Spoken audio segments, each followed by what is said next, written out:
The story unfolds in the immortal realm within the city of black sand, nestled in the gravel desert. Some individuals are running because they are being pursued by level 3 desert ghost wolves. They run frantically, seeking help. The group includes a level 3 mage, a level 3 cleric, and a level 3 warrior. The blonde girl expresses their misfortune, explaining that they intended to hunt a level 1 sand scorpion, but instead encountered a pack of level 3 ghost wolves. She then asks what their next move will be. The leader gestures ahead and instructs everyone to run toward the trees, explaining that desert ghost wolves cannot climb. If they do manage to ascend, there may be a chance for survival.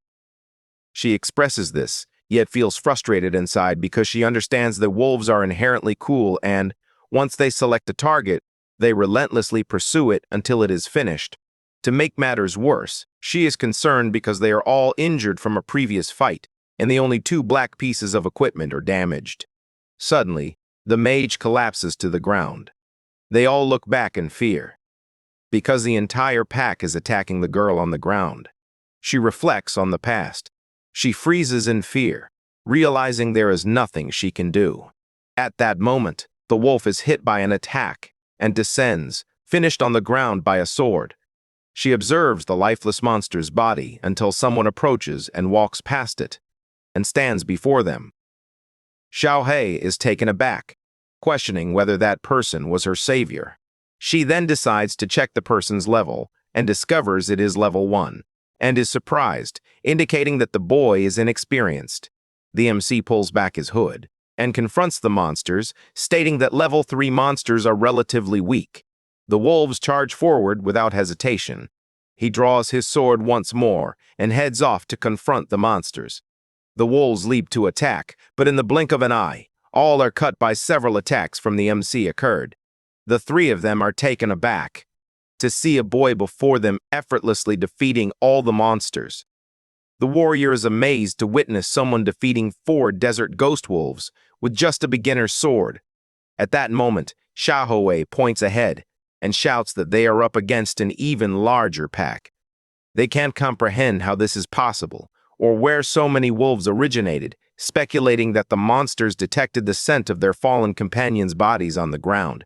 The group leader shouts for the MC to run, warning that the horde could massacre an entire novice village. She stresses her seriousness as the monsters will tear him apart. He smiles and inquires if she is serious. He then opens his system. A notification prompts him to decide whether he would like to summon skeleton warriors. He verifies and throws all his summoning cards ahead, which, upon hitting the ground, create a large magic circle. At that moment, a hand begins to emerge from the ground. Several level 3 skeleton warriors emerge in the battle. The wolves quickly move forward. However, the MC confidently declares that he wants to see who will be torn apart first. His army advances with full force. A fierce battle ensues, as Lin Yuan and his army slaughtered the wolves, finishing them one by one as they appear before him. He drives his sword into the final wolf, and soon after withdraws it. He successfully defeated 16 desert ghost wolves, earning 160 experience points and collecting 16 wolf fangs, along with 16 pelts and 16 claws. Energy balls begin to emerge from the monsters and move toward the protagonist. The girls, watching from a distance, wondered if it was a dream after witnessing a novice defeat 12 desert ghost wolves alone. At that moment, Xiaohu approaches him and inquires if he happens to be a mage with summoning abilities, as she is also a mage but has never encountered such a skill. He responds that he is not a mage. She is surprised and wants to know what he is. The MC simply smiles and remains silent. He possesses a forbidden class of rank SS. Currently, he is at level 2 with the class of Necromonger, a variant of Necromancer. His talent is Dark Summoner of the Gate of Hell. He has 5 strength, 25 physical, and 30 mental attributes. His name is Lin Yuan, and he hails from the Blue Planet as a reincarnated being. 3 years ago, scientists discovered the appearance of a giant, mysterious planet near Earth, which came to be known as the Magic Planet. 3 months later, an unknown company released a virtual reality game titled Immortal World, which astonished the entire world by using the virtual reality glasses designed for the game. Players selected a class and, as they leveled up, acquired abilities to confront monsters within the game. Initially, everyone believed it was merely a game until some players started to manifest the same powers in the real world, earning them the title of the Awakened. From that moment on, a cult known as the Worshippers of the Evil Stellar God emerged. They transcended the boundary between the virtual and the real world, and he is no longer the same person. The wolf's paw strikes the ground. However, Lin Yuan had already evaded the attack by jumping to the side. The player is taken aback, as he didn't expect the MC to be so fast. A notification alerts players that the world boss has entered a state of fury. The MC smiles upon seeing this. He slams his hand onto the ground. A green aura starts to envelop the area, and the gate of hell is opened. The boss is startled because, despite its size, something even more colossal looms larger. The gate starts to open. The MC issues commands, directing his army of undead to advance. His army of wolves emerges from the portal without delay. The players are curious about the nature of the gate, speculating that the MC has turned numerous level 3 desert wolves into zombies. As he progresses, he envisions having leveled up to 3 simply by defeating monsters along the way, and the underworld gate can now hold up to 30 monsters. Even though he feels he might be late, he believes he has achieved good results. This indicates that, within the aggression system of the immortal world, summoners pose a greater threat than their summons. Consequently, when both are present, monsters will prioritize attacking the summoner unless the summon initiates an attack first. The zombie wolves move forward but are confronted by the formidable boss. At this moment, one of the wolves lets out a howl. The boss immediately raises its paw to smash it to the ground. At that moment, the MC realizes the time has arrived. With a leap, delivers multiple combos to the enemy, leveraging the aggression mechanic to draw the boss's attention away from the summons just before it attacks, thereby minimizing unnecessary losses of his monsters.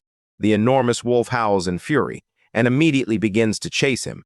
He continues running because, while the boss is focused on him, he can command his summons to attack once more.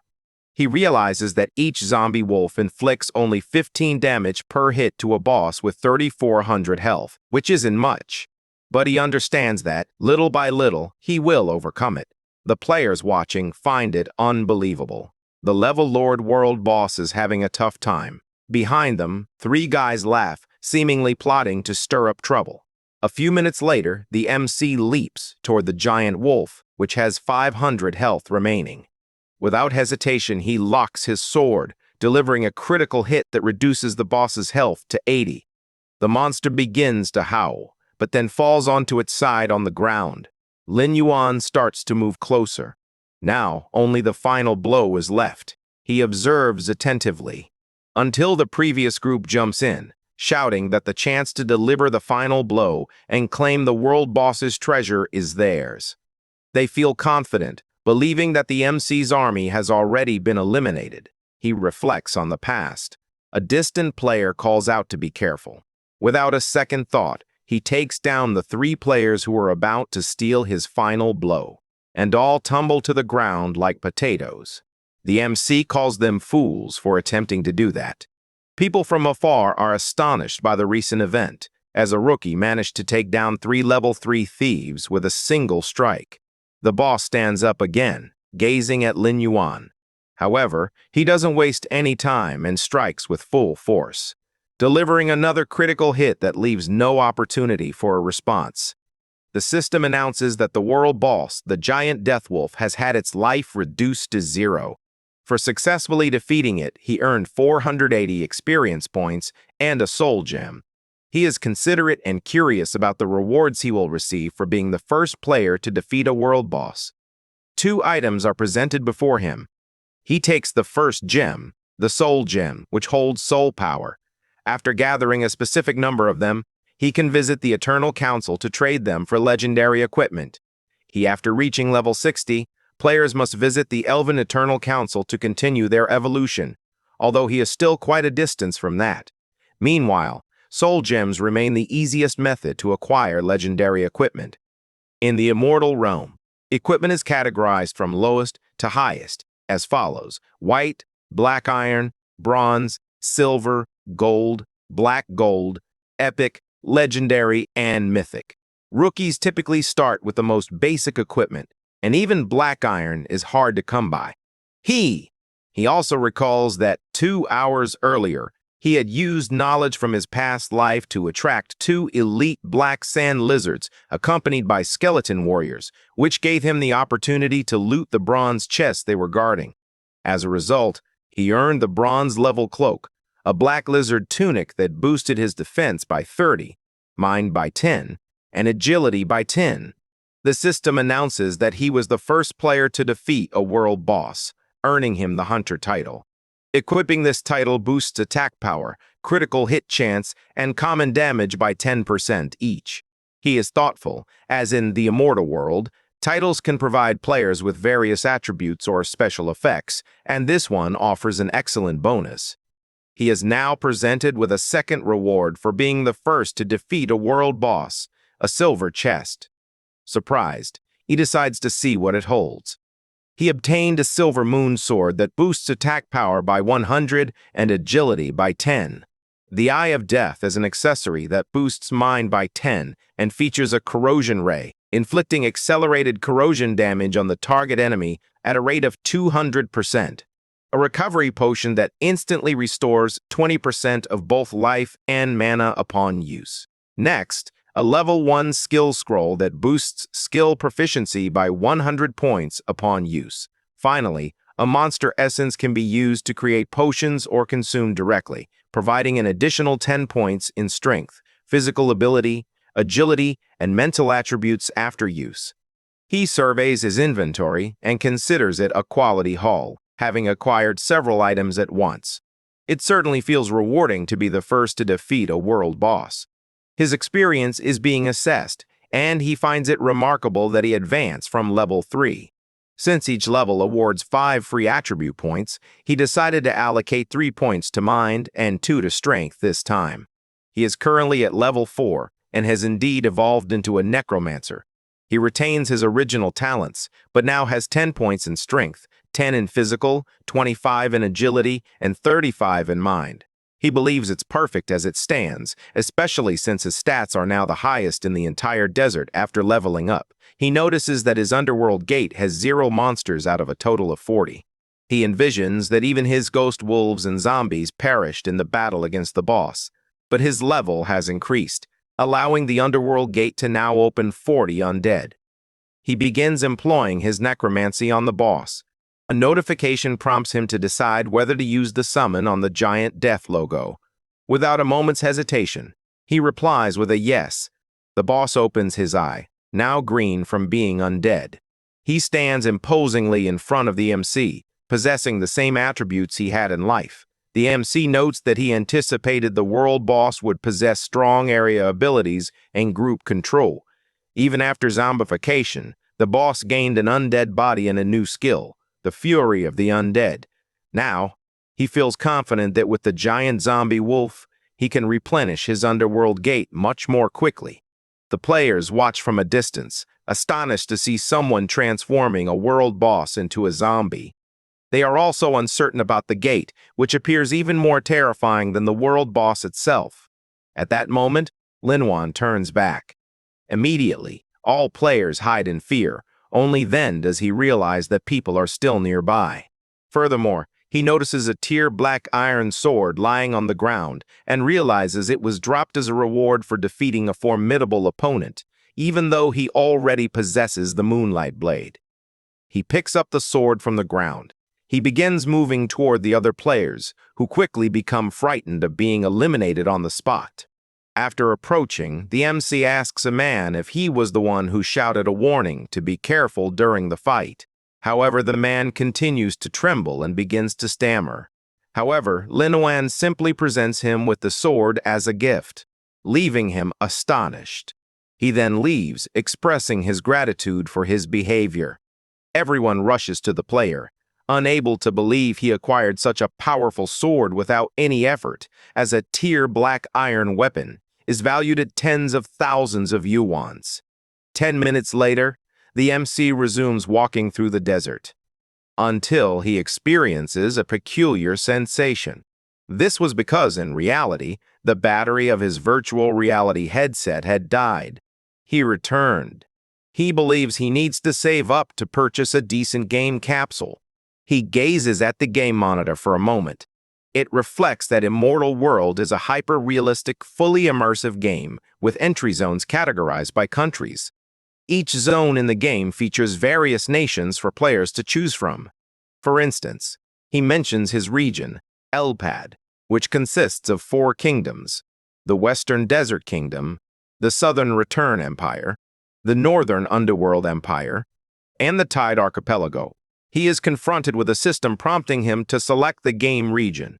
The options include the previously mentioned regions. He responded by choosing the same option as last time. He clicks on the Western Desert Kingdom because, before his death, he uncovered a secret. The location was overrun with monsters. He was defeated on the ground, gravely injured. At that moment, something drew near to him that caused him to widen his eyes.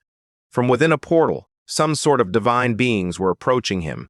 He notices a yellow jewel on one of the beings and believes it to be the emblem of a guild from the Western Desert, the initial follower of the Starry Sky evil god. He wonders whether that is a human player. He reflects that, as far back as he can remember, this being is the key figure who summoned the evil god to Blue Star. He finds it strange that there are still 3 years until the divine descent. If he can manage to kill him before then, perhaps he can prevent the tragedy from occurring again. The only clue he possesses is the emblem, as only guilds in the capital of the Western Desert use yellow jewels. To reach the capital, he must attain level 10. To uncover the identity of the rat responsible for all this, he must quickly level up. He chooses to pursue his goal and summons a card from his hand. Intrigued, he had truly summoned a skeleton card. In Immortal World, certain players have the ability to bring their game powers into reality, and these individuals are known as Chosen Ones, also referred to as the Children of Destiny. Each Chosen One possesses a powerful hidden class and exceptionally high luck. They serve as the primary force in the battle against the evil gods during the later stages. The MC reflects that in his past life, he didn't acquire his powers from the game until the catastrophe struck. However, in the current reality, he has already gained significant abilities, believing that the Forbidden Necromancer class is truly unique. Yet, he remains uncertain about the differences between himself and the Chosen Ones who possess hidden classes. He then glances to the side. She approaches the clock to check the time. After a while, 2 people sit at the table. The MC arrives with delicious food, inviting everyone to eat. The girl mentions that Lin Yuan worked very hard, so she asks them not to leave without eating. He watches the 2, reflecting that people often recognize the value of something only after losing it, prompting them to seek ways to make amends. In his previous life, he dedicated all his time to playing games, and others only remarked on his obsession, claiming it would lead to his downfall. It was only after the disaster stripped him of everything that he truly regretted his ignorance. It filled him with terror. Returning to the present, he inquires whether Tan will be home for dinner since it's Sunday. The girl responds that she cannot, as she is preparing for the mock exam and is even taking. She admits she's surprised that Yuan learned to cook and apologizes for devouring all the chicken wings, as they are delicious. The man reassures her not to worry. Until he glances to the side, he watches the MC hand over another chicken wing and, smiling, says he will learn to prepare more dishes next time. The 2 are taken aback by this and become emotional. From that moment on, he began practicing various types of exercises. If he wants to manage his game power in real life, he needs a body strong enough to manage it. He pauses for a moment to catch his breath. He glanced at his watch. He realizes he ran 50 meters in 5.5 seconds, which isn't bad, but he still needs to improve. He then chooses to resume his training. Eventually, he enters the Drunken Stones desert in the game. A shadow starts to move past him, and glancing to the side, he observes several giant birds in their flight direction. The Level 2 Howling Bird has 40 health, 20 attack power, and 2 defense. Due to their weakness, the MC effortlessly handles all of them. He regrets having lost just 15 experience points, but continues to watch as those monsters serve another purpose. After a while, his new zombie birds start to soar over the area, until a massive pack of wolves emerges. The MC, arriving from a distance, understands that it is no coincidence the birds are favored by the shadow wolves of the desert. Just a few strikes were enough to draw an entire pack. He opens his potion and begins to drink monster essence. As a result of this design, his attribute points increase by 10. He moves forward, recognizing the importance of seizing this opportunity, because the wolves are approaching him as well. However, since he is significantly stronger, he starts slicing through them like cheese, swiftly defeating 4 wolves. The monsters continue to attack, but he continues to eliminate them one by one, having already defeated 10 monsters without sustaining a scratch. He observes an increasing number of monsters arriving, until he is ultimately surrounded by dozens of them. He tightly grips his sword, since he believed the timing was perfect, and immediately begins slicing them one by one, defeating 20 wolves. Then 30. After successfully killing 40 of these wolves, the system congratulates him on reaching level 5. He assembles his new army of zombie wolves and sends them to the Gate of Hell, having fully supplied the gate in just 2 battles. He is currently at level 5, facing 50 monsters at the gate, and possesses 22 strength, 20 defense, 45 agility, and 48 mind. He believes that with the essence bonus applied to all 4 main attributes, he could potentially confront elite monsters of the same level on his own. As he gazes at the horizon, he realizes it is finally time to seek out a particular person. In the meantime, in Black Sand City, the main character is walking calmly, until he arrives at a door and enters the building. A man inside the house asks who it is. This is Quincy, the magic instructor from Black Sand City. Lenuin states that he is here to acquire new skills. In the immortal realm, most skills are acquired by defeating monsters or opening treasure chests. In addition to that, each class has an instructor who teaches fundamental skills. The MC mentions that this instructor was his mentor in a past life. Quincy says he is happy because he will apparently earn money for drinks in the coming weeks. Lenuin reflects on his past life as a mage. Now, as a necromancer, a class considered forbidden, he struggles to fully grasp its workings. However, he believes that, given its battle style, it still falls under the category of magic classes. He hands over his money, expressing his desire to learn Soul Flame, Healing, and Invisibility. He understands that he must first master the basic mage spells before unlocking the necromancer's exclusive skills. Quincy accepts the money, as it is what he enjoys most, and after verifying that everything is correct, he begins to use his magic, urging his new apprentice to give his best, while also hoping that the glory of mages shines through him. The skills are instantly transferred to the MC, who receives congratulations from the system for acquiring the mage profession skill 3 times. He also gains the ability Soul Fire, which inflicts mage damage multiplied by 100%. Costs 10 mana, and has a cooldown of 10 seconds. The second skill is Healing, which restores 10% of health to a target. It costs 10 mana and has a cooldown of 3 minutes. Finally, Invisibility allows him to enter stealth mode for 5 seconds, costing 10 mana and featuring a 3-minute cooldown. He observes his new skills. The Flame serves as his ranged attack. Healing will sustain both him and his allies, and Invisibility is reserved for emergencies. However, he understands that these are merely basic abilities, and to grow stronger, he must pursue additional resources. As a result, he decides it's time to start farming. Following that, to the east of Black Sand City in the Black Sand Mountains, he arrives at the Kobold Mine. The MC is aware that kobolds are level 5 monsters residing in nearby caves, capable of detecting enemies in the dark. These treacherous creatures typically live in large groups, often exceeding 100 members per tribe. He determines they are the perfect candidates to train his undead army. To begin his assault, he consumes his night vision potion. This grants the player a vision radius of 3 meters in dark environments and lasts for 30 minutes. He also opens the gate of hell to summon his undead wolves. Knowing he can gain levels while enhancing his soul flame and invisibility, he hopes to find treasure chests as well. Lin Wan begins to enter the cave with his army, and they delve deeper. After walking for 15 minutes, he finally perceives something. In the darkness, he spots something moving. In response, he tosses the torch he was holding, which illuminates dark areas, revealing nearby monsters. The kobolds quickly opened their eyes. Charge the attack now that they are unsettled. The torch drops to the ground. All the undead wolves charge into the attack, along with the MC, who orders the execution of everyone, ensuring that no one escapes. The monsters charge forward with ferocity. However, at the beginning, 2 are removed.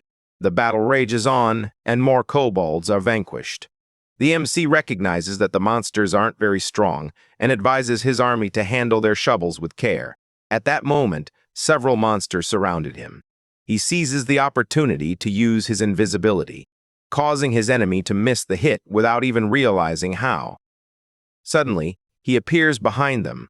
With a single strike, he vanquishes all the monsters surrounding him, concluding by defeating 20 kobolds.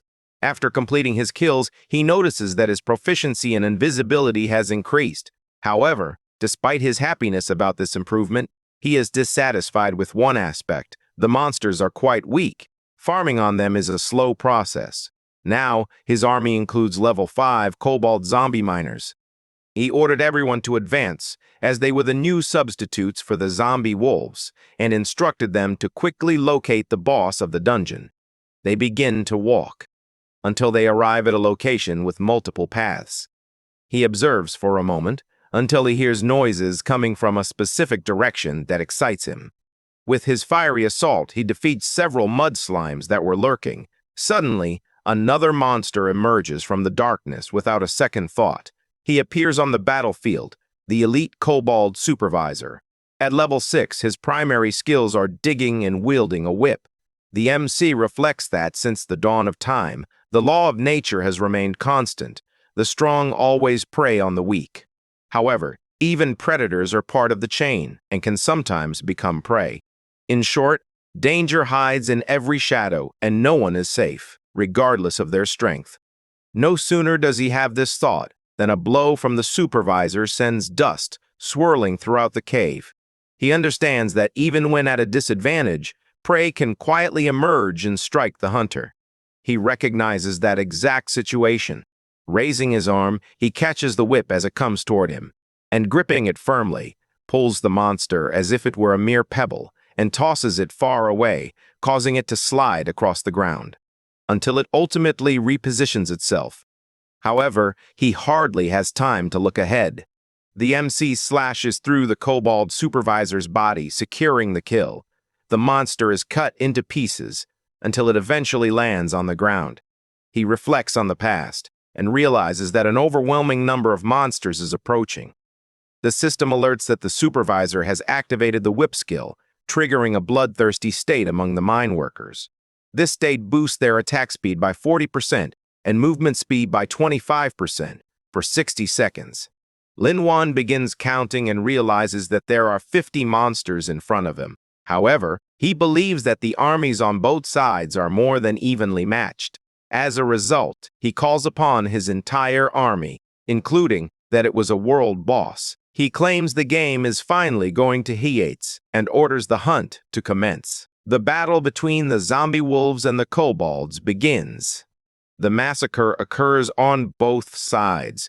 At this moment, the giant wolf unleashes its fierce howl. The stun effect directly strikes the nearby kobold. The main character recognizes the opportunity and sends his entire army to launch a merciless attack. He begins by taking down 5, then quickly shifts to 10, then 20. By the time he realizes it, he has already defeated 40 kobold supervisors and thus achieves level 6. Without hesitation, he activates his necromancer skill, transforming the corpses into his allies. Now, he also has the zombie kobold supervisors supporting him. Some monsters, realizing the situation is dire, start to flee, but he finds it amusing. Without hesitation, he eliminates everyone around him. However, a sudden attack is directed at him. He narrowly avoids it by jumping backward. The attack was launched by the level 7 kobold boss, who possesses 1,000 health, 150 attack, and 80 defense. The MC expresses that he has been anticipating this moment. The battle starts with the boss striking a powerful blow with his hammer. The force was so immense that it became embedded in the wall. He observes that the opponent is unable to pull it out. He moves forward, aware that this is his opportunity. He launches his initial attack. That merely grazes the armor, and is compelled to retreat, as anticipated, because it wasn't enough to leave even a scratch. The boss finally manages to draw his weapon. The MC is taken aback by how quickly it happened. Immediately, he strikes the ground, and the impact sends Lin Yuan flying backward. Eventually, he manages to come to a stop using his feet. He reflects that, as anticipated, a boss's attack patterns are more complex than those of elite monsters, and he recognizes that the boss's strength is 2 to 3 times greater than that of an elite. He activates his magic, intending to attack from a distance to ensure optimal performance. All the zombies swarm around the boss, ready for battle. The giant zombie wolf lunges forward for its initial attack, but the boss retaliates with his skills. The MC maintains the pressure and commands all his wolves to launch an attack simultaneously. After successfully applying pressure, the group's skill, Wrath of the Undead, is activated, increasing attack power by 10% and critical hit chance by 20%.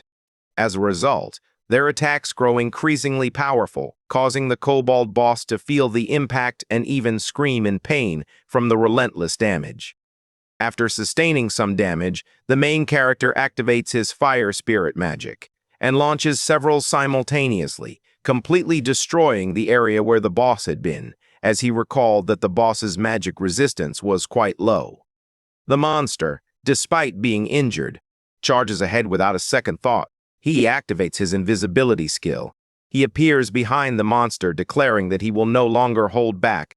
He then targets the neck, as it is unprotected flesh, and plunges his sword in with all his might, attempting to push it further and further. The boss, despite feeling the impact of the attack strongly, launches a counterattack, compelling the MC to retreat.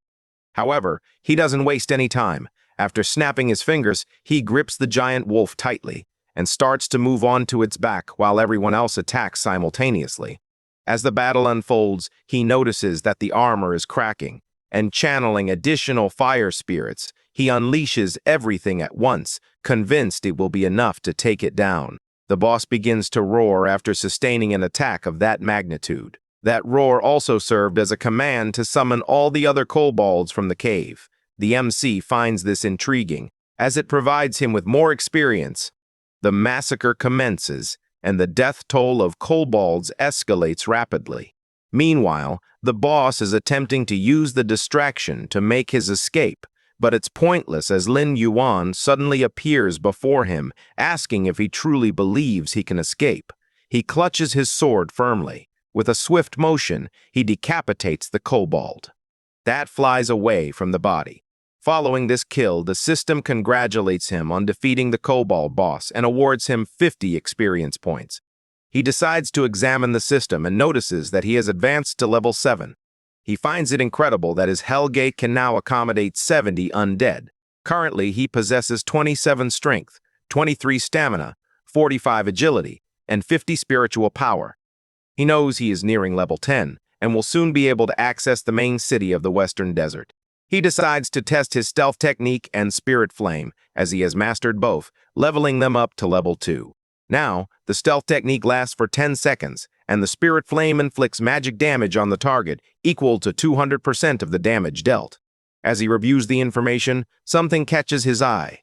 As a treasure chest dropped by the boss, he decides to investigate what it is and opens the chest. He acquired a cobalt leather pouch, an unquenchable torch, a skull mask, and the shadow gloves. Additionally, he opened the cobalt leather pouch, revealing 20 gold coins. He clutches all the gold in his hand, aware that soon major banks worldwide will establish currency exchange channels. Those 20 gold coins are valued at 200,000 yuan in real currency, and he knows that's already a significant amount. Additionally, the inextinguishable torch provides the player with night vision up to 3 meters in dark environments without any time limit. When equipped, the skull mask reduces physical damage by 5%, while increasing stamina and strength by 10 each. He also picks up the gloves, and they notice that their strength matches that of the kobolds. Additionally, their defense and attack both increase by 30. He feels incredibly fortunate to have acquired a silver-grade weapon from a bronze treasure chest and is eager to test the gloves, rumored to be as tough as the kobold boss himself. Meanwhile, near the cave, a hero stands before a multitude of slain phantom wolves. This is Fei Long, the leader of the Bloodscar Guild and a level 8 warrior. He finds it incredible that their training proved effective, as they managed to take down 30 desert phantom wolves in just 1 minute. Fei Hua, the guild's vice leader, concurs, stating that if they continue collaborating, they will become unbeatable. Other players commented that they expected nothing less from the guild leader and vice leader, given their ability to defeat so many monsters simultaneously. The blonde guy expresses his fury over losing the first world boss kill to Lin Yuan, insisting that no other guild would dare to act so arrogantly in their presence. He recalls when the world system announced that the player, Lin Yuan, had defeated the giant wolf. Fei Hu admits he isn't sure if it was luck or something else, but he's determined to teach the MC a lesson. The leader emphasizes the importance of not acting impulsively, as it could lead to negative consequences. He expresses his belief in Lin Yuan's significant strength and concludes that it would be wiser to turn that individual into an ally rather than an adversary. Then, he begins walking again, mentioning that, to the best of his knowledge, there's a kobold dungeon nearby, and he will verify its location. Meanwhile, everyone else takes a moment to rest and regain their energy. Fei Hu remains silent, frustrated by everything that has transpired. He calls out to Lin Yuan to wait, threatening that one day he will rip out all his teeth and his head, demonstrating his relentless nature. A blushing guild member asks the vice leader not to be upset, as something truly beautiful is before them. He doesn't grasp what he's discussing, and turns to see what it is. Encountering a stunning woman. Everyone gets excited when they find someone who is alone. The MC finally exits the cave. After analyzing the information about his new kobold, he realizes that the addition of a powerful boss-level zombie has restored the number of zombie beasts at the gate of the underworld to 70, making it intriguing to maintain this momentum.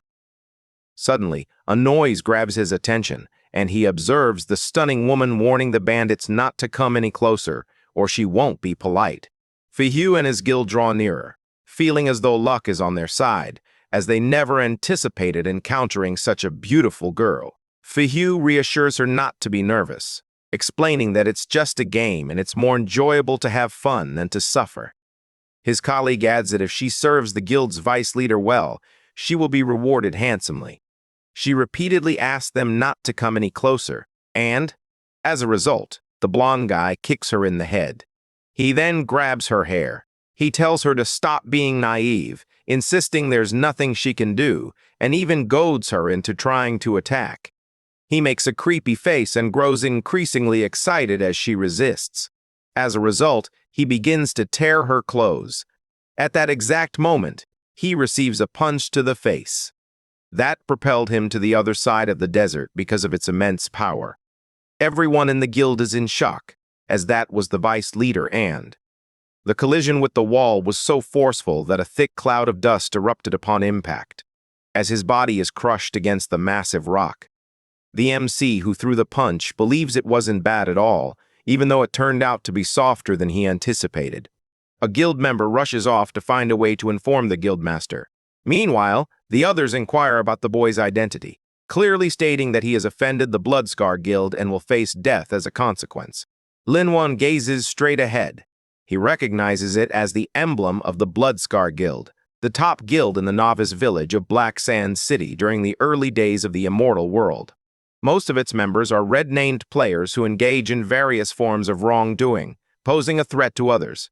These red-named individuals are those who, due to their malicious actions, attacks, thefts, and robberies are considered dangerous actions, with players judged by the system as having 10 or more sin points. Although the evil god has not yet invaded, dead players don't experience real-life death, but they do lose equipment and levels, which can lead to significant challenges for them in the future. Given this information, he asks if those guys are truly from Bloodscar. Internally, he envisions how those rats caused him numerous problems in his past life. The members exchange glances, and one of them responds that it's precisely that, as they are the renowned guild from Black Sand, and reiterates that he has offended the vice leader by attacking him. He clutches his own arm. He warns that if he wishes to avoid a terrible death, he should break his own arms and kneel, pleading for forgiveness. The MC, lacking patience, launches an all-out attack and severs the arms of both players. He begins to panic on the ground, declaring that he will keep the arms of the defeated, as they should reserve their barking for the road to hell. The woman observing everything can't believe how strong the MC is. After some time, Fei Hu awakens. He immediately drinks a potion that restores 20% of his health. He rises, filled with rage, and warns that death will be too lenient for anyone who dares to attack him. The man returns with the guildmaster to where everyone is gathered. Their arrival catches the MC's attention, prompting him to turn and see who it is. The brat points ahead, claiming that the one responsible for attacking the vice leader is right there. Fei Long readies his axe. However, as he holds it, he notices something. He observes that the player's eyes are indifferent and cold, yet strikingly imposing. Moreover, he observes that they resemble swords forged in moonlight, glimmering with a cold light capable of slicing through anything. The aura he felt was so overwhelming that it suffocated him just by being there. A guild member begins taunting the MC, calling him a fool and ominously declaring that he will die there. However, the guild leader realizes the situation is dire. The aura he senses, along with the sword he saw, leads him to believe it was dropped by a boss-level monster. Consequently, he is convinced that the player before him is Lin Yuan. He feels a growing irritation, realizing that out of all the people they could have provoked, they chose to confront the strongest one. The MC inquires whether the person present is the guild leader. He simply grips his axe, as there's nothing else he can do, and believes that the battle is unavoidable. At that moment, someone leaps toward the MC. The girl screams in desperation, warning that someone is behind him. Fei Hu shouts for him to just die already. The leader seizes the moment, given that they are attacking as a group, to warn that making the Bloodscar Guild an enemy is one of the worst decisions anyone could make in life. With that, they both attack simultaneously, until Fei Long comes to a halt in shock. As a giant monster looms behind the MC with a sinister smile, it swings its hammer and strikes the vice leader squarely in the stomach, propelling him backward like a rocket. Meanwhile, Lin Yuan approaches the leader and claims it's his turn to be beaten. With a swift motion, he slices the man in half, who falls to the ground like chopped potatoes. He claims that despite being the top guild, they aren't even worthy of making him fight seriously. At that moment, the system alerted him that he had eliminated a human player, resulting in an increase of 2 points to his sin value. He notices the alert. He believes that as long as he doesn't accumulate too many points in a week, they will automatically disappear, so it's not a problem. The woman mentions that the rest of the group has fled and inquires whether they should pursue them. He responds that they're merely losers, so there's no need for concern. At that moment, the defeated players begin to vanish, leaving their items behind. First, we have the explosive battle axe. Its effect triggers a powerful explosion upon hitting a target, inflicting area damage to both the target and nearby enemies. Additionally, it boosts attack by 40 and strength by 30. Next, the cross-dragon fang blade dropped. Its effect is to release flames upon hitting a target, which cling to the target and inflict continuous damage. Additionally, it boosts agility by 30 and attack by 40. Finally, the spiky attack drop boosts attack by 15 and agility by 20. He notes that the stats of the dropped weapons are impressive, and even though he can't use them, he always has the option to sell them for a good price. At that moment, the woman approaches. Blushing, she thanks him for saving her and asks for his name. He takes a moment to reflect on it and responds that one day she will see his name at the top of the global rankings. She is surprised because he is referring to the top 10 players in the world. Because of this, she chases after him, insisting that she doesn't care about rankings. All she wants is for him to carry her. Afterward, the MC continues to walk through the desert until a monster emerges behind him. Several level 6 Thunder Lament scorpions leap toward him. He places himself and starts slicing each one that attempts to get closer. However, with his immense power, he effortlessly manages all of them. He defeated a total of 60 Thunder Scorpions. As a result, his level rose to 8. He recognizes that achieving this level was relatively easy, and while gathering the paralyzing herb was challenging, he feels the reward was surprisingly worthwhile. 2 days earlier, he had met someone. The monocle suggests that he was anticipating his arrival. As a result, a quest from the alchemist Amor was identified. The quest requires you to travel to the Lamenting Desert to collect 10 paralysis herbs and deliver them to Amor. You have 1 day to complete this task, and these herbs, which possess thunder properties, can be found in the desert. The new one pauses to consider that, after some time, a special dungeon will open in the main city. The dungeon in question is filled with monsters possessing the thunder attribute, so extremely high thunder resistance will be essential to clear it. As a result, the potent potion that provides electric resistance will be in high demand and could be valued at tens of thousands of gold coins. He also recalls that someone from his past life made a significant profit from it. After completing the mission to collect the paralyzing grass, you will be able to obtain a recipe for the electric resistance potion. He glances at Amor, knowing it's his first day in the black sand. After completing this mission, the NPC will enter permanent seclusion. In other words, this is the only way for a player to obtain the recipe and their only chance. Consequently, he accepts the mission. In the present, the MC continues to defeat all the monsters that appear. He recognizes that the thunder-wailing scorpion is a level 6 thunder beast guarding the paralyzing grass, and at his current level, it poses no threat to him. He heads to the grass determined to make the most of the opportunity to enhance his proficiency in the gathering skill he recently acquired. Gathering is at level 2, which increases gathering speed and provides a 5% chance to collect rare quality herbs. It consumes 1 spirit point and has a 3-second cooldown. After some time spent gathering, he experiences an unusual tremor, becoming stronger. Suddenly, something rises from the sand and nearly strikes the MC, who hesitated at the last moment. He is startled as he looks ahead, as multiple danger alerts are activated in his system. He is up against the Crystal Demonic Thunder Scorpion, a level 10 creature with 2800 GP, 400 ATK, and 55 DF. He smiles, intrigued by how something like that can appear out of nowhere. He charges ahead, aware that it will be quite challenging due to the difference in skill levels. His initial strike lands squarely on the monster's formidable armor. However, it is not significant damage. He stands on top of the monster until the scorpion activates its lightning ability, and the main character begins to experience intense pain as he is unable to withdraw the sword embedded in him. However, he realizes that he is about to be stung by the scorpion and leaps at the last moment, retreating as far as possible to evade another strike. He realizes that the scorpion's strength is greater than he anticipated and braces himself as it approaches him with full force. As a result, he activates his Hellgate skill, summoning all his zombie monsters to join the battle. The Kobold Chief strikes first. The MC is frustrated for not triggering the double critical hit. At that moment, the Chief unleashes his skill, completely obliterating the ground beneath the monsters and sending them all flying into the air. The MC seizes the opportunity and unleashes his fireballs. striking multiple areas at once. He continues to use his combo as his skill level has improved, making it more powerful than ever.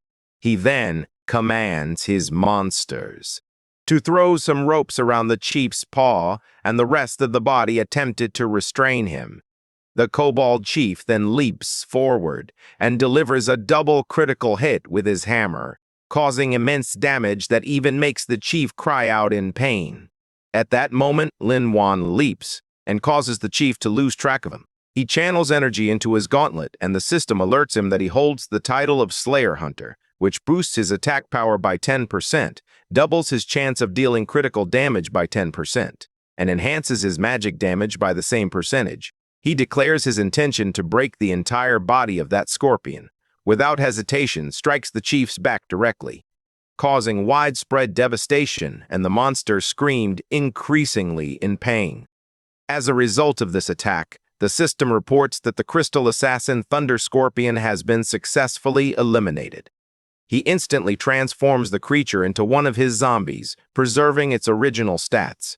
At that moment, several other scorpions start to approach, and this captures the MC's attention, who gazes ahead and spots a massive horde approaching. He believes this situation is excellent. He activates his boss's skill because he seeks more experience. Every monster struck by the lightning suffers significant damage, and he also remains in motion. With his sword, he begins slicing through all the nearby monsters, consistently dealing critical damage due to his title until he comes to the realization that he has already committed a massacre. The system alerts him that he has leveled up, and after the carnage, he finally reaches level 10. Lin Yuan is now a level 10 Soul Reaper. The Gate of Hell can hold up to 100 zombies, and his current stats are as follows: Strength 32, Constitution 28, Agility 47, and Spirit 53. He acknowledges that the sensation of leveling up twice in a row is quite enjoyable. He also acquired a Lightning Spear, Guardian Greaves, a Paralysis Ring, and a Ghost Bracer. He realizes that all the drops are at the silver level, and if he sells everything, he could greatly enhance his parents' lives. A notification alerts that the demonic beasts in that area have been eliminated. He acquired a gold skill book tailored to his personal abilities.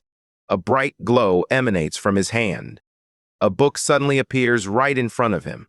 He understands that it is the Curse of Darkness, with the sole requirement being that the player's class must be Soul Reaper. The main character comes to the realization that he was incredibly fortunate. Simultaneously, the skill book is automatically recorded in the player's memory. An intense beam of light envelops him, congratulating him on acquiring an exclusive skill of the Soul Reapers. This is the Curse of Darkness. This skill inflicts damage equal to 20% of the target's health, or restores 20% health to the undead. It requires 100 mana and has a cooldown of 10 seconds. He activates the skill in his hand, unsure of how it exactly works. And glancing to the side, he notices that his giant scorpion is at 60% health. He then tests the skill by casting the Curse of Darkness directly on his beast, which immediately restores its health to 80%. The MC realizes that the warm-up is complete, and it's time to head to the main city to meet his first believer. However, he senses something unusual and envisions what will unfold. It was his stepmother calling him in real life, warning that his father had thrown some things away and had locked the back door. He goes there to offer assistance and advises him not to overexert himself. The woman cautions that he is already at an age where he shouldn't be engaging in those reckless activities, as he could have easily called a professional to inspect the air conditioner. He claims he was merely trying to save some money, as he had a similar experience with the washing machine, which he fixed with a few simple adjustments. He then reassures Lin Yuan not to worry, assuring him that he will be fine after one night. He simply asks Lin Yuan to remember to pick up little Xiaotan from school the following day. The MC closes the door, lost in thought about this. The following day, his parents are asleep, until they are awakened by a noise. They head to the living room to investigate the source of the loud noise and discover workers completely renovating their space. A worker promptly requests permission, explaining that the new items were purchased by Lin Yuan and installed as quickly as possible. He then asks for confirmation of the delivery. The two are simply stunned as they try to process what is happening. Meanwhile, the MC is training at full speed, admired by the girls for being in peak shape. He also keeps running on the treadmill. A woman approaches and asks for permission, inquiring if he is there to sign up for the VIP package. She warns him that an upfront fee for 1 year will be required. He responds that it's no problem and hands over his card. Inside, he envisions selling unused equipment, renovating his house, and securing a gym membership for his family.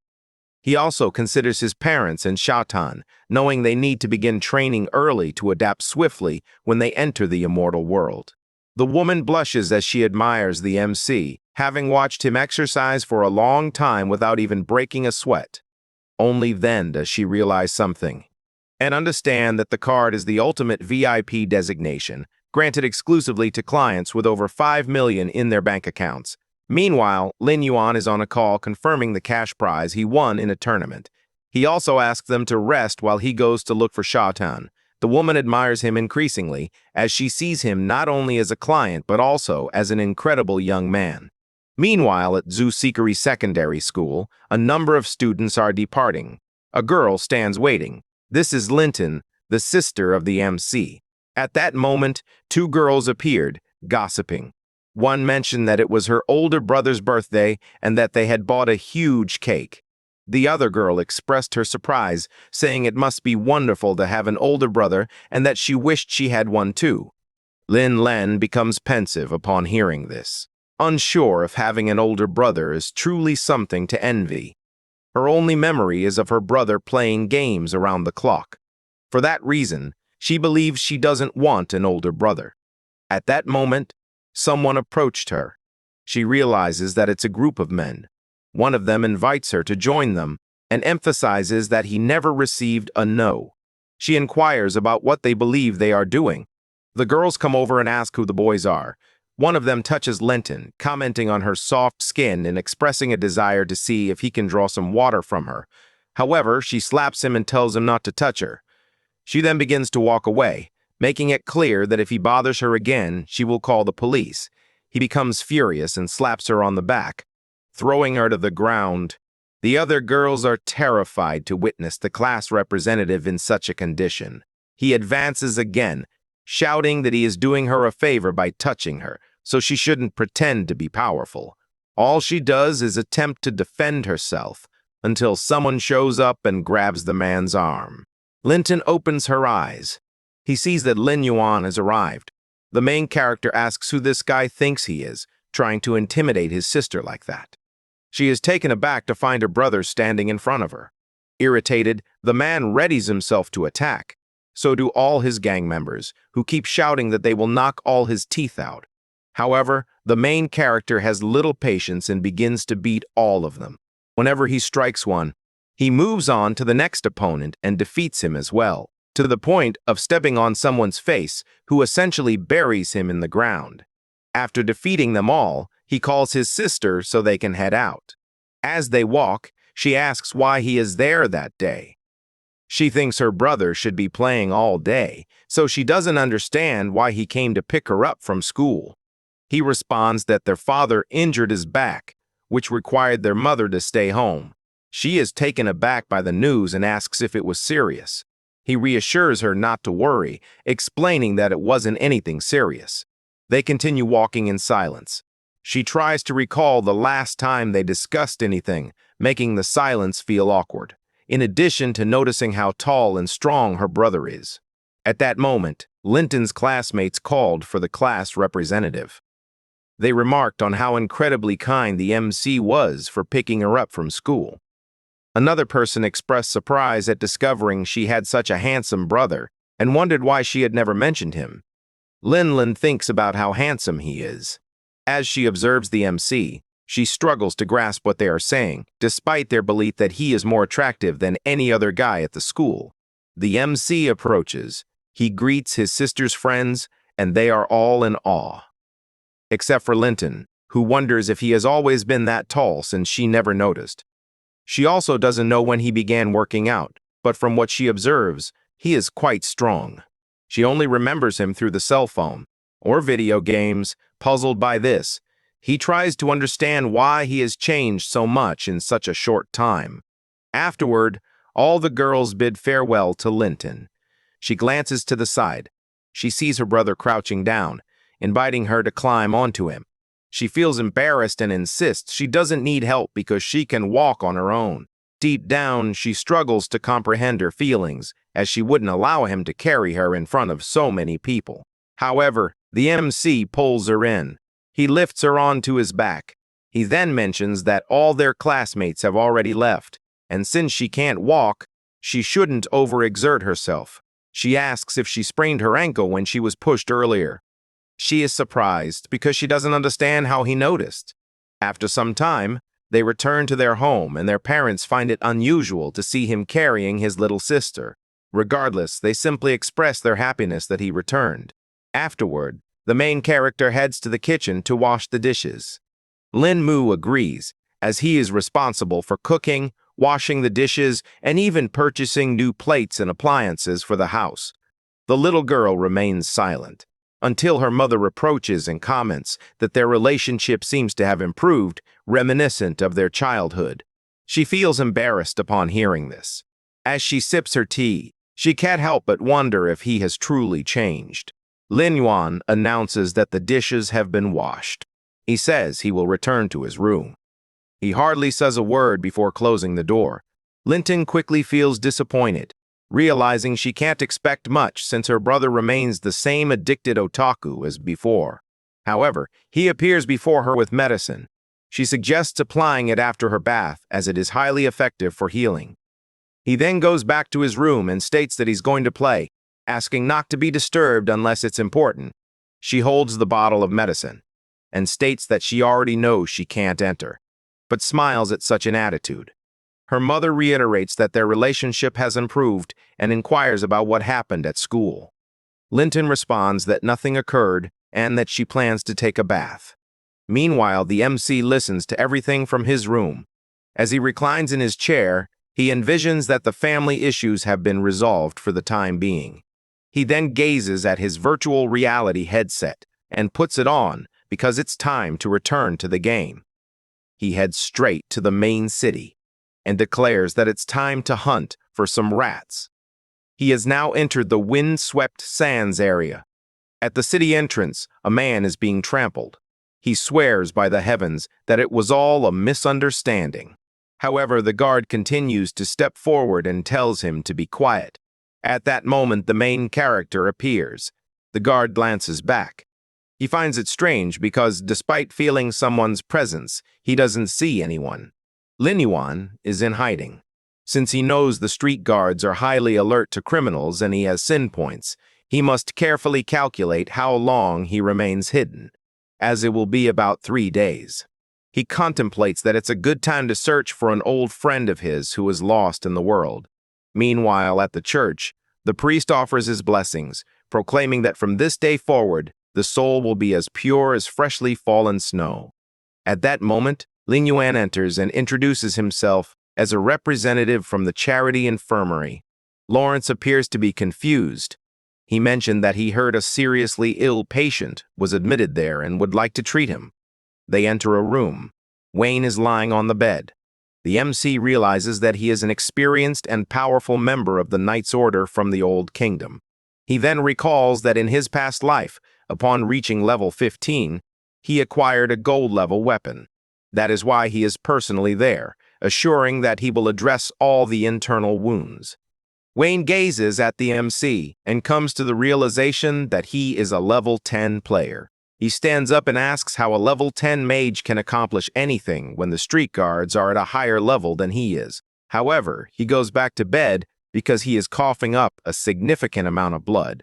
The MC observes this and warns that the poison has already started to damage the internal organs, and the situation will only worsen if he refuses treatment, and makes it clear that he will not live for more than a month. Wayne he warns that to heal him, he would need a kilo of fish oil with rotten gills.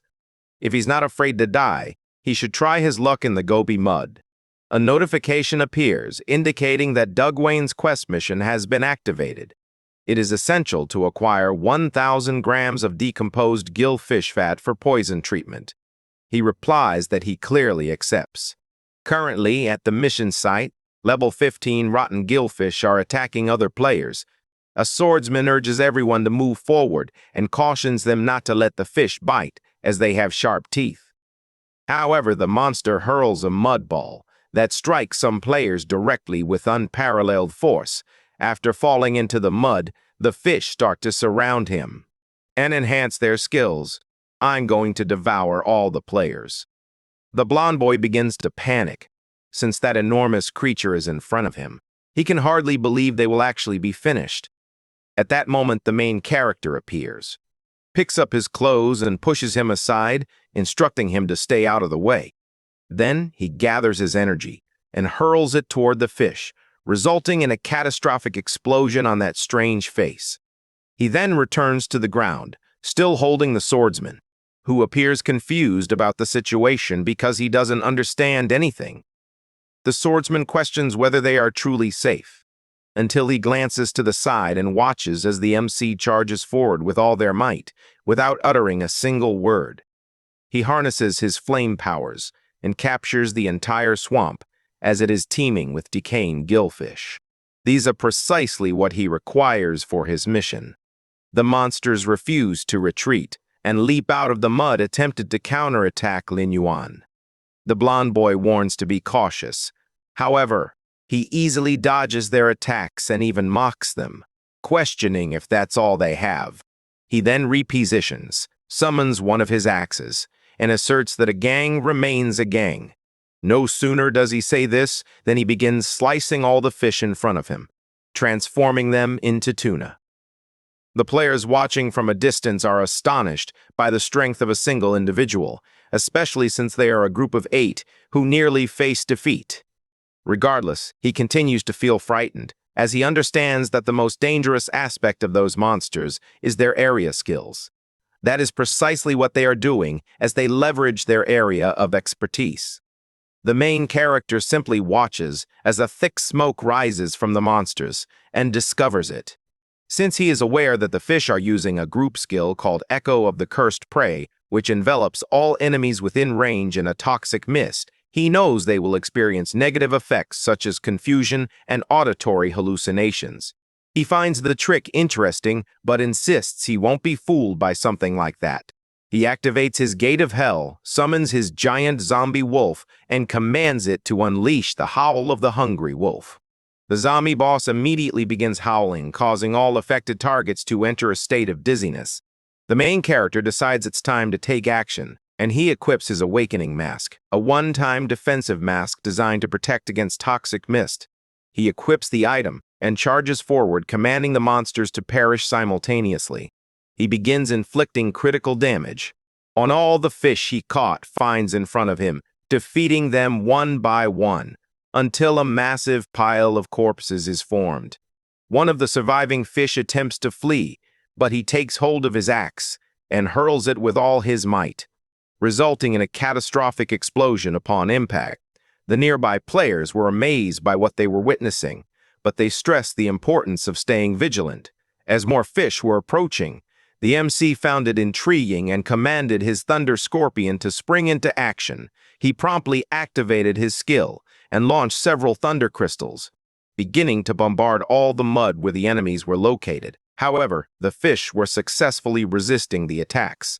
One of the players panicked, convinced that the attacks wouldn't be effective due to the significant level difference. He firmly believed it was impossible to eliminate them all at once. At that moment, Lin Yuan leaped. They approached the group and asked who claimed that the goal of those attacks was to eliminate the monsters. He then pulled up his hood. Everyone was asked to wait a moment, as they observed that the scorpion's attack was aimed at the female fish's belly. They began to find it strange as the males started to behave unusually and quickly became frightened, as they began to consume one another. The MC understood that whenever female rotten horses die or lay eggs, they release a significant amount of muscatone. This triggers the male fish to enter a rage mode, causing it to attack anything within reach. He warned that he would exploit this trait to allow the monsters to eliminate one another. Suddenly, A nearby fish charged toward the main character. This time, it was a massive fish. Everyone panicked because they never imagined a female fish could be the same size as a male. Lin Yuan recognized it as the ideal moment. He commanded his ghost wolves to move forward. They all began to bite the monster. It quickly started to lose strength without actually losing its vitality. The MC was surprised. Despite sending all his wolves, he still couldn't land a fatal blow, and with his sword in hand, he felt satisfied having immobilized the fish, as it made things easier. He said that and succeeded in killing the elite rotten horse. Upon doing so, they launched an attack aimed at the monster's belly, and picked up some small balls that were inside, since the monster was filled with them inside. The players were confused about what he was doing. The MC simply instructed his chief wolf to take the fish's head elsewhere. The enormous wolf began sprinting at full speed, until it reached the summit of a rock. He left the head on the ground and started howling, drawing the attention of all the other monsters. A black mist began to swirl through the area, and drew all the fish toward that area. The players noted that, to their knowledge, the eggs had a unique appeal for male fish, and believed the MC had intentionally created a constant source of pheromones to attract all those monsters. Lin Yuan gathered energy once more, as it still wasn't sufficient. He summoned his Hellgate, knowing he would need reinforcements. His zombies now joined the fray, and started to attack the already weakened fish. The players wondered if that was the blue venom sac inside the male fish. The MC responded that this was indeed the case, as the blue venom sac that develops inside the fish contains a substance similar to capsaicin, which is a toxic gas. The fishy odor it releases alerts others to the danger. The fish started to pull back, since the mud surrounding them was saturated with the blue liquid. The swordsmen celebrated as the other monsters fled due to their strategy. Then Yuan leaped, as all that was left was to gather the spoils. The archer admitted he still couldn't believe it. He had witnessed a single player completely clear that area. The blonde boy was bursting with excitement, eager to cling to his new master. The MC started to slice all the remaining fish, since it was time to complete the task and then return to the group. Through his efforts, he earned 12,000 experience points and advanced to level 11. He believes that, due to the countless experiences from his past life in the dungeon, he has learned to move at great speed.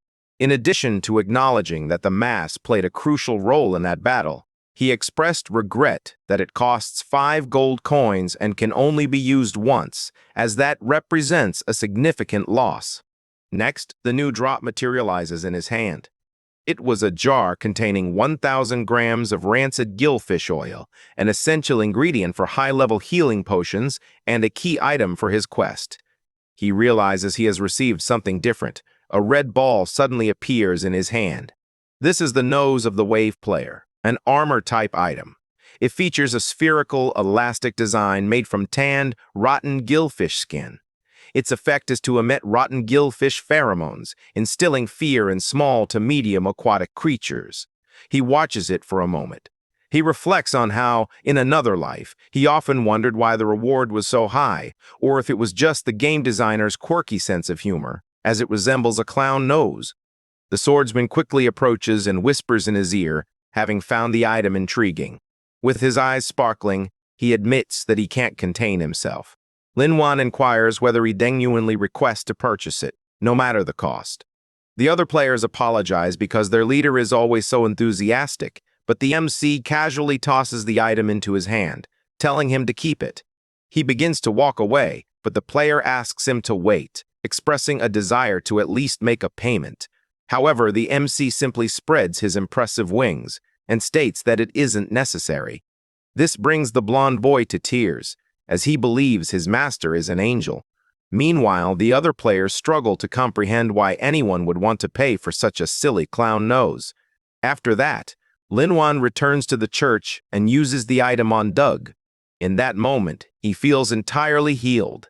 He admits that he didn't expect to receive that healing item.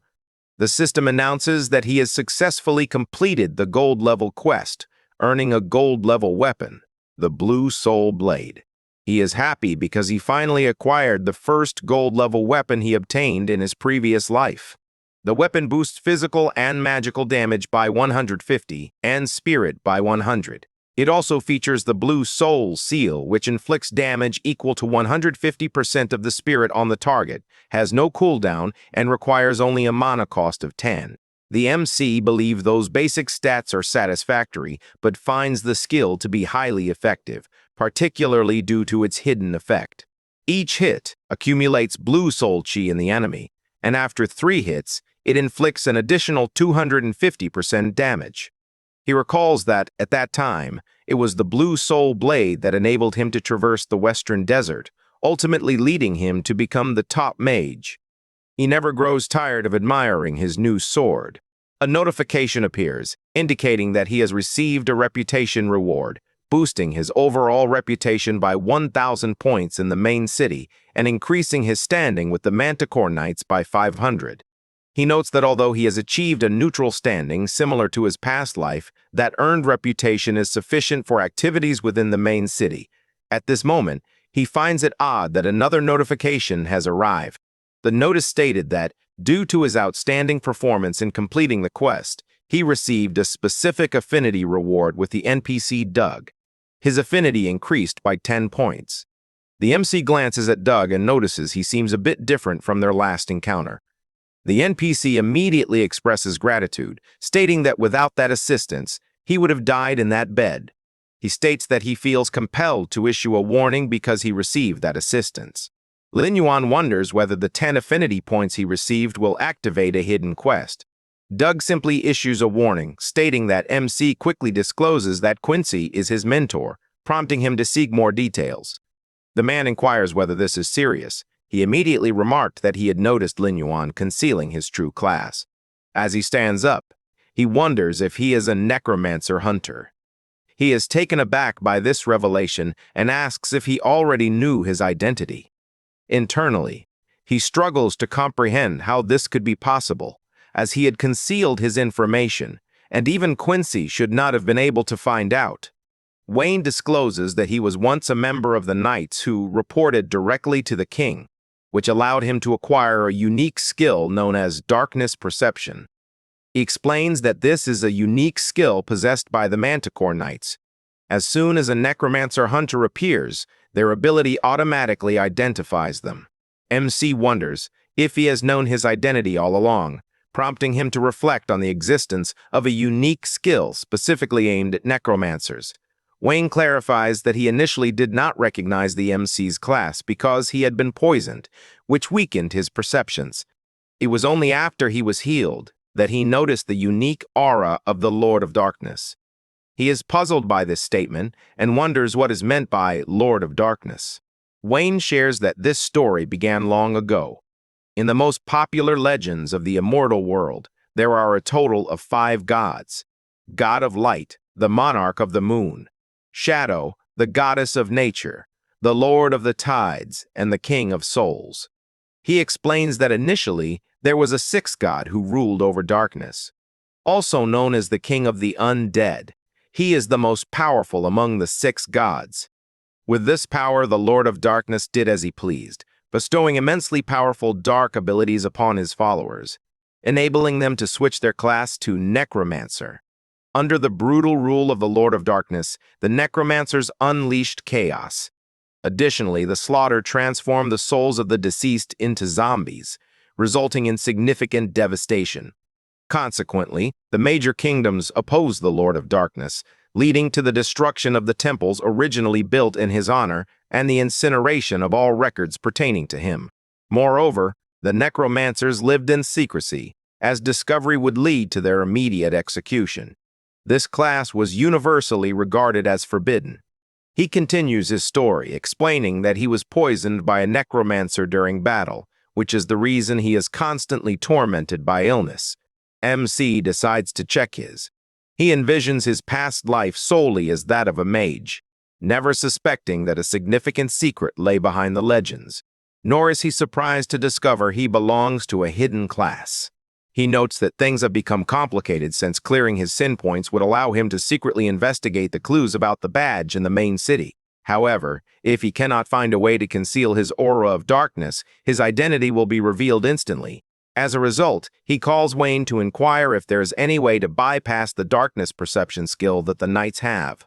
Wayne responds that it would only be possible if Quincy was genuinely willing to help. However, for that to happen, Quincy would need to reveal his true identity, which would certainly lead to his death. He emphasizes that the instructor lost his wife in a necromancer's attack, and urges once again to stay away from that individual. MC simply remains silent, listening to this, and returns to the desert sometime later. This is because 10 minutes earlier, Wayne had tried to stop him, arguing that it was madness to pursue Quincy, who aimed to eliminate all necromancers. Linuan turns and states that he has no choice. He believes that if he continues to project his dark aura, it will create problems wherever he goes, so he needs to resolve it as quickly as possible. Suddenly, several attacks are directed at him. Upon noticing this, he starts to dodge at high speed, until he repositioned himself. He noticed several people approaching. It belonged to Fei Long's guild. Fei Hu, with blood in his eyes, claimed that the MC had defeated him last time, but assured that this time would be different, as he was accompanied by over 30 people. With a sinister expression, he declared that he wanted to hear the screams of despair loud and clear when the massacre commenced. A robotic mosquito hovered above the area, and its camera-like eyes. It conveyed everything to everyone present. The Vice couldn't stop laughing, adding that he would display the massacre on a big screen. The spectators gradually began to arrive. People were surprised and questioned whether the Bloodstained Guild was live broadcasting while overpowering novices. They expressed their shock at the sight of 30 members ganging up on a single individual. Others remarked that they found the main character both familiar and handsome, expressing that it was a pity. A Linduan quickly remarked that the guild wouldn't even serve as a proper warm-up. Without hesitation, the leader shouted to attack. Everyone moved forward at a rapid pace. The mage readied his magic. As the archer prepared his arrows, the warriors formed the front line. At that moment, the system announced that a malicious attack had been confirmed, and the contract duration was set for 15 minutes. If he eliminated all the attackers within that time frame, his sin value would not increase. He readied his sword, claiming that 15 minutes was more than enough time to defeat all 3 of them 3 times. He summoned his entire zombie army to join the battle. His massive wolf started to intercept a spell, and at the same moment, the zombie scorpion struck one of the henchmen directly. The leader shouted for everyone to pay attention and form a shield wall to protect the mages. His guild quickly organized into a defensive formation, and right behind them, the mages prepared their rituals, concentrating on defensive spells to enhance the team's abilities. Meanwhile, another mage was preparing a spell, unleashing mighty lightning bolts. The archers chose to launch an attack as well. They fired their magical arrows directly at all the zombies within range. At that moment, spectators began to leave the live stream, believing the summons were too weak and accusing the MC of being an inexperienced show-off. The guild leader steeled himself, declaring he feared no zombies, and his partner echoed his confidence, asserting that Linwan would meet his end that day. The main character then smiled, which startled. Suddenly, one of the spectators shouted, asking what was going on.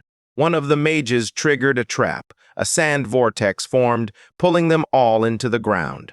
Simultaneously, the zombie wolf chief emerged and effortlessly defeated multiple players simultaneously. The battle intensified further, and both leaders were in shock.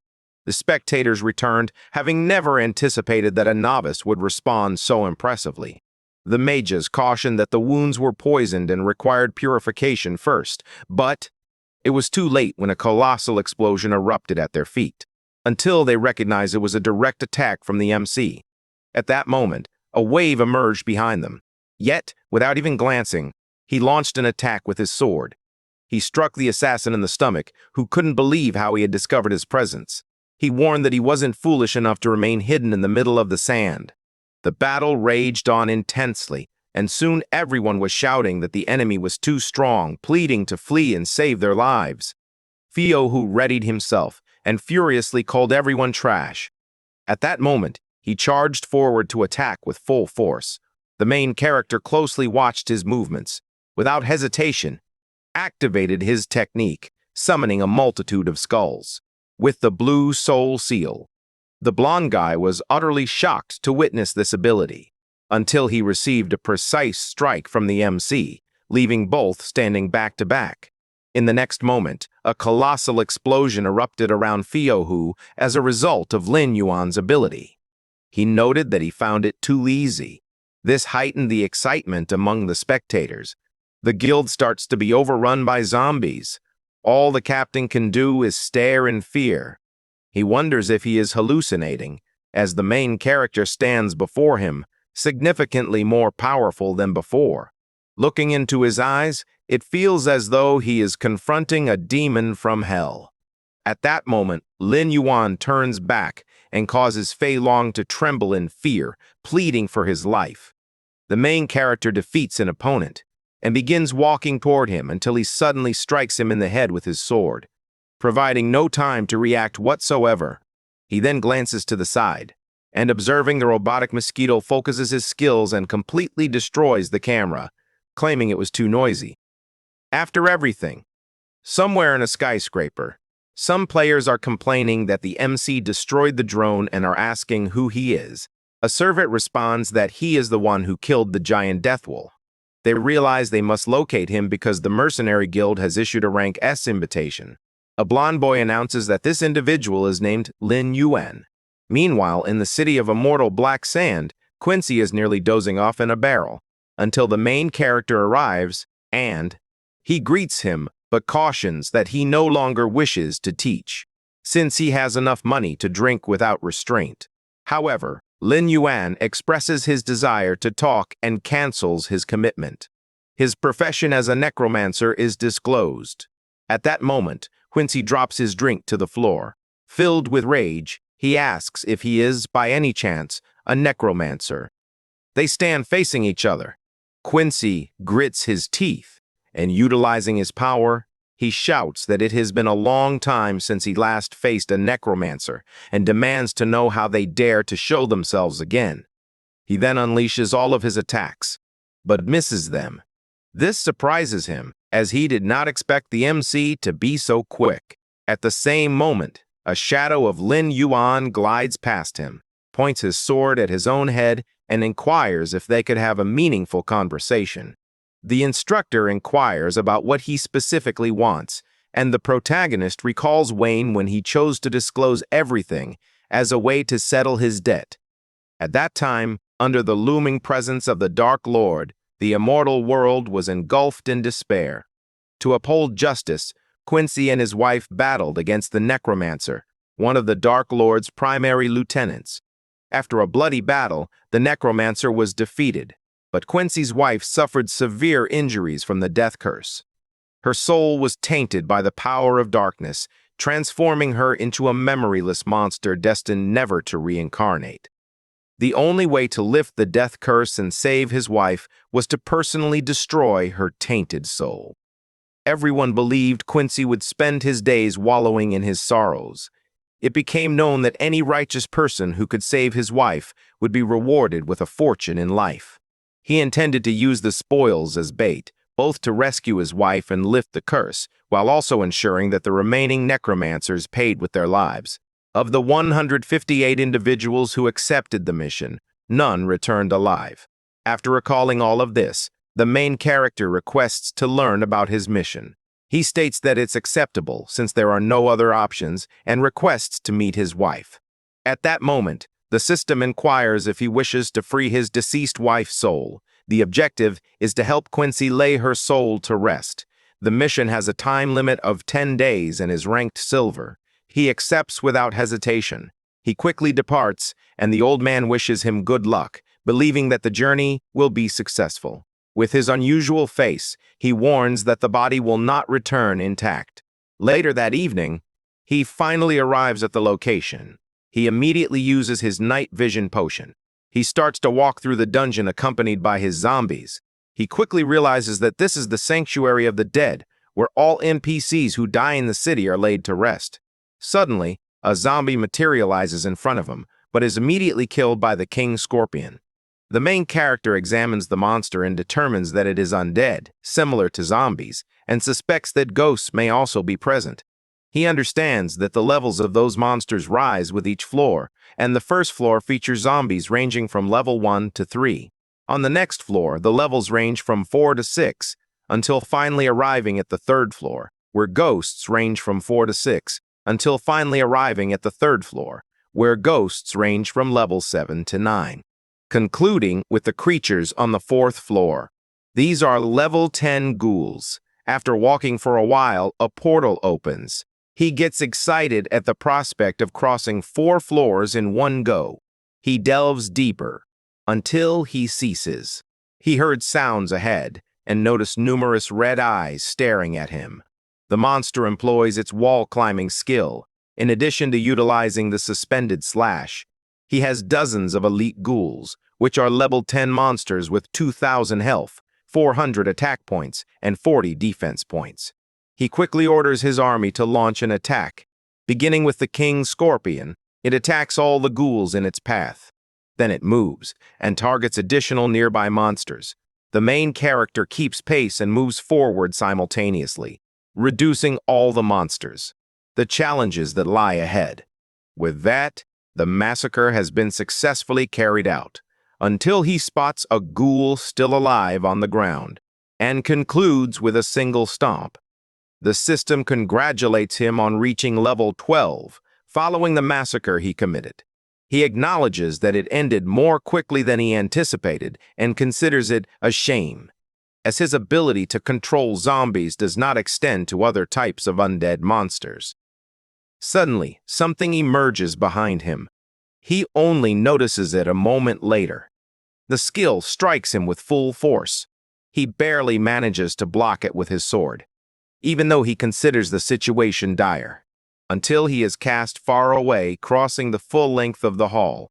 At that instant, he glances to the side and notices something changed, realizing that the area has transformed. The woman in the coffin.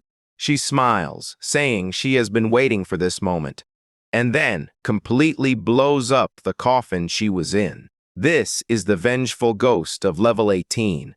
She has 6,000 health, 800 attack points, and 200 defense. Lin Yuan wonders if by any chance he is on the 5th floor. The ghost wastes no time and moves forward, compelling the main character to defend with all his might. However, she activates her Death Bloom skill, and several thorny vines start to strike, compelling him to move at full speed. While doing this, he notices that the attacks are toxic, and gripping his sword tightly, he cuts through all the vines in an instant, shouting that attacks of this level are useless against him. After clearing away all the vines, he demonstrates that his sword is no ordinary weapon, intimidating the boss. To the point of shouting, she then activates her succubus roar skill. The main character notices the powerful wind it creates and wonders if the ghost is trying to summon something. He then glances to the side and observes a skull emerging and quickly figures out what it is, believing them to be the desert NPCs buried in the sand. Is aware that, in addition to the city's original inhabitants, the game must also feature the unsuccessful challengers of the Quincy journey. He considers this a nuisance, as incredibly powerful skeletons continue to materialize before him. The main character concludes that there is definitely more than one entity behind each door and doubts that the boss can be resurrected from a pile of bones. As a result, he summons his entire zombie army and instructs them to block the doors of each skeleton. The wolves obey immediately, as do the scorpions. Only then does Lin Yuan order the activation of the bloodthirst state, and the wolf chief wielding his weapon motivates the troops to activate this skill, placing them in a state of rage. Confident, he commands the kobold chief and the thunder scorpion to launch their attack, and his 2 leaders charge forward with full force. Starting with the scorpion, it activates its pincher skill, rending the ground as it moves. The kobold activates heavy strike. Both begin to destroy the terrain. Looking up, notices the ceiling caving, in which indeed occurs as everything falls apart. However, she seems unharmed and uses her active skill to save herself. The main character is taken aback by this.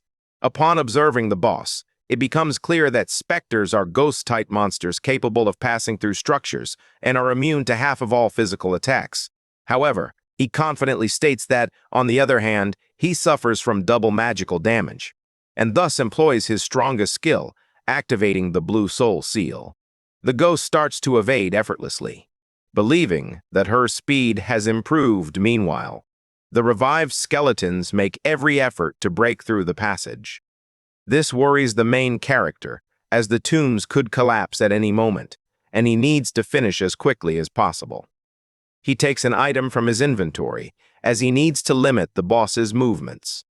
Equipping the paralysis ring, a type of jewel, increases your stats by 100 life, 10 magic, and 15 agility. Once equipped, it grants a 5% chance to paralyze the target for 3 seconds with each attack. He charges forward with full force. With his fist clenched, he activates his additional skill, Paralysis Toxin. He initiates his attack, striking the target directly with the Paralysis Toxin. He continues the assault, as it is not over yet. Even though she attempts to defend herself, she is forcefully thrown against the wall.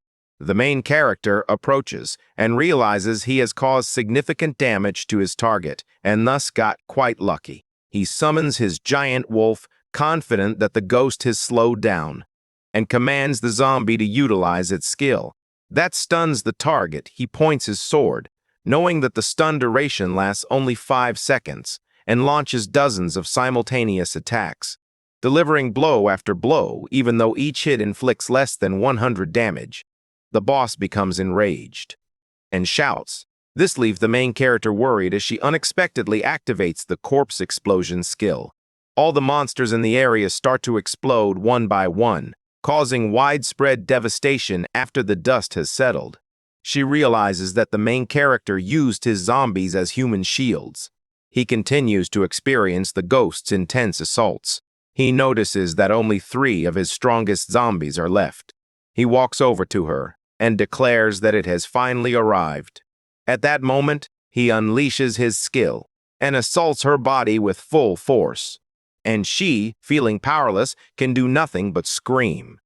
The system alerts that the boss is nearing a death state with only 30 health remaining, until he is finally obliterated, earning him 800 experience points as a reward. After the battle, he wonders if it has truly come to an end. Until he reflects on the past, he sees a hologram of a woman thanking him for being a brave warrior. A woman smiles, and her body is drawn into the MC's hand, becoming a ring. This wedding band was given by Quincy to his wife as a symbol of their love. Leniant cannot believe that the reward for defeating such a formidable monster is merely a ring. Barely uttering a word, a demonic book materializes before him, leaving him uncertain about what it is. He realizes that the corpse explosion skill is exclusive to necromancers and admits he never expected it to be limited to them. I wonder if the ghost was a servant of the Dark Lord. Without a moment's hesitation, he activates the book to commit the skill to memory, and an intense beam of light shines down on him. With this, he learns the corpse explosion skill at gold rank. It is level 1 and causes a zombie to explode, dealing 60 fire damage to nearby enemies. The skill costs 100 mana and has a cooldown of 10 seconds. He really enjoys the skill, even though it depletes his zombie stock. However, the attack power and range are so impressive that he finds it worthwhile. After that, he returns to the city of Black Sand. He shows the ring to Quincy, who is paralyzed, unable to believe he is truly seeing that relic again. He takes it in his hand and says that a sealed soul has no memories, and only after being freed will it regain them. He then asks if he no longer felt pain when his wife departed. Lin Yuan answers yes, and continuing to admire the beautiful ring, the old man begins to cry with emotion, finding the situation truly wonderful.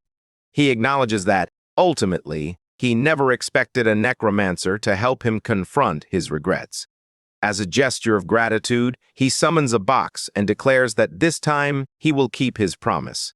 The Dark Crown is a unique helmet with 2 effects.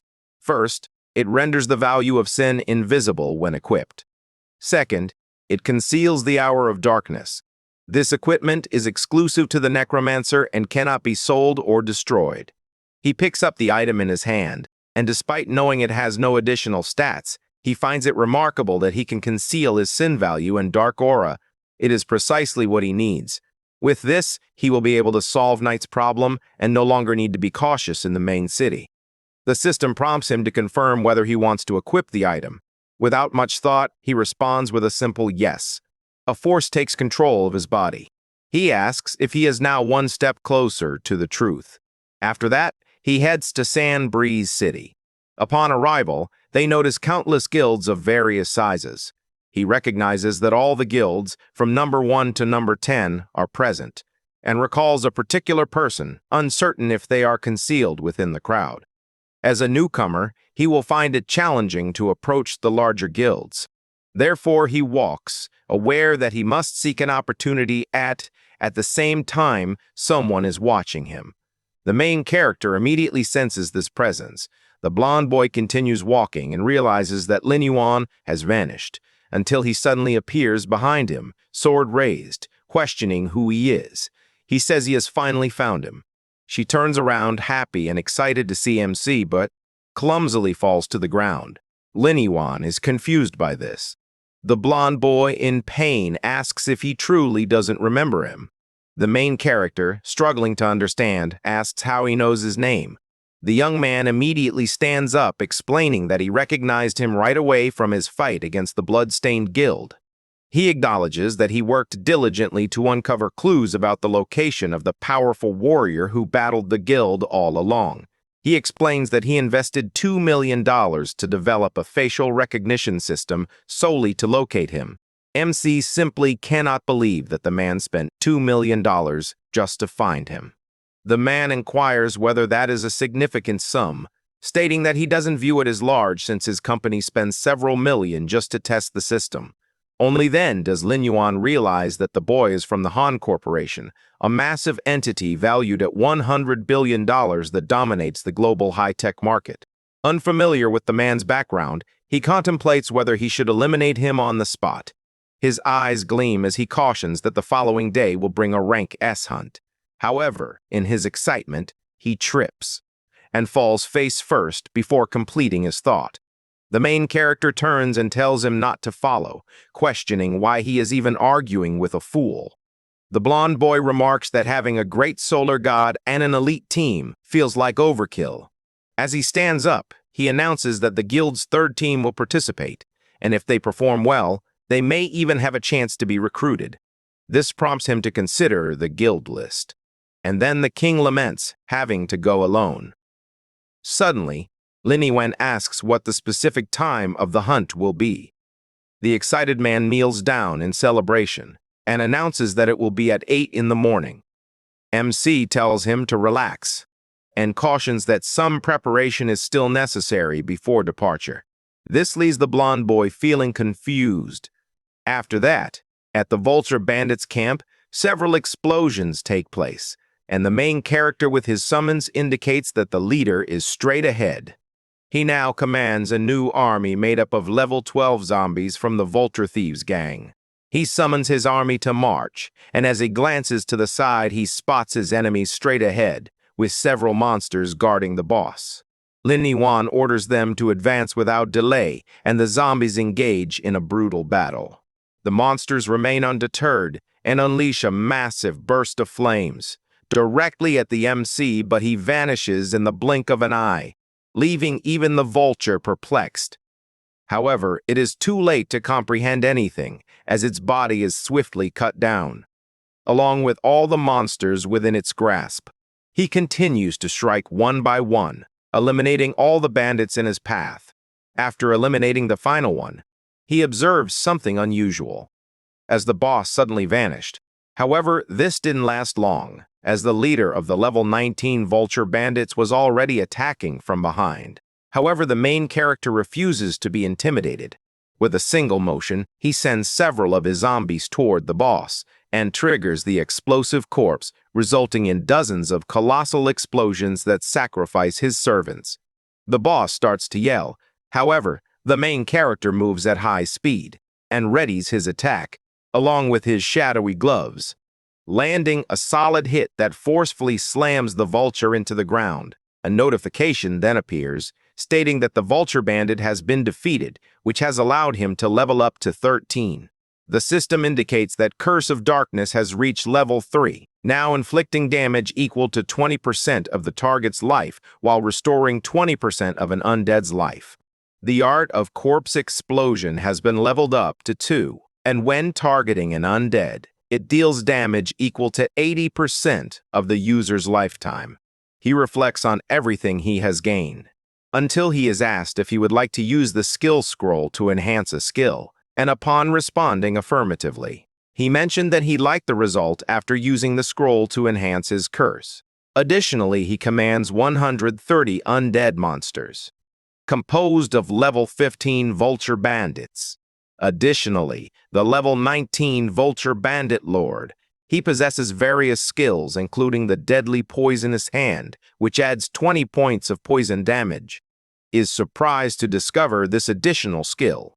He recalls a similar event occurring when the giant Death Wolf was revived, gaining the Spectre's Fury, which boosts allied units' critical hit chance by 20%. This makes him contemplative, as it seems that resurrected Lord-level monsters possess skills that at this moment, the system announces that the hunting campaign he is participating in will officially begin in 2 hours. Lin Yuan smiles and states that he is getting ready to leave. Upon arriving at the Melted Blood Scale Cave, he is instantly irritated by a bright glare in his face, and inquires whether his companion is dressed as a golden statue for cosplay. The Shiny One explains that he spent 50 gold coins for the master blacksmith to customize the armor, all to ensure he wouldn't drag the team down.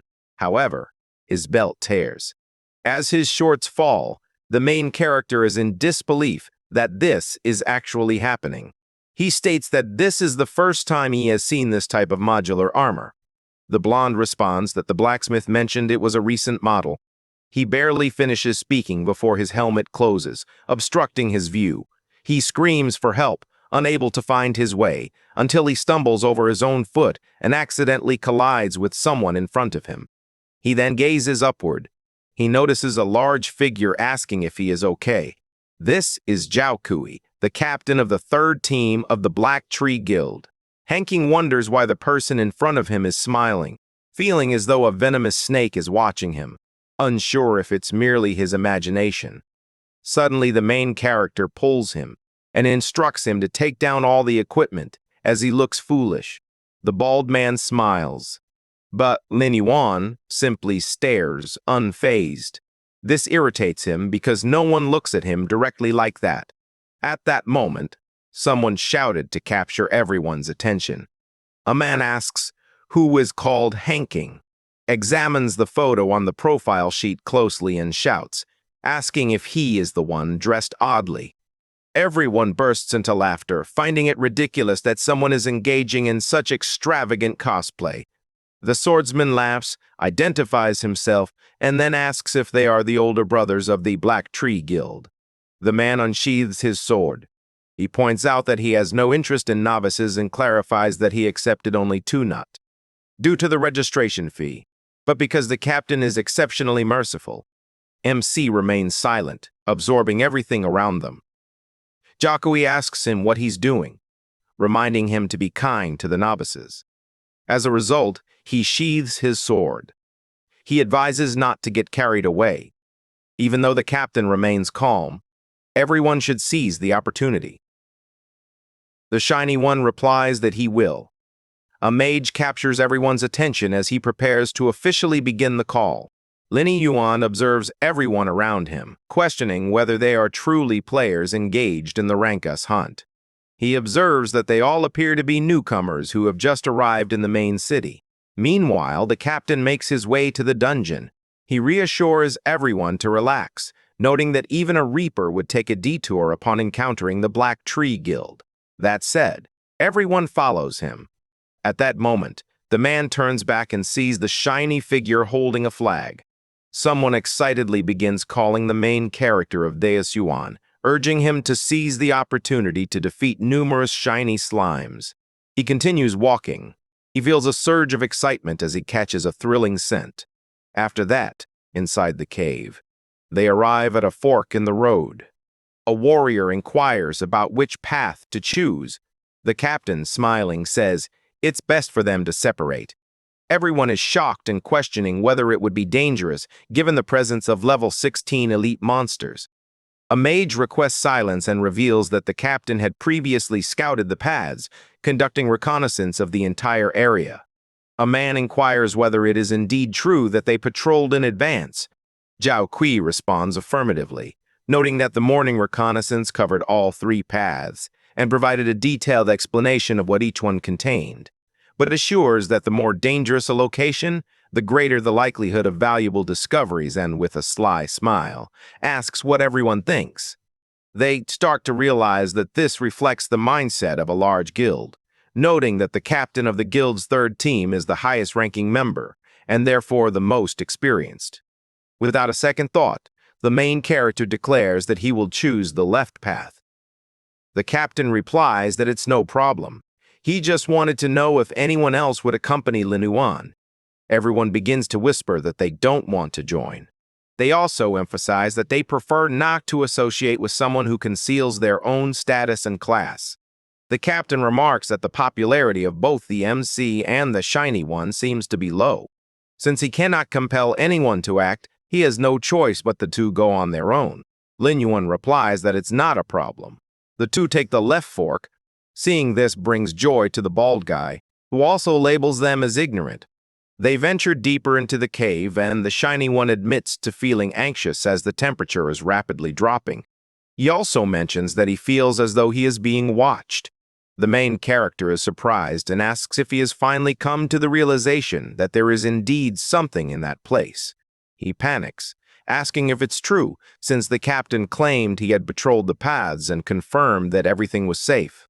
Lin Yuan laughs and questions whether he truly trusts the captain, considering this is a rank S hunt. It seems the leader has recruited a group of novices, clearly using everyone as live bait to expose the paths Han. The king is surprised to hear this and asks why he didn't reveal the bald man. He laughs and takes hold of one of the slimes clinging to the cave wall, then propels it forward into the darkness. At that moment, many eyes opened.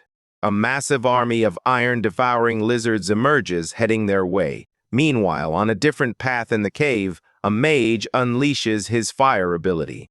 Attacking multiple lizards simultaneously and additionally, a swordsman assists by slicing them one by one. After defeating the monsters, the swordsman acknowledges that having pawns as sacrifices to distract them was quite advantageous. He finds it amusing that everyone thought they had scouted the paths in advance. Jockey swings his flail with great force, eliminating the enemies in front of him. While doing this, he is surrounded by numerous lizards, which only increases his excitement to the extent of attacking all of them. After that, he makes a strange face, warning that mere monsters should understand their position in the food chain. Meanwhile, the shiny one is utterly terrified. Although the monsters are powerful, the army of the undead is attacking with frenzied intensity, defeating one monster after another, until they complete all of them in the cave, despite the intensity of the fight. He is surprised and curious about how many monsters the zombie has subjugated since their last encounter, reflecting that these creatures are even more powerful than those faced in the battle against the giant wolf. MC notes that he mentioned he would make some preparations, and the shiny one admits he is impressed, having subdued so many powerful monsters in less than a day. After the conversation, he had already defeated 55 elite monsters. Walking states that it is already over and that the efficiency of his zombies is quite impressive. Han King begins to cry, feeling moved by his desire to be as powerful as the main character, until he is startled by a tremor that suddenly begins and decides to call Lin Yuan. However, he soon notices that the other person is busy and decides he shouldn't keep bothering him, as he also needs to be productive. Searches for the source of the tremors, until he senses something beneath the ground, and inquires whether it truly vanished. But in the next moment, the ground is shattered, as something emerges from beneath. This leaves the blonde utterly terrified. A sort of tongue materializes before him, and he attempts to figure out what it actually is. At that moment, the tongue strikes and knocks him down. Then it wraps around his body and starts to pull him into the ground, leaving him unable to accept that it is all over. However, with a simple cut, the main character seems to save him after sensing the presence of a beast lurking underground. Then he grabs the shiny one's clothing, who flees to find a better position. After moving a short distance away, Han King confesses that he was terrified because the monster appeared gigantic and insists they must leave the area immediately. At that moment, the ground starts to crack. He shouts that it's too late. Until the colossal creature appears before them, the iron-devouring iguana, a level 20 boss. He is terrified because the mission information indicated that the monsters were up to elite level, but the creature before him is clearly at lord level. He apologizes, explaining that if it weren't for him, they wouldn't have faced such a terrifying monster. He urges them to flee while he holds off the creature for as long as possible. MC laughs and asks what he means by terrifying monster, claiming that at last, someone worthy has emerged to be his prey. The shiny one is in disbelief at what he has just heard, until the boss is ready to attack. However, Lin Yuan charges ahead, eager to conquer that giant. The zombie vultures swiftly emerge and throw their shuriken swords, but it is ineffective because the boss activated his Iron Tail skill, which completely blocked the swords. Lin Yuan realizes that his opportunity has arrived and activates his Blue Spirit Seal skill, attacking the enemy's rear. He returns to the ground and the monster turns toward him. At that moment, he sees where the strikes landed, and unfortunately, he only left behind a few small burn marks. The iguana screams in fury, activating her toxic sand breath skill, which is unleashed instantly, causing an explosion in the area in front of the MC. The shiny one sees this and shouts for him to be careful with something so hazardous. The impact area generated a potent acid. The MC noted that it was a highly concentrated corrosive attack, and realizes it is more problematic than he initially thought. At that moment, the boss strikes with his tail, but he evades and summons Lord Vulture to appear. His servant emerges, launching an attack and attempting to stab the iguana with his swords. Even though she is resistant, the impact generates a powerful shockwave. Han King watches in awe as he observes a newly acquired subordinate of Lin Yuan. He finds it absolutely amazing. The Lord Vulture continues to move at high speed, until he activates his skill to launch an attack from behind and delivers a powerful blow with armor-piercing capability. However, it's insufficient as the boss swings his tail. It strikes the zombie vulture with full force, sending it crashing against the wall. The shiny one is astonished by what he sees. The boss's reaction speed is astonishingly quick, as if he has eyes in the back of his head. Lin Yuan reflects on the idea of having eyes in the back of his head, and reflects on all the instances when attacks were thwarted, even when they struck a blind spot. Makes him consider that lizards have simple eye structures and primarily depend on changes in. However, their dynamic vision is exceptional, and only their hearing and sense of smell can detect the slightest movement of an enemy. Therefore, lizards are significantly more sensitive to the movement trajectories of enemies than humans are. Concludes that to confront the monster, he must lure it into a trap. With this thought in mind, he launches multiple attacks. He begins shouting that he will continue attacking until the monster tires out. The boss starts to approach him, and he begins to flee to another place. While doing this, he imagines that he must keep the iguana's attention solely on him. At that moment, honking horns and shouts filled the air, asking if he was in danger. This indicates that the boss's defense is at a lowered level, which is why fireballs will have no effect, until he is startled by what he sees ahead. He notices that the direction MC is running takes him straight toward the pile of zombies, approaches as closely as possible, and smiles as this opportunity has come.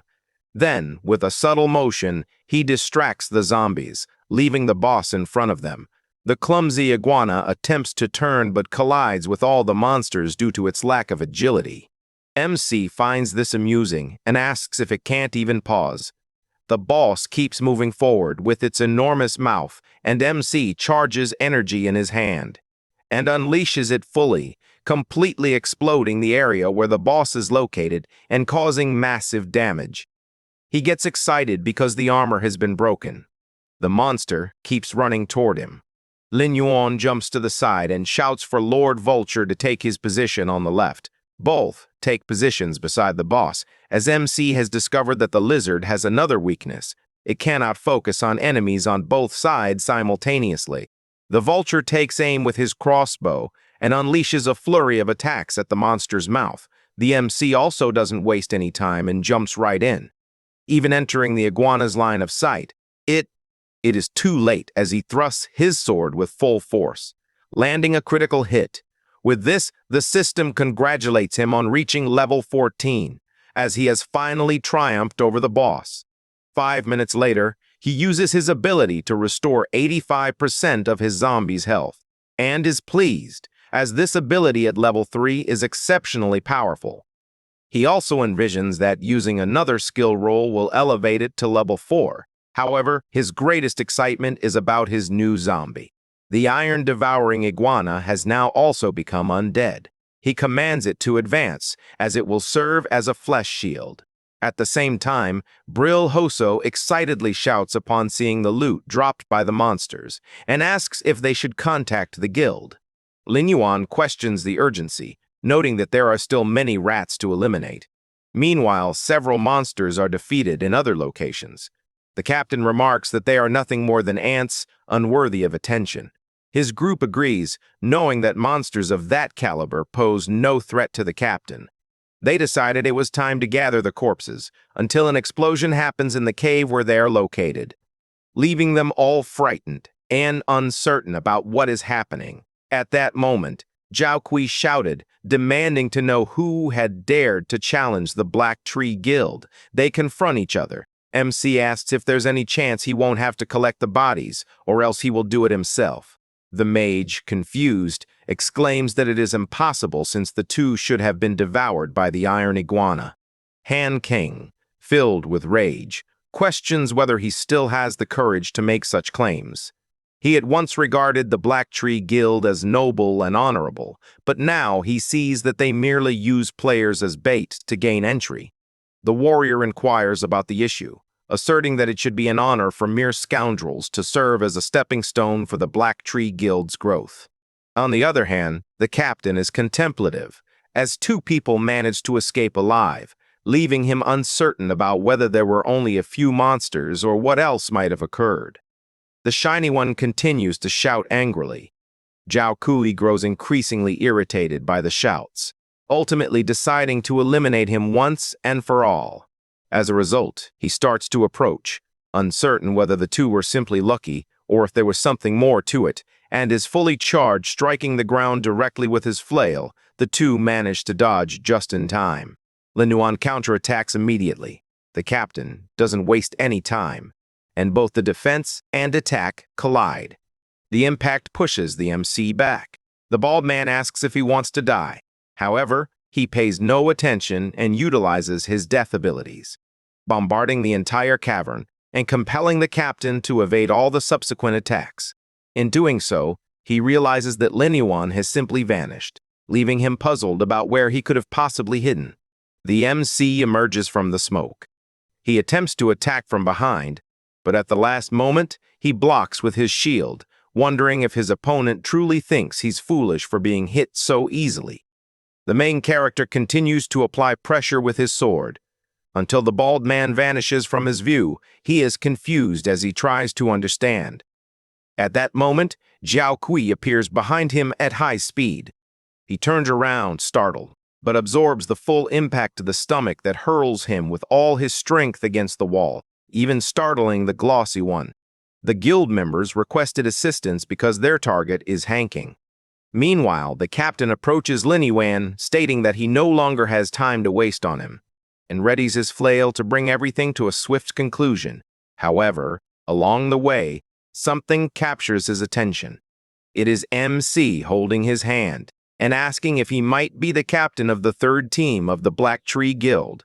He is bewildered by what he sees, but Lin Yuan smiled, exudes a formidable killing aura reminiscent of a predator, and claims to have a rough understanding of the strength of the 10th-ranked guild in the main city. Gyakui attempts to exert force, but he doesn't understand why he is unable to take any action. MC, with his piercing gaze, casually swings his arm and forcefully throws the bald one to the ground. He falls, injured, and admits that he truly underestimated him, and once again charges forward with his flail. His subordinates warn that they will assist as well. All three attack at the same time. Lin Yuan states that a mob is simply a mob, and nothing will alter that fact. They all attack, but aside from the MC dodging, he also raises his undead, who seizes the opportunity to hold them all. Only then does the captain understand what is unfolding, and once again sees the death magic approaching them, and cannot dodge in time as the explosion strikes his foot directly, causing him to fall to the ground while the undead birds restrain the other two guild members. At that moment, Lin Yuan approaches. Gyakui urges him to stop, warning that if he truly kills him, the Black Tree Guild will seek revenge. He must think carefully about his actions. The main character continues to stare until he finally glances to the side. He sees Brill Hosso clinging to his leg, having been consumed with worry just a little while ago. But now he expresses relief at seeing him well. Lin Yuan, feeling embarrassed, gives him a light kick for being too close. He raises his sword, warning the bald man that, to his knowledge, the Black Tree Guild is not only dominant in the external world, but also ruthless in reality. If he loses the equipment, the guild's standing will suffer, resulting in death, and they will pursue him for this loss. Therefore, he wants to know how he plans to explain this situation to the leaders. Gyakui realizes he is in trouble both in the game and in real life, so he pleads for anything in return for his life. He requests a list of high-level players in his guild, along with their professional levels and characteristics. He requests this because he recalls that in his previous life, the skills employed by the first disciple were unknown. No one understood what they were or how to utilize them. Consequently, he believes it must have been an exceptionally rare hidden profession that remained undiscovered by others. A confused bald man asks why he needs this list. However, as he says this, he receives a sword strike to his hand. The MC demands that he decide right away whether he will write it down. In pain, he screams that he will do it immediately. After reviewing the notes, he concludes that all the masters of the Black Tree Guild are present in that location. While there are some unique professions, none of them align with the characteristics of the first disciples. The captain approaches and inquires if, by any chance, they can depart. The MC states that he can release them.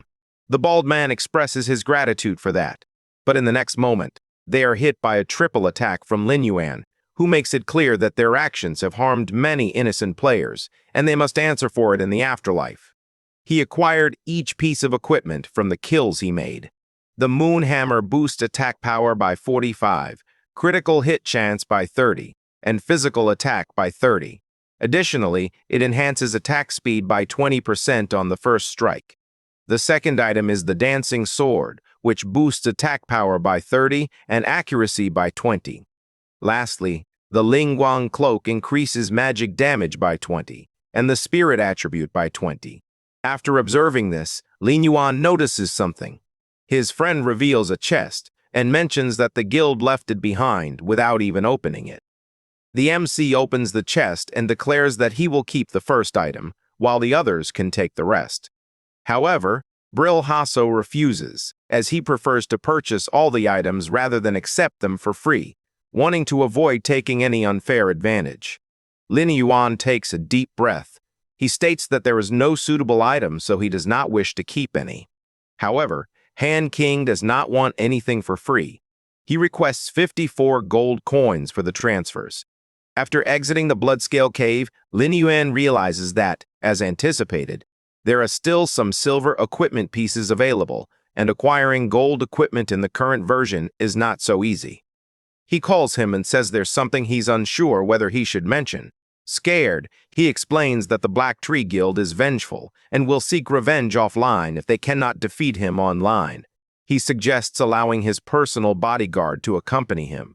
The MC, unfazed, thanks him for the reminder, but remarks that they are merely a bunch of insects, so it's not an issue.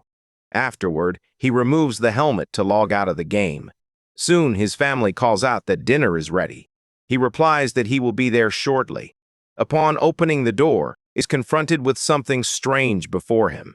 He is taken aback and continues to stare at the person in front of him. Who takes off the helmet?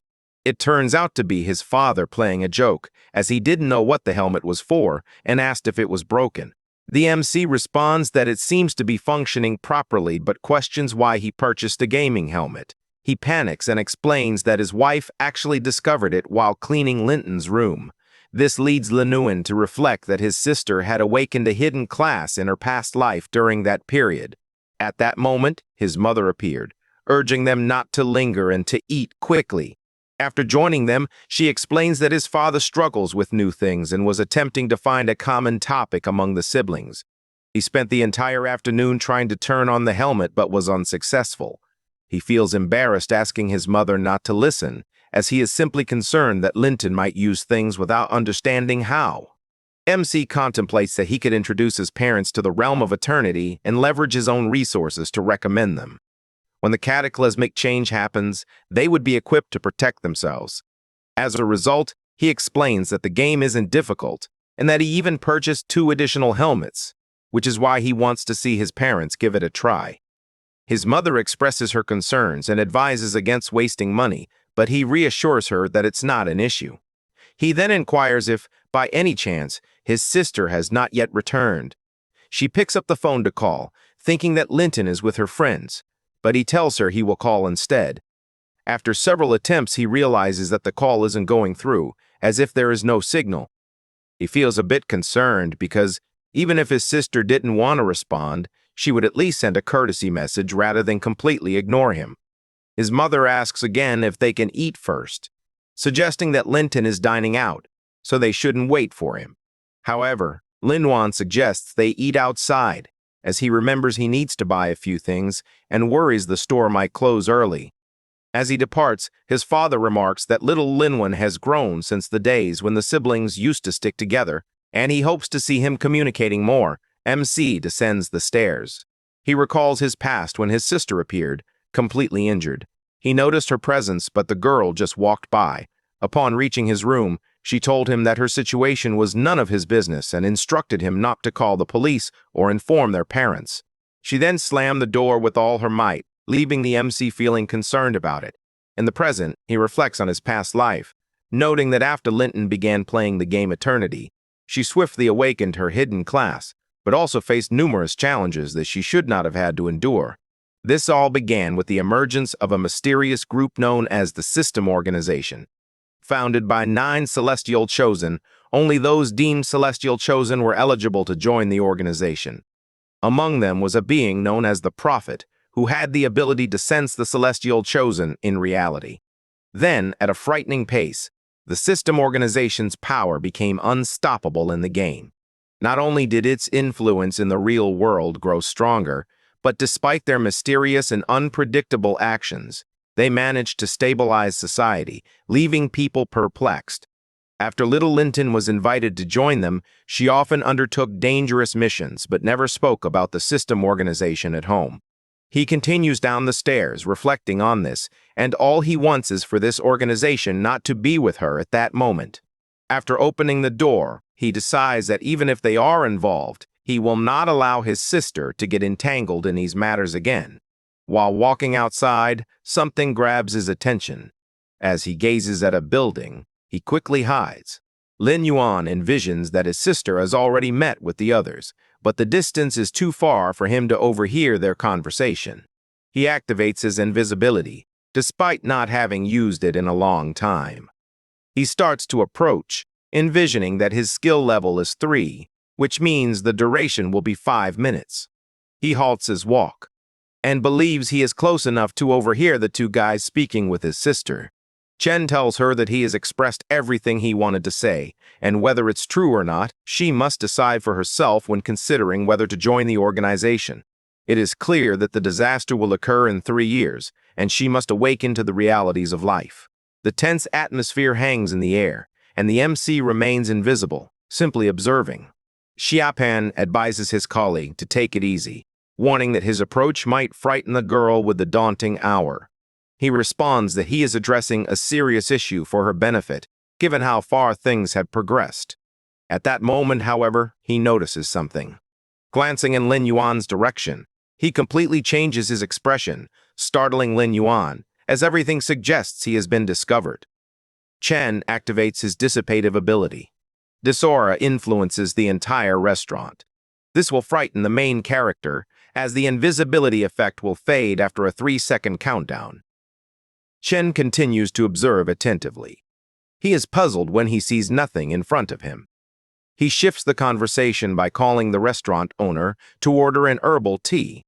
The old man responds that he will prepare it right away.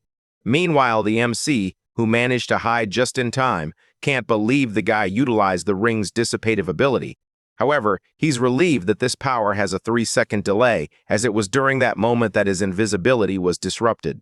Chen resumes sipping his tea and advises Linton once again to thoughtfully consider joining the organization.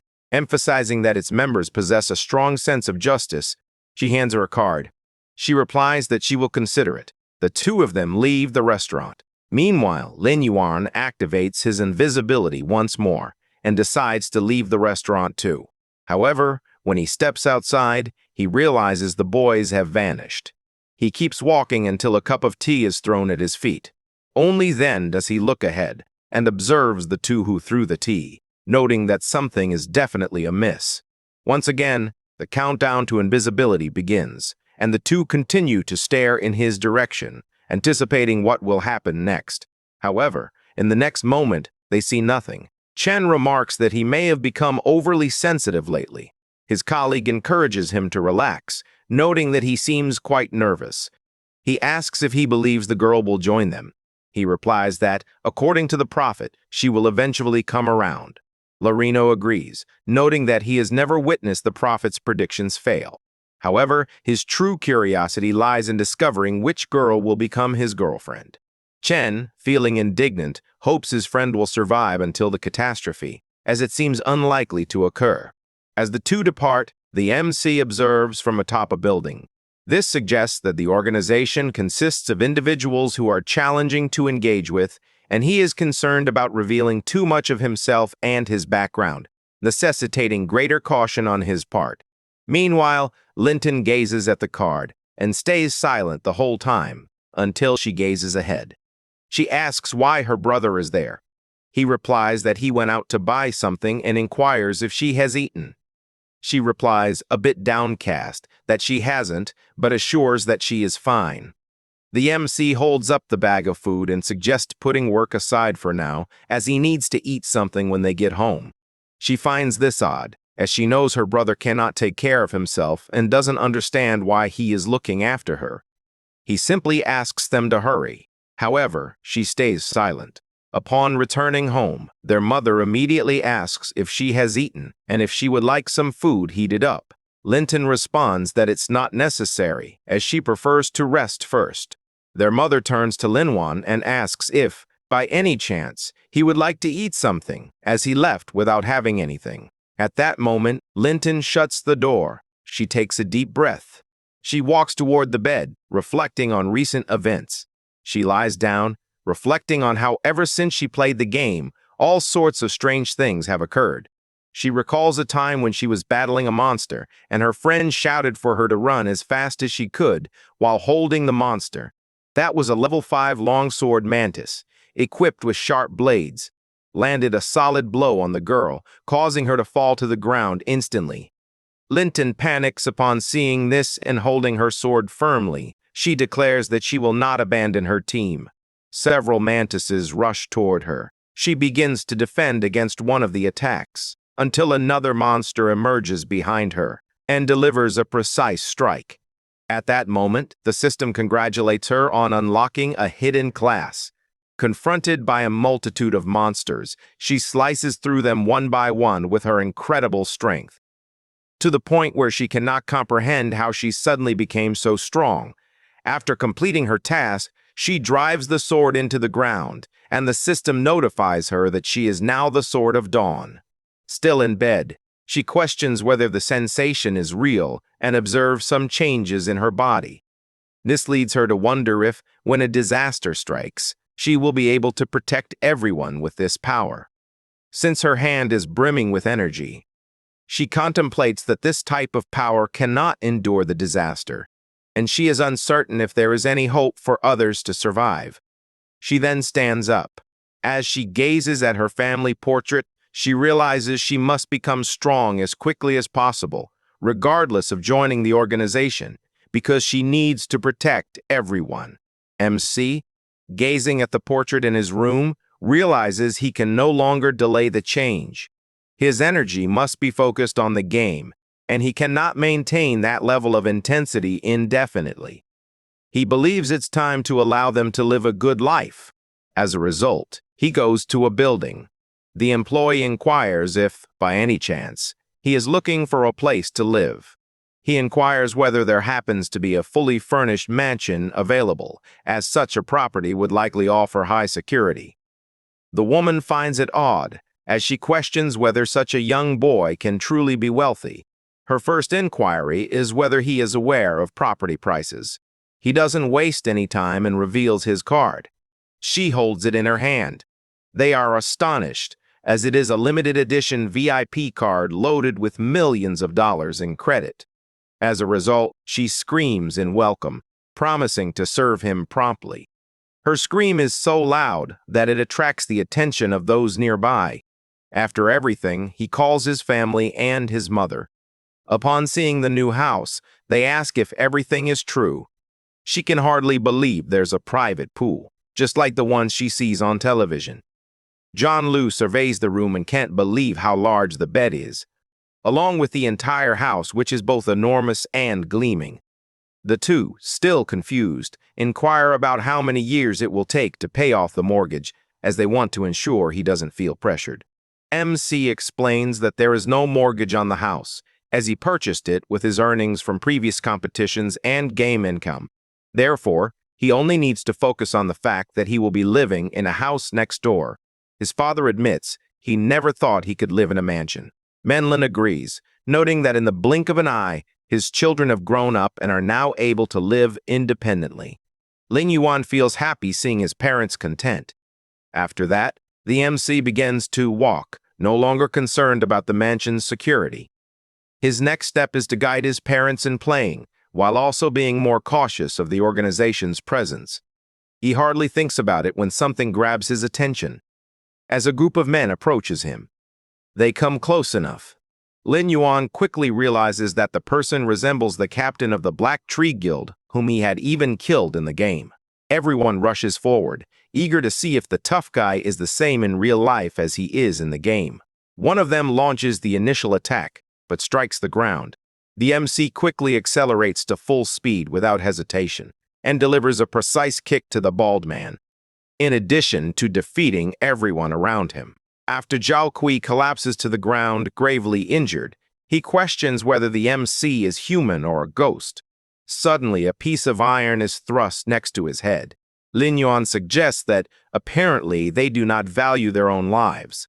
Desperate, Zhao Kui pleads for his life, insisting he can still be of use and that he possesses knowledge of a hidden mission. The MC encourages him to continue, and the bald man explains that in the main city, he discovered a blacksmith named Tong. This blacksmith specializes in delivering ore, and when favorability is high enough, he can craft gold equipment. Upon hearing this, Lin Yuan envisions that, in his past life, a player quickly acquired gold equipment, which was indeed linked to a specific NPC. To verify its authenticity, he squeezes the iron bar with all his might, causing it to bend, and makes it clear that anyone who attempts to harm him or his family, whether online or offline, will face severe consequences.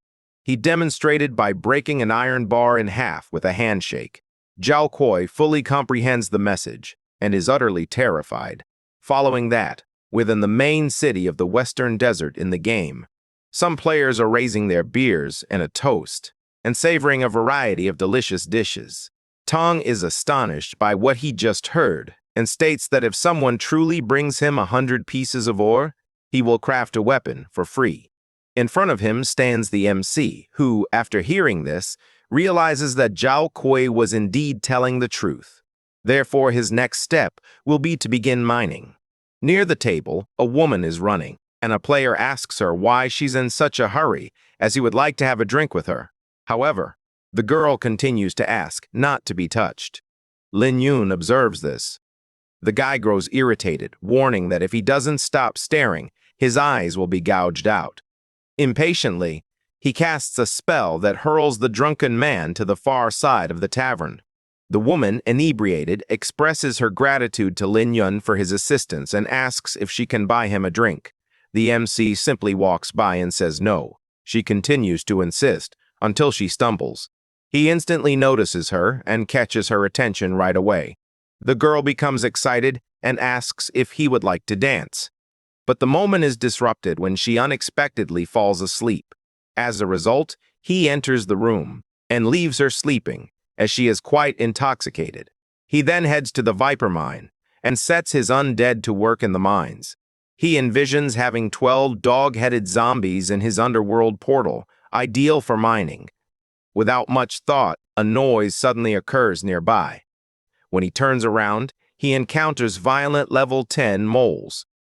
He immediately calls forth his black scorpion that immediately begins to attack all the monsters. After defeating them all, the MC quickly puts his magic to use, knowing that more monsters will soon appear to aid his objective. Soon, the moles transform into the undead. Once again, an explosion erupts above him. He asked what was going on. I realized it was a massive monster pursuing someone. Upon analysis, he realized it was another violent mole, but this one was of Lord level and at a higher tier. Sword in hand, he inquired whether it was the mine's boss and if someone was deliberately luring the monster. The player being pursued raised his staff and launched a ball of energy in Lin Yuan's direction, who promptly stomped down on the ground and jumped back to evade. However, as he drew closer, he realized it wasn't a magical attack. Upon being hit, he received a notification indicating that he had been buffed by the Old Sun, a holy armor skill that boosts an ally's defense by 20 points for 60 seconds. It was only then that he realized it was a priest skill. Nearby, the miner inquired about the situation and why all the iron ore had vanished. He also observed that the priest being pursued was a member of the supergod Iron Triangle Guild. Yet he couldn't understand why the priest was alone. He then took out his mosquito-shaped camera and began using it. Meanwhile, the priest was sprinting at full speed, shouting that he didn't want to draw the monster to that location. He urged everyone to flee, insisting that he would take responsibility for his own actions. The miner's stream system reported 15 users online. They inquired whether the boss was solo and remarked that all the priests from the Mirror Flower Water Moon Guild were excessive.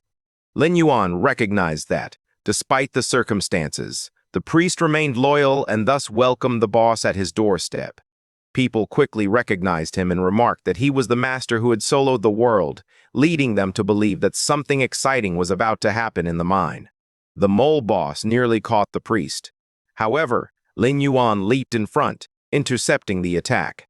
Witnessing this left the man astonished by the strength required to block such an attack. Meanwhile, in another location, Zhao Kui had his system open. While watching the live stream, he stated that he wasn't ashamed to lose to a monster. At that moment, a few players walked by, grumbling about how MC was overly hyped, with everyone idolizing him like a god and believing that no one could match their president's strength. Zhao Kui recognized it was Nu Yan, and he drew attention to the fact that the Mad God had merely exploited the guild and the class, asserting that no one could rival the great god. This infuriated the man so much that he requested it be repeated once more. He apologized and inquired if it was, by any chance, Nu Yan from the Fury Guild, mentioning that many were saying leader Quang Shen of the number 1 guild should have resigned long ago. He swiftly directed his sword toward the bald man's neck and asked what he meant by that. He felt cornered and questioned why he was directing his anger at him, as that was what everyone else was saying. Nguyen inquired whether the so-called god everyone was discussing was the person in the live stream. Therefore, he was ordered to notify the entire guild online to follow him. Meanwhile, MC's battle raged on fiercely against the Lord-level mole. After landing, he urged the priest to flee while there was still time. The monster showed no mercy and charged once more, striking the ground with full force, but he managed to dodge just in time. With his hand raised, fired several fireballs that detonated at the creature's feet. At that moment, 1,297 viewers were tuned into the stream, excited to witness 2 formidable players battling the boss. The mole began to move again and started pursuing Lin Yun, who continued to escape, as his undead minions launched their attack to the extent of knocking him to the ground. MC approached and cautioned that reckless attacks were not a wise strategy. Without hesitation, he plunged his sword into the mole's eye. That began to scream incessantly. Cobalt rises. He strikes the monster's face with a powerful blow, leaving it no time to react. Lin Yun seizes the chance to put on the glove and channels energy into his fist, delivering a decisive blow that takes it down. The system congratulates him for defeating the violent mole of Lord level and for reaching level 15, as well as for acquiring the pursuit dagger and agility boots. He quickly gets to work on reviving the boss. The dagger he acquired is made of silver and boosts attack power by 20, attack speed by 5, and agility by 25. Additionally, it enhances the next attack every 6 strikes, increasing attack speed by 10%. The silver boots enhance agility by 30 and movement speed by 5. Additionally, their special effect boosts movement speed by 10 when the wearer is out of combat. The priest approaches with glowing eyes and asks if he is, by any chance, the master who soloed the first world boss. If so, he would like to add him as a friend. However, MC simply walks away, convinced he has the wrong person. The guy insists it's impossible, stating that he has watched the video countless times and would recognize him immediately. At that moment, a fireball hurtles toward Lin Yuan, who, in the blink of an eye, turns and halts the attack in its tracks. He observes several people approaching, until Nguyen appears, stating that he recognizes him for not turning to ashes from the fire attack. In addition to him, several guild members are armed and prepared for battle. MC notices this and questions whether the Fury Guild aims to defeat him for show. However, he sees no reason to refuse the equipment arriving at his door. The system then announces that a malicious siege has been initiated, with a counterattack time limit of 15 minutes. During this period, eliminating certain players will not incur sin points. Suddenly, the priest steps forward, expressing that he has longed to fight alongside a great warrior as a comrade and vows to protect him to the best of his ability. Lin Yuan can hardly believe what he is hearing. Nguyen points his finger, warning that he will slaughter the two, but at that moment receives a punch to the mouth. Since the MC is resourceful, the punch is so powerful that it sends him soaring across the cave, until he collides with the wall. The number of spectators has already surpassed 5,000, and everyone is eagerly anticipating the show they are about to see. Nguyen rises and questions how a solitary dog unaffiliated with any guild has the audacity to confront him. At that very moment, he shouts for everyone to kill Lin Yuan. The entire guild charges forward without hesitation, driven by their loyalty to their leader. At that moment, the MC activates his invisibility. The attacks only targeted the air. The mages get ready to dispel this ability. However, he emerges behind them, stating that it's too late. With a single move, he kills both. Nguyen shouts once more, asserting that Lin Yuan must have low health and mana after just facing a boss, so they should take advantage of this opportunity. The broadcast continues at full speed, with viewers astonished that the Fury Guild is having difficulty against just one player. They move forward with determination as their pride is on the line. As MC takes them down one by one, several fireballs are hurled in his direction.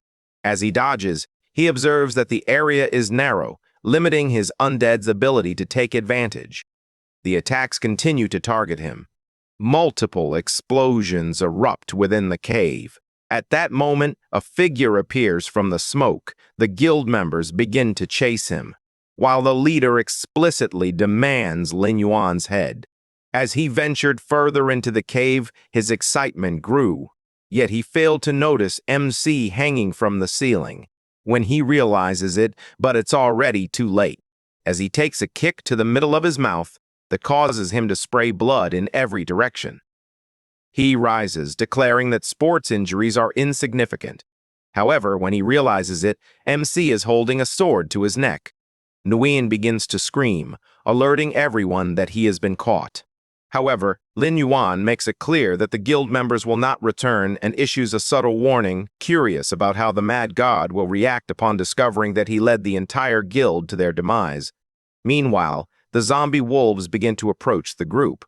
At that moment, MC activates his corpse explosion skill, resulting in the complete destruction of the cave due to an overwhelming number of explosions.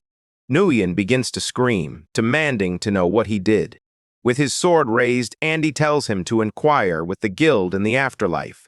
With a swift motion, he decapitates him, causing an item to drop among the bodies.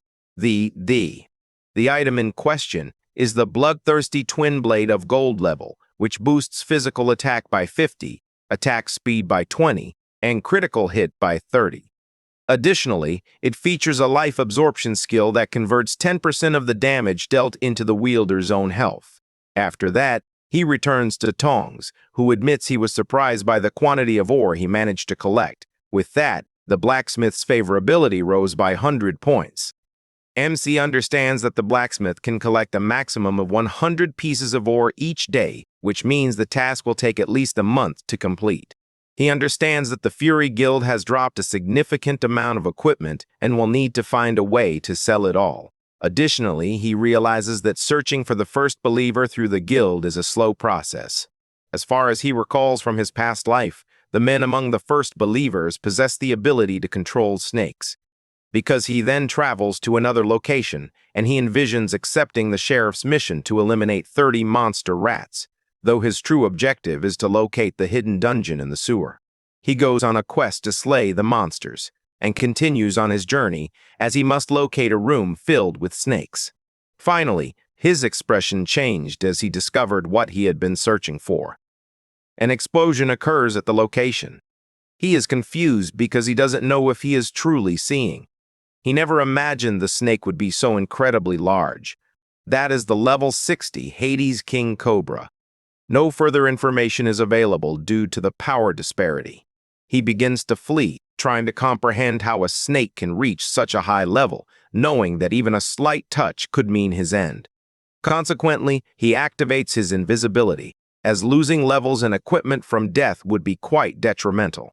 He glides through the water, and the snake continues to pursue him relentlessly.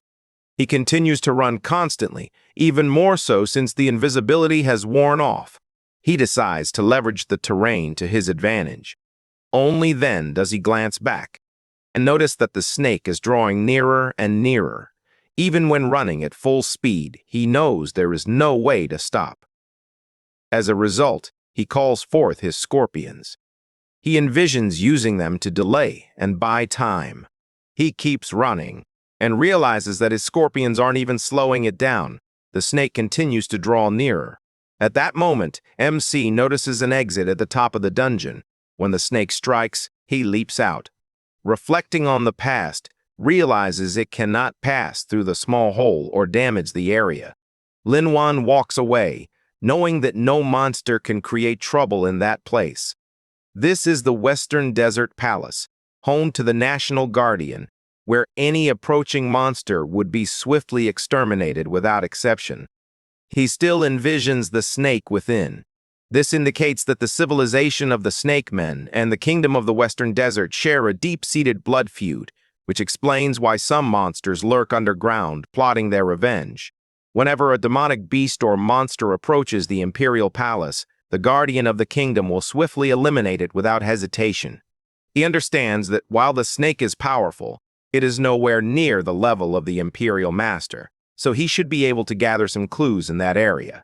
Additionally, the MC realizes he must avoid a similar situation in the future and decides to test his luck in the market to see if there are any opportunities to attract low-level basilisks, as encountering such a large snake again is not an option.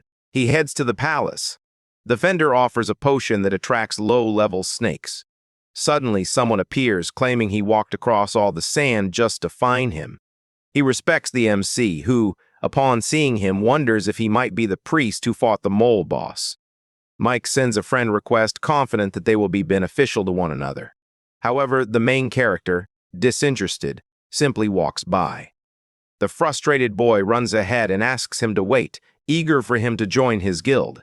He emphasizes that they could team up with Leng Yu and Xing Hen to become the 4 super gods. The MC reflects on the name Leng Yu. In his past life, this individual was the president of the Second Guild and a key member of the Order organization, making this a significant opportunity to uncover clues about the first believer. He accepts the friend request. He then invites him to open a dungeon together, but since he has something to attend to, he will leave first. Mike, feeling excited, assures him that he can count on him. The MC returns to a location where, in his past experiences, he encountered a significant number of snakes. He notices a crack in the ground. After a while, several smaller snakes begin to emerge. He recognizes them as creatures from the demonic nest, prompting him to exercise greater caution. Already prepared, he blasts open the entrance door and prepares alongside the undead kobold. Upon entering, he encounters the massive skeleton of the snake, which serves as the concealed entrance to the dungeon, the lair of the serpent demon, where level 10 baby snakes can be found.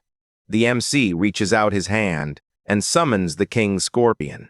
That immediately utilizes its power, eliminating the snakes in the vicinity. Upon dropping the items, the system prompts him to decide whether he would like to consume the blood and meat seed, a special medicine.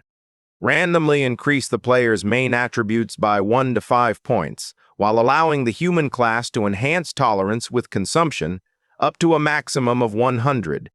He picks up the item. To his lips, the system indicates that his spiritual value has risen by 3 points, and his tolerance has increased by 1. He notices all the pills scattered on the ground and understands that they can only be consumed once.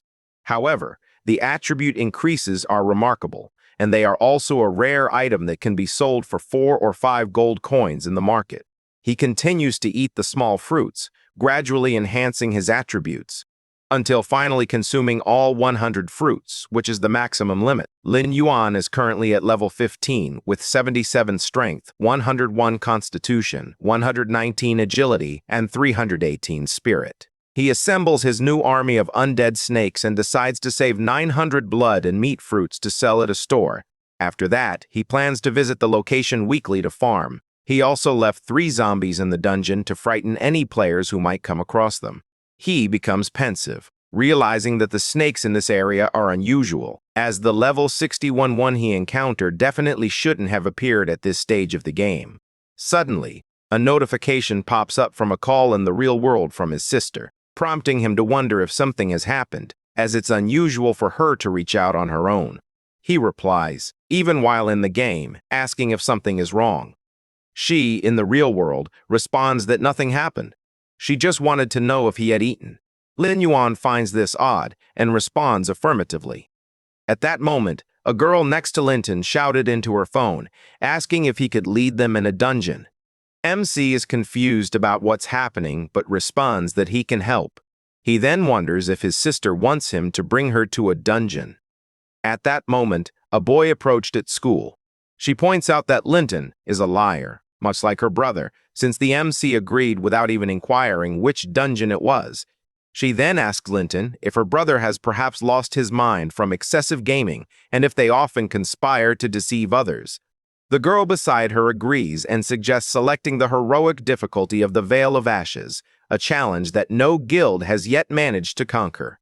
Linton, still on the phone, asks her brother if he heard that the boys requested the dungeon to be the Veil of Ashes at the heroic level. The boy taunts them again, claiming they are weak, and suggesting that their parents are also weak for bringing two failures into the world. Linton screams angrily at the insult. However, MC, listening on the phone, urges her to calm down and not to waste her breath on an idiot, assuring her that he will soon be heading to the Veil of Ashes. Linton is already at the location, and although she knows her brother plays the game often and even earns money from it, she becomes concerned, as that dungeon is quite challenging, ranking just below death difficulty, and she wonders if she is causing him any trouble. At that moment, someone approached, calling for her. A notification appears, informing us that Xiang has joined the team. Her friend claims that the fool, Wang Yan, discovered they had moved.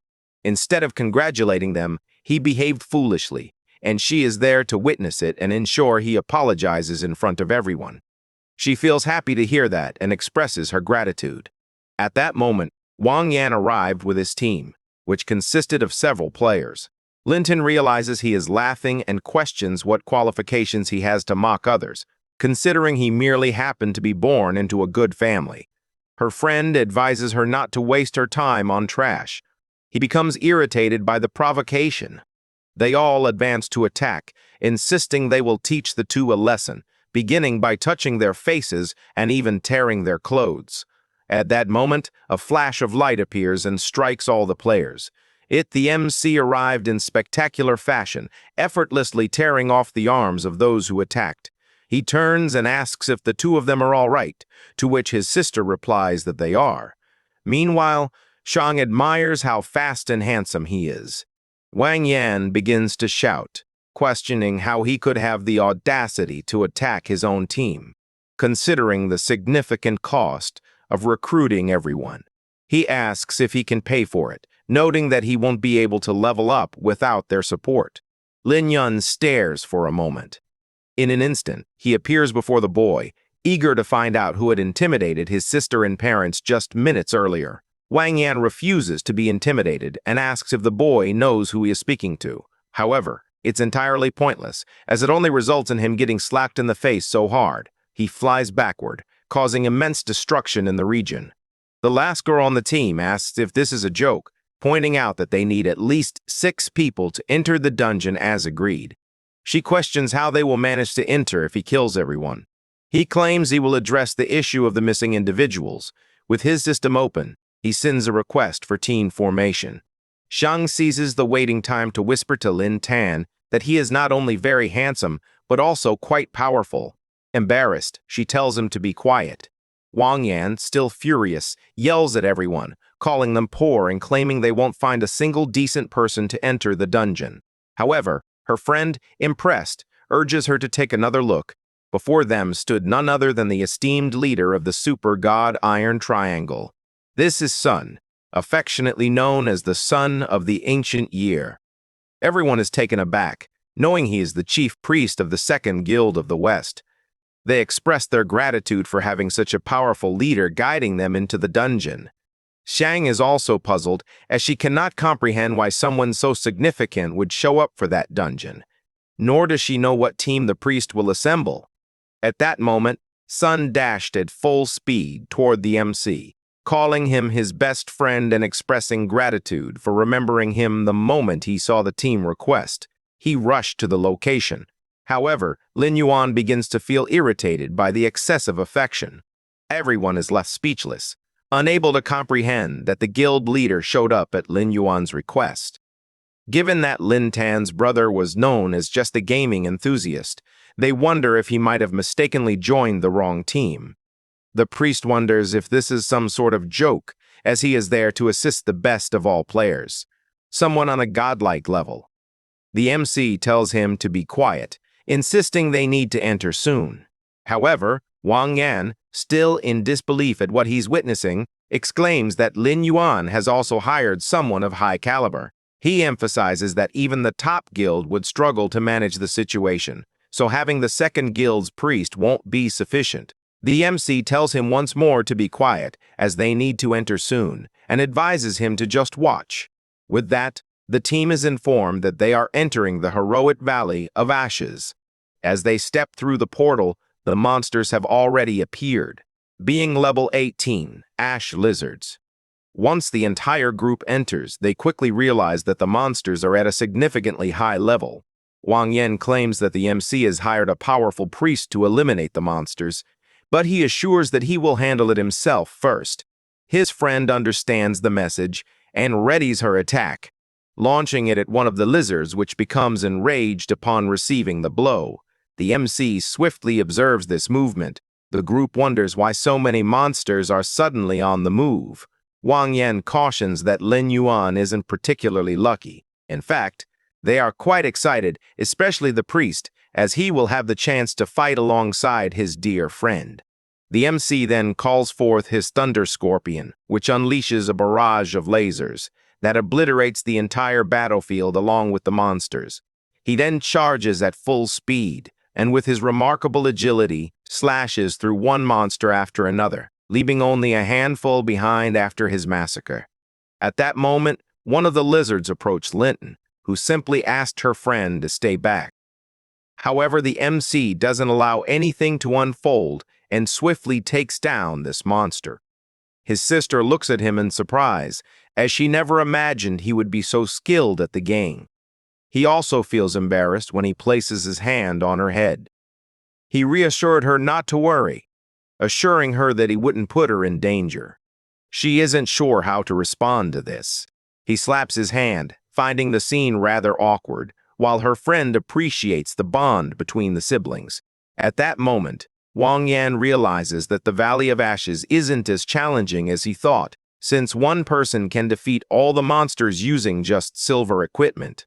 His colleague agrees, expressing her confusion about how anyone could afford better gear. As a result, he prepares himself. He charges toward the remaining monster, declaring that he will, however. What he does is receive a whip across the cheek. This sends him hurtling toward the group with full force. The MC, witnessing this dismal spectacle, instructs them to hold off until the stage is finished. As he seems eager to meet his end, he envisions that he initially intended to buy gold equipment for his sister, but for now, he'll have to settle for silver. He shows her a few items explaining that they are suitable for the class, and that's why he wants her to use them. One of the items is the Gauntlet of Fighting Spirit, which boosts attack power by 50, strength by 25, and constitution by 15.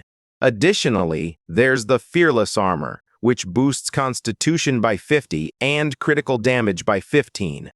Even the mage couldn't contain her excitement upon seeing the stunning silver items worth millions. This made the blonde boy jealous, prompting him to tell her to be quiet. At that moment, Linton begins to walk away, declining the items.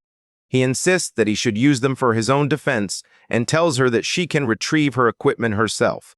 He finds it amusing that she has never changed. Once again, everyone returns to the battle.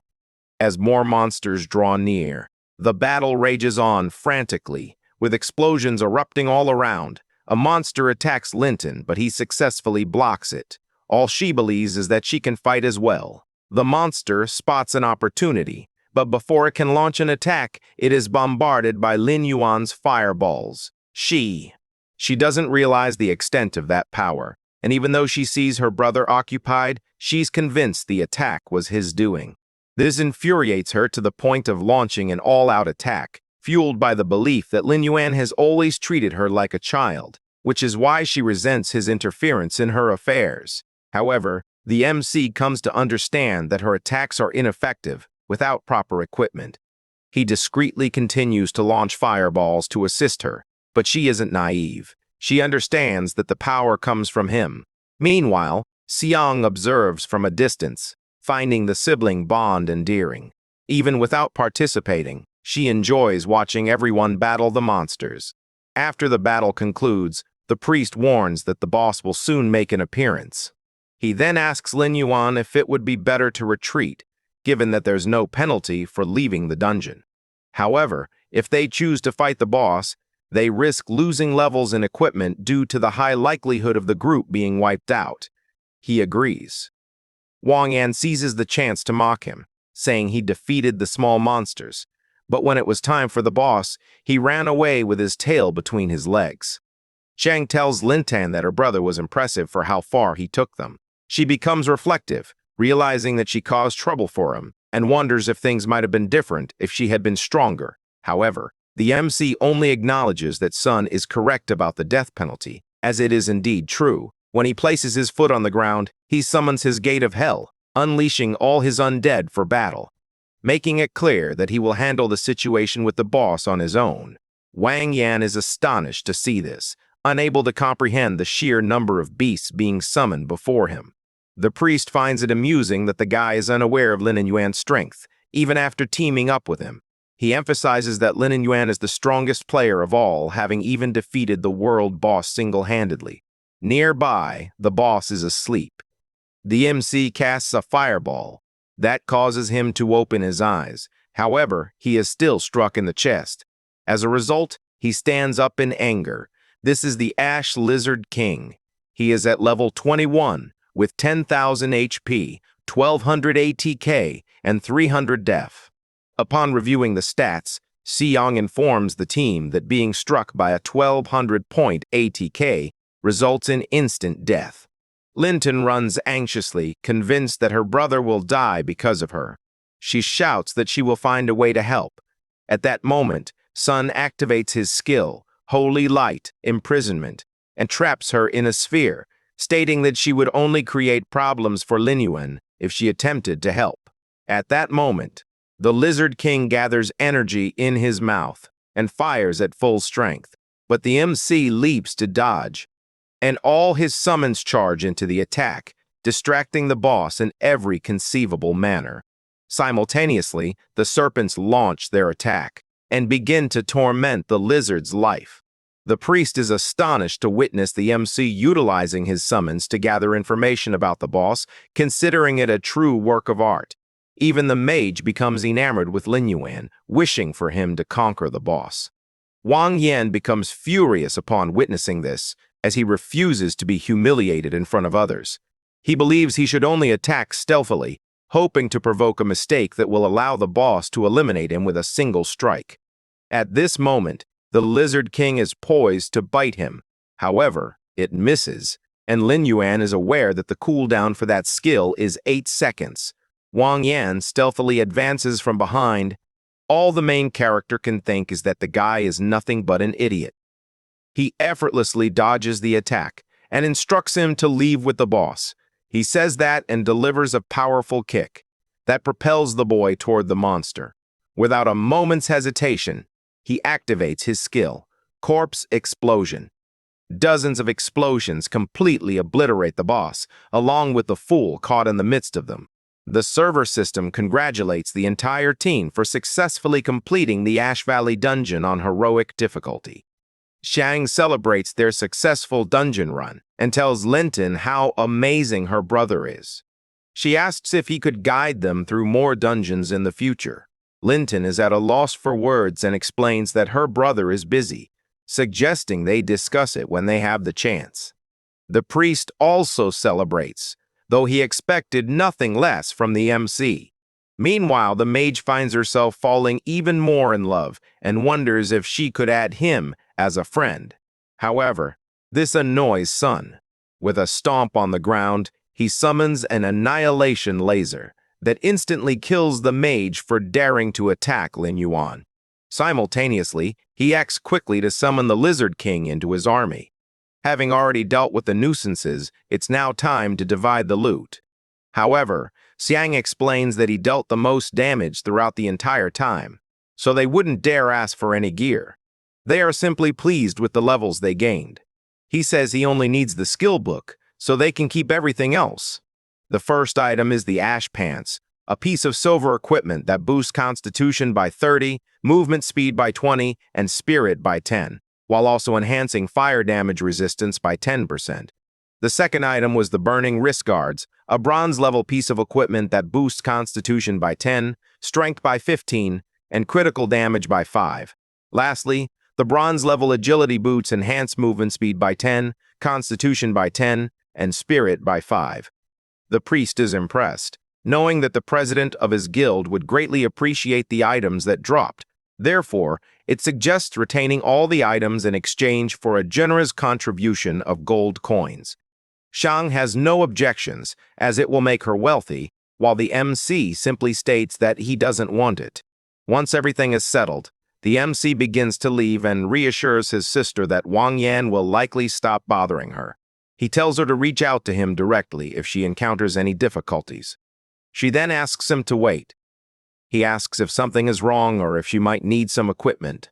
Linton imagines that her brother, ever since he entered the dungeon, has displayed remarkable skills and an almost endless array of summoned beasts. This leads her to wonder if he might possess a hidden class. However, unable to ask him directly, she only inquires whether he has felt any changes in his body since he started playing. He reflects that she seems to have noticed, but she doesn't want to reveal his secret as an undead hunter. Since it's also for her protection, he replies that there has been no change and inquires if there have been any changes with her. Feeling embarrassed, she replies no and quickly runs off, claiming she has a quest to complete. He finds this amusing, as she's still quite bad at lying. However, the fact that she can talk to him is already a step forward, since she acknowledges him as her brother. At that moment, Sun arrives with his guild members, announcing that the leader has decided to unlock the Death Valley difficulty to ensure his great friend's success. The MC didn't expect to contact Ling Yu so soon, but he sees it as a great opportunity to investigate the guild more thoroughly. He replies that it's fine, as he was actually considering trying the death difficulty. The priest is amazed and says he will introduce the key members of the guild. Beginning with the captain and the president, Ling Yu, the girl interrupts, stating that she has already heard of the so-called powerful player and thus welcomes the main team. She introduces the man beside her, noting that he is a spellmaster, a rare class. The mage clearly indicates that he still doesn't see him as a teammate, which leads him to question the rush to recruit random players. He stresses that the death difficulty allows for very little margin for error, so they can't afford to invite someone who might hinder their progress. He doesn't want to die for no reason. Sun asks what he means, revealing that his best friend possesses incredible strength. However, it's pointless since the spellmaster claims he's tired of hearing about others' strengths. Yet he will still offer him a chance. He notes that if the MC reduces the boss's HP by at least half, he will reward him with the golden equipment he is wearing. However, if he fails, he will be responsible for compensating the team's losses. He reiterates that it's not too late to give up. However, Ling Yu interrupts him, expressing his eagerness to accept the free golden equipment. He also requests that everyone be present to witness the deal, as he wants to ensure no one can back out later. The captain states that everything is settled, noting that anyone with objections should have voiced them earlier. He announces that they will move forward with the original plan, urging everyone to cooperate in clearing the dungeon. Xing Hen shouts, questioning whether they will truly proceed, as the death penalty in the dungeon is exceptionally harsh. However, she states that she won't reconsider her decision and orders everyone to enter immediately. He feels frustrated but believes he can make her understand that the stray dogs on the roadside are simply not enough, and confident, he asserts that he is the only one in the guild who is truly worth it. Inside, countless level 18 lizards roam. At that moment, everyone is teleported inside, attracting the monster's attention. Everyone is immediately surrounded. The priest quickly realizes the density of the monsters and death difficulty, as they were surrounded the moment they entered. The captain of their order instructs the melee class to shield everyone while they look for an opportunity to advance. The team follows the leader's directives. Irritated, Xing Hen summons his energy balls, confessing that he's eager to strike the MC on the head. A monster breaches the defenses, and the mage covers for himself by claiming he forgot. The captain steps forward, urging him to gather himself, insisting that something like this cannot occur. Meanwhile, the priest grows increasingly concerned as the monsters are multiplying too rapidly.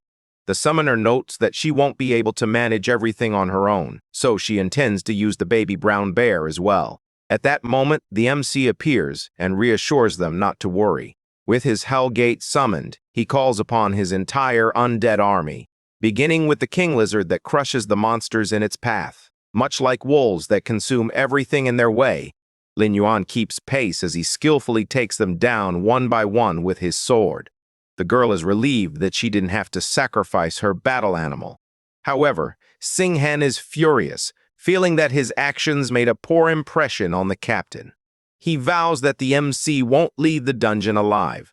He starts to say something, but Ling Yu interrupts, reminding everyone to stay focused and not get distracted. The system alerts that a new wave of monsters is on the way. The team falls into battle formation, following this warning. Meanwhile, the captain reflects on how the MC was able to analyze and resolve a crisis in an instant, recognizing his rare talent. She plans to invite him to join the guild afterward. The spellmaster observes Lin Yuan from afar, furious about leaving a terrible impression on the captain. He channels his energy. He tosses several power balls in his direction, claiming he's just supporting him and urging him not to get hurt. Lin Yuan clearly recognizes the ill intentions behind the situation. Although he finds it foolish, he sees it as an opportunity to strengthen his relationship with Lang Yu, as she may let her guard down and reveal valuable information. With remarkable ease, he evades the powers, but finds himself confronted by the monsters. At that moment, the guild leader took his hand. She lifts him up and says she'll handle the right side while he takes care of the left. She hurls him toward the monster. In an instant, both of them eliminate their respective targets. They adjust their position. A moment later, they killed more approaching monsters. The team is thrilled to witness the perfect combination of the two. The MC seizes the opportunity to remark that it's the first time he's witnessed such a skill and asks if she learned it after changing classes. She replies that it wasn't anything extraordinary and that she simply learned it from a skill book. He acknowledges that the second guild possesses genuine hidden talents and asks if she specializes in any particular skill, as he would like to exchange techniques. She replies that he can discover this for himself by joining her guild. However, he declines because he is accustomed to playing alone. In that moment, she recognizes his smile as familiar, but quickly recalls that it is exactly the same as before. Xinghen observes from a distance, feeling irritated as he wonders what the MC said to the captain to elicit that expression. At this moment, the priest approaches to inform everyone that all the dropped equipment has been collected and will be distributed among the group after the battle. He asks if they will proceed to fight the boss as planned. The spellmaster approaches, asking everyone to wait and apologizing to the MC, as his power exceeds all imagination. With a look of ill intent, they remark on why Lin Yuan shouldn't be allowed to draw aggro from the boss. The MC remarks that if they proceed that way, they won't have a chance to confront the boss, let alone reduce his health by half. He then questions whether he's willing to renounce the golden equipment, hesitating to part with it. The mage finds it amusing, believing that Lin Yuan won't survive a few of the boss's attacks. He reassures him not to worry, promising that once the mission is complete, he will reward him with the golden equipment. However, the captain expressed her disagreement, noting that altering the plan at the last minute could pose a problem. Nonetheless, Xinghen urged her not to voice that concern, as Lin Yuan has matured enough to make his own decisions. As she could see, she liked him. The MC realizes that reaching out to the second guild will be problematic due to the star mark. Consequently, he thinks it's best to let things settle before addressing the situation later. After some consideration, he responds that he is ready to embrace the new challenge. Everyone then approaches the Lizard King, with the MC leading the way. The priest, confident in his friend's abilities, encourages him to give it his all. The spellmaster, however, finds it amusing, convinced that Lin Yuan is unaware that the boss's area skills are specifically tailored to counter-summon beasts. He believes this will make the encounter entertaining. The MC, recharging his power, envisions that this boss, set to death difficulty, is indeed challenging. However, drawing from his past experiences, he is fully aware of all the mechanics involved. With that, he unleashes his fireball, This strikes the lizard squarely in the face, drawing its attention toward him. The Ash Lizard King, now at level 25, is prepared for battle. The players started when the boss reached level 25, while the strongest players are currently at most level 15, resulting in a significant gap. The monster launches its first attack, but the MC swiftly dodges. As he repositions, he feels satisfied that the boss still employs the same tactics as before. The entire team remains in position, ready to capitalize on any openings that may arise. The mage observes from a distance, intrigued by the peril Lin Yuan is confronting. At that moment, the monster strikes the team with its tail. The captain instructs Xing Hen to use a quick control skill, but he replies that it's too late. As a result, the strike impacts the ground, sending everyone flying. She becomes furious, demanding to know why he is paralyzed and not contributing his share. The rest of the team expresses their concerns about their injuries and the time needed for recovery. They question how they can allow Lin Yuan to face the boss alone, deeming it madness. The tanker agrees, lamenting that even if they abandon the dungeon on death difficulty, the penalties will be severe. The captain readies herself, knowing there's little else to do, and hopes everyone learns their lesson. The new teammate made no mistake. It was the others at fault. She makes it clear that if this behavior continues, they risk losing their positions in the guild. At that moment, the summoner captures the leader's attention. It seems that Lin Yuan is managing it all on his own. Indeed, the MC is unleashing his Scorpion King. The boss unleashes its roar, but the attack is incredibly slow, allowing for dodging opportunities. There's ample time for the Scorpion to maneuver behind the monster, utilizing its electric strike that leaves the boss paralyzed. The other undead seize the opportunity to move forward. The captain is taken aback to discover that Lin Yuan possesses a summoned beast with lightning attribute attacks, and even more impressive is Lin Yuan's ability to manage the boss. The mage shares this sentiment, feeling that he is less valuable than a summoned beast. Sun urges everyone to recover quickly to assist their friend. Xing En remained confident. Observing the battlefield, he realizes that the summons won't last much longer. The boss's damage alone could easily overwhelm them all. Indeed, several monsters are nearing the end of their lives. However, the MC quickly employs his Dark Curse, immediately restoring them to full health. The mage observes this and finds it impossible. He doesn't believe it's feasible to restore a summoned beast's health. He's beginning to think that the MC might defeat the boss on his own if things keep progressing like this. The leader quickly shouts for everyone to prepare, as the boss is low on health and they need to assist. As a result, the Lizard King enters a state of fury, becoming significantly more powerful. Long Yu panics upon witnessing the boss's skill and warns everyone, as it's the boss's most powerful area attack, just before he dies. The mage grows increasingly frustrated, unwilling to let the MC gain the upper hand, while still aiming to earn the boss's equipment and the captain's respect. He tells everyone to move aside because he is about to interrupt the boss's skill. He begins to cast his ability, but he is careless and hits Long Yu. Lin Yuan successfully dodges because he anticipated that would occur, and realizes that the guild leader, even although he finds it annoying, he leaps. He catches her in his arms, reassuring her not to be afraid and to simply wait. He then triggers his corpse explosion, detonating all nearby summons around the boss and defeating it instantly. The server announcement congratulates all players for successfully clearing the dungeon on death difficulty in Ash Valley for the first time. The captain, feeling utterly embarrassed, admits she never expected someone so young to be so experienced, especially since he remained calm under pressure.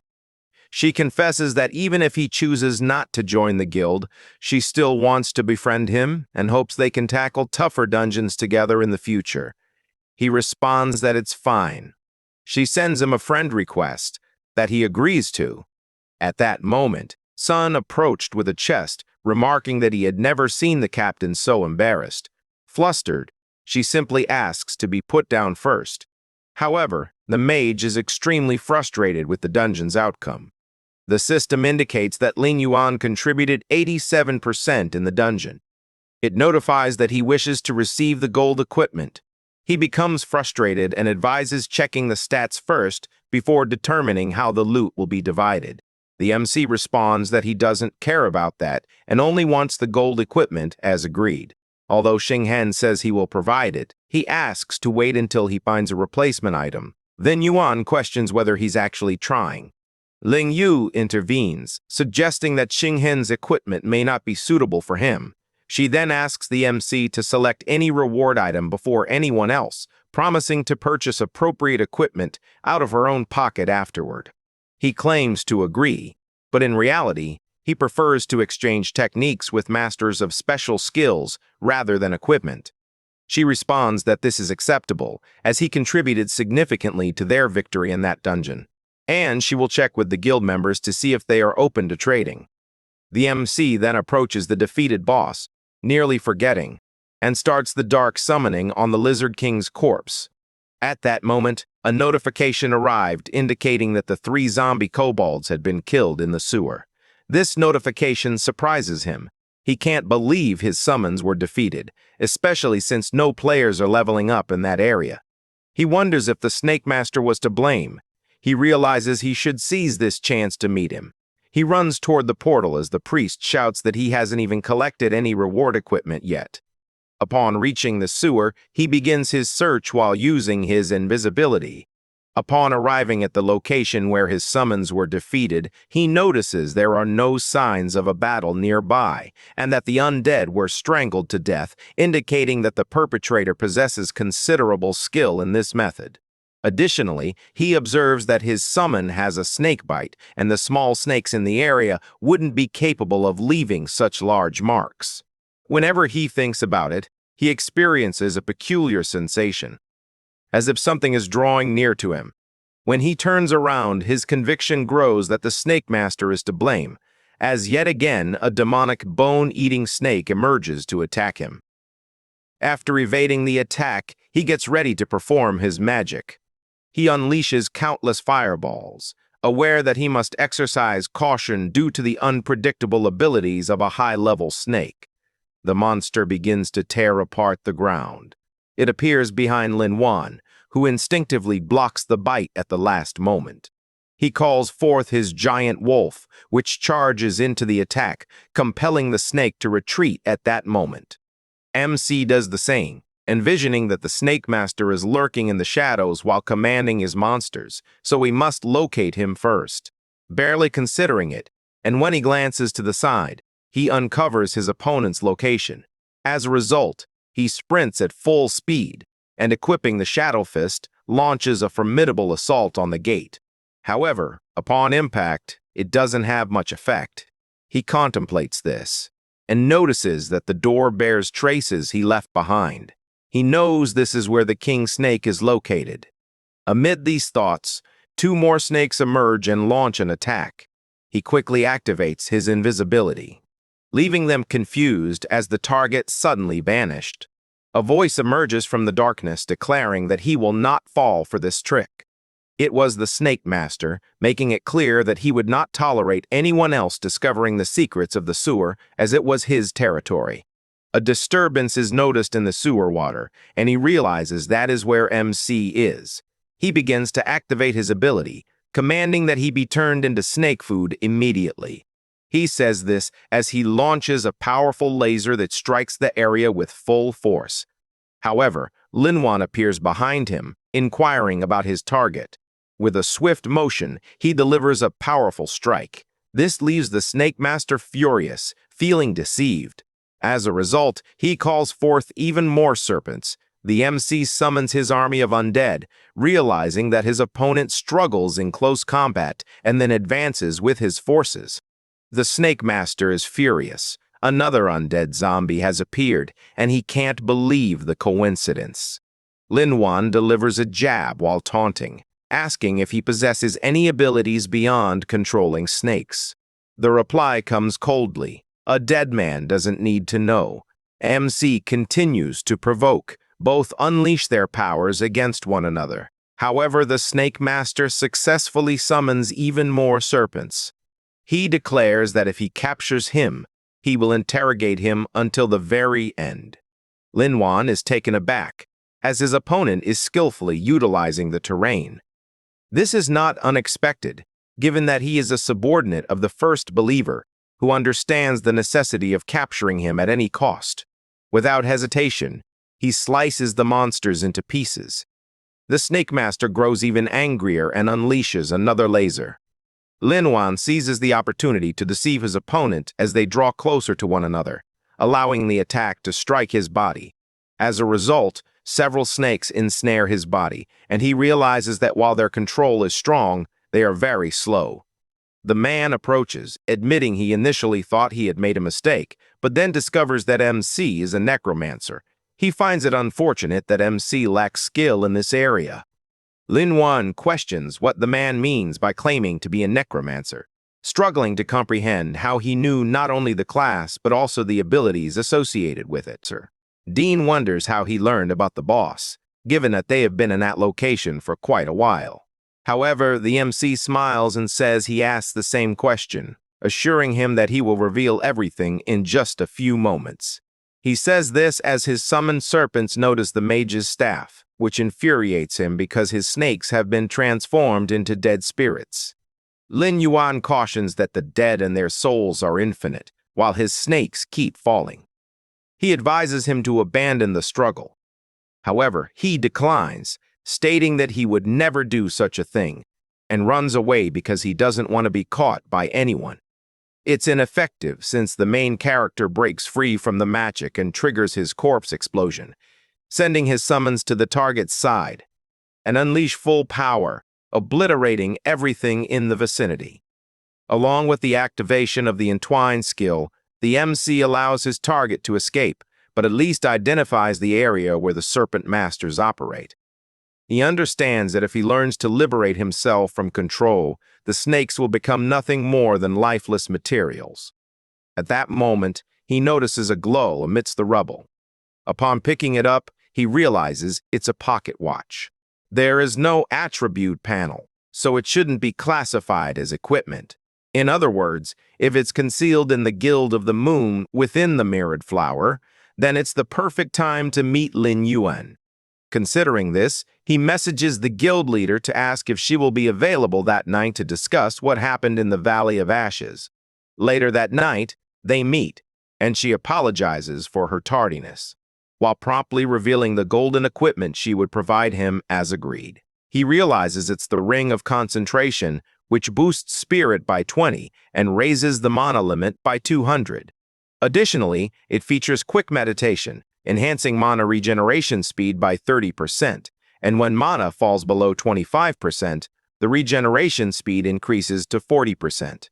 He finds it interesting that ever since he acquired the Corpse Explosion skill, his mana consumption has significantly increased, making it a wise choice. However, it doesn't end there. The guild leader mentions that she also has additional drops from the Valley of Ashes to deliver. He should choose first, starting with the Shining Chestplate, which boosts Constitution by 30, increases Strength by 20, and reduces damage received by 10%. Next is the Meteoric Dagger, which boosts attack power by 30, movement speed by 20, and critical damage by 15. It also features an additional skill that enhances damage and attack speed by 7% each upon dealing damage. Finally, the skill scroll boosts skill proficiency by 100 points upon use. Without hesitation, he selects the skill scroll and adds it to his inventory alongside the Ring of Concentration.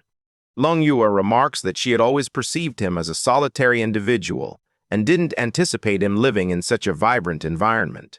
Lin Yuan responds that he was leveling up in the sewers that day when he encountered a master whose guild emblem closely resembled hers. He wanted to discuss it but hesitated, fearing it might be inconvenient. She finds it odd that it relates to the sewers and says she'll inquire with the guild about it. He then hands her the pocket watch and mentions that the person in question dropped it, asking if the item reminds her of anyone. She takes his hand for a closer look. She quickly realizes that it doesn't resemble any equipment. In fact, it's the first time she's seen that accessory. The MC understands the situation and simply asks her to question the members about the sewers, as it's a very important matter. He then asks if her members will be upset about having to give away golden equipment.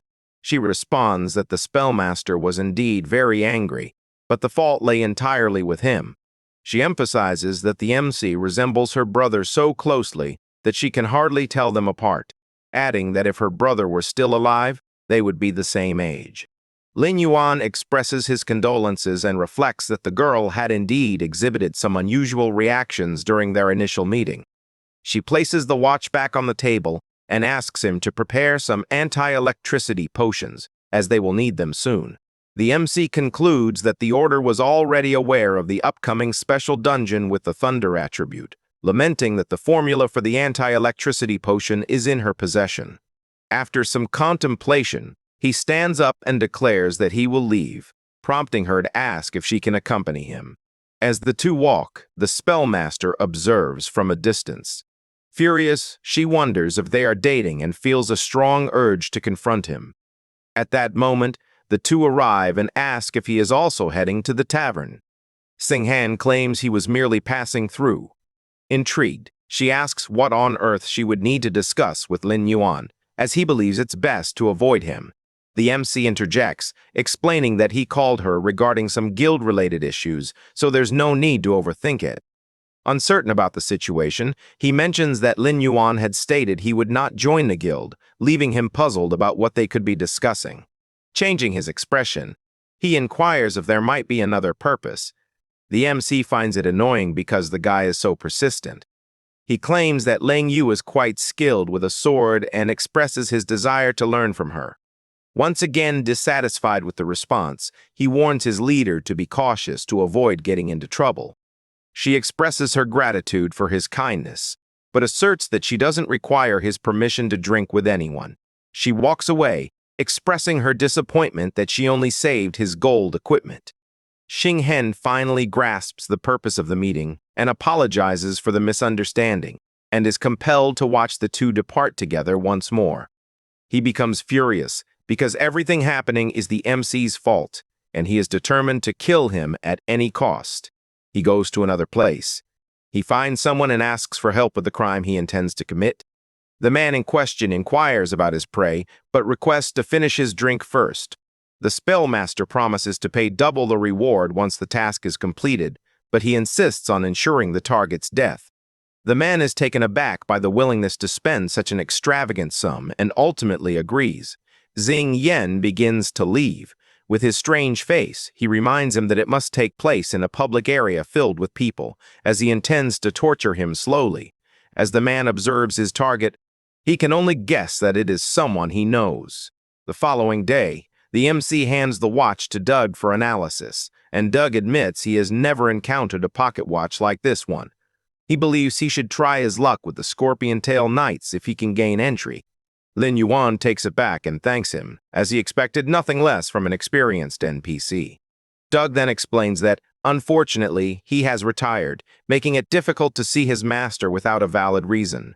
At that moment, a woman appears and asks Doug how he's been, mentioning that she has some delicious food. He introduces the girl and mentions that he is feeling much better. She also mentions that anyone wishing to inquire about the Scorpion Tail Knights should approach her, as she is the captain's daughter. However, she clarifies that she no longer identifies as his daughter, and is simply a tailor making a living on her own.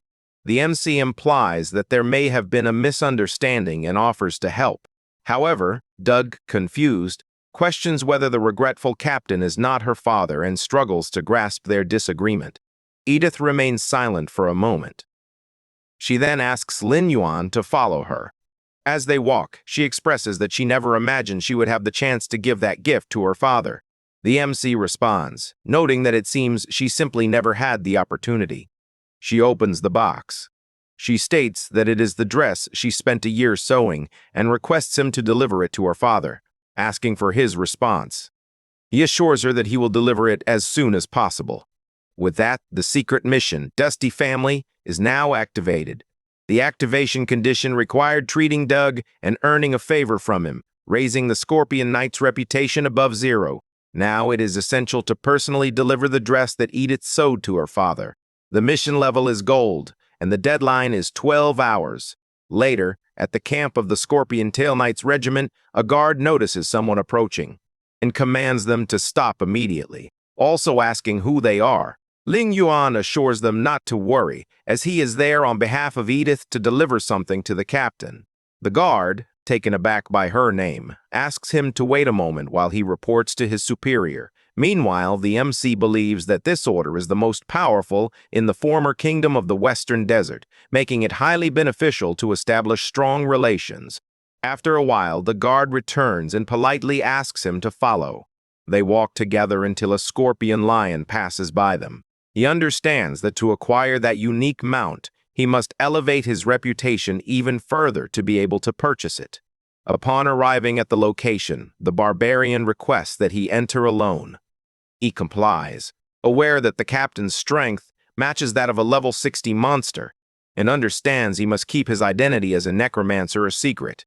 Keeping that in mind, he requests permission, until Captain Sid turns back. His first question is whether Edith is doing well. The MC responds that his daughter misses him dearly and has asked him to bring something. The captain holds the item in his hand, and the MC remarks that it is the dress she spent a year sewing, likely hoping he can sense the emotion woven into the fabric. He is surprised to hear this, as the girl likely worked very hard. He wonders why she doesn't visit him, especially since it seems she still has a passion for sewing after all these years, and even considers it a form of art. Sid admits that he was quite stubborn at the time, believing his daughter should not pursue a humble profession like seamstressing, which ultimately led to him distancing himself from her. As a result, they have not seen each other in 10 years. The MC is taken aback, impressed that someone so powerful can also possess such a tender side.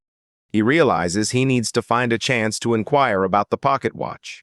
For now, he simply states that Edith is not to blame for any of this. The man asks him to tell his daughter that he no longer seeks glory. He only wants her back in his life. Linuan responds that he will deliver the message, but mentions he has another matter to discuss. Without hesitation, he displays the pocket watch, eager to find out if he recognizes its origin.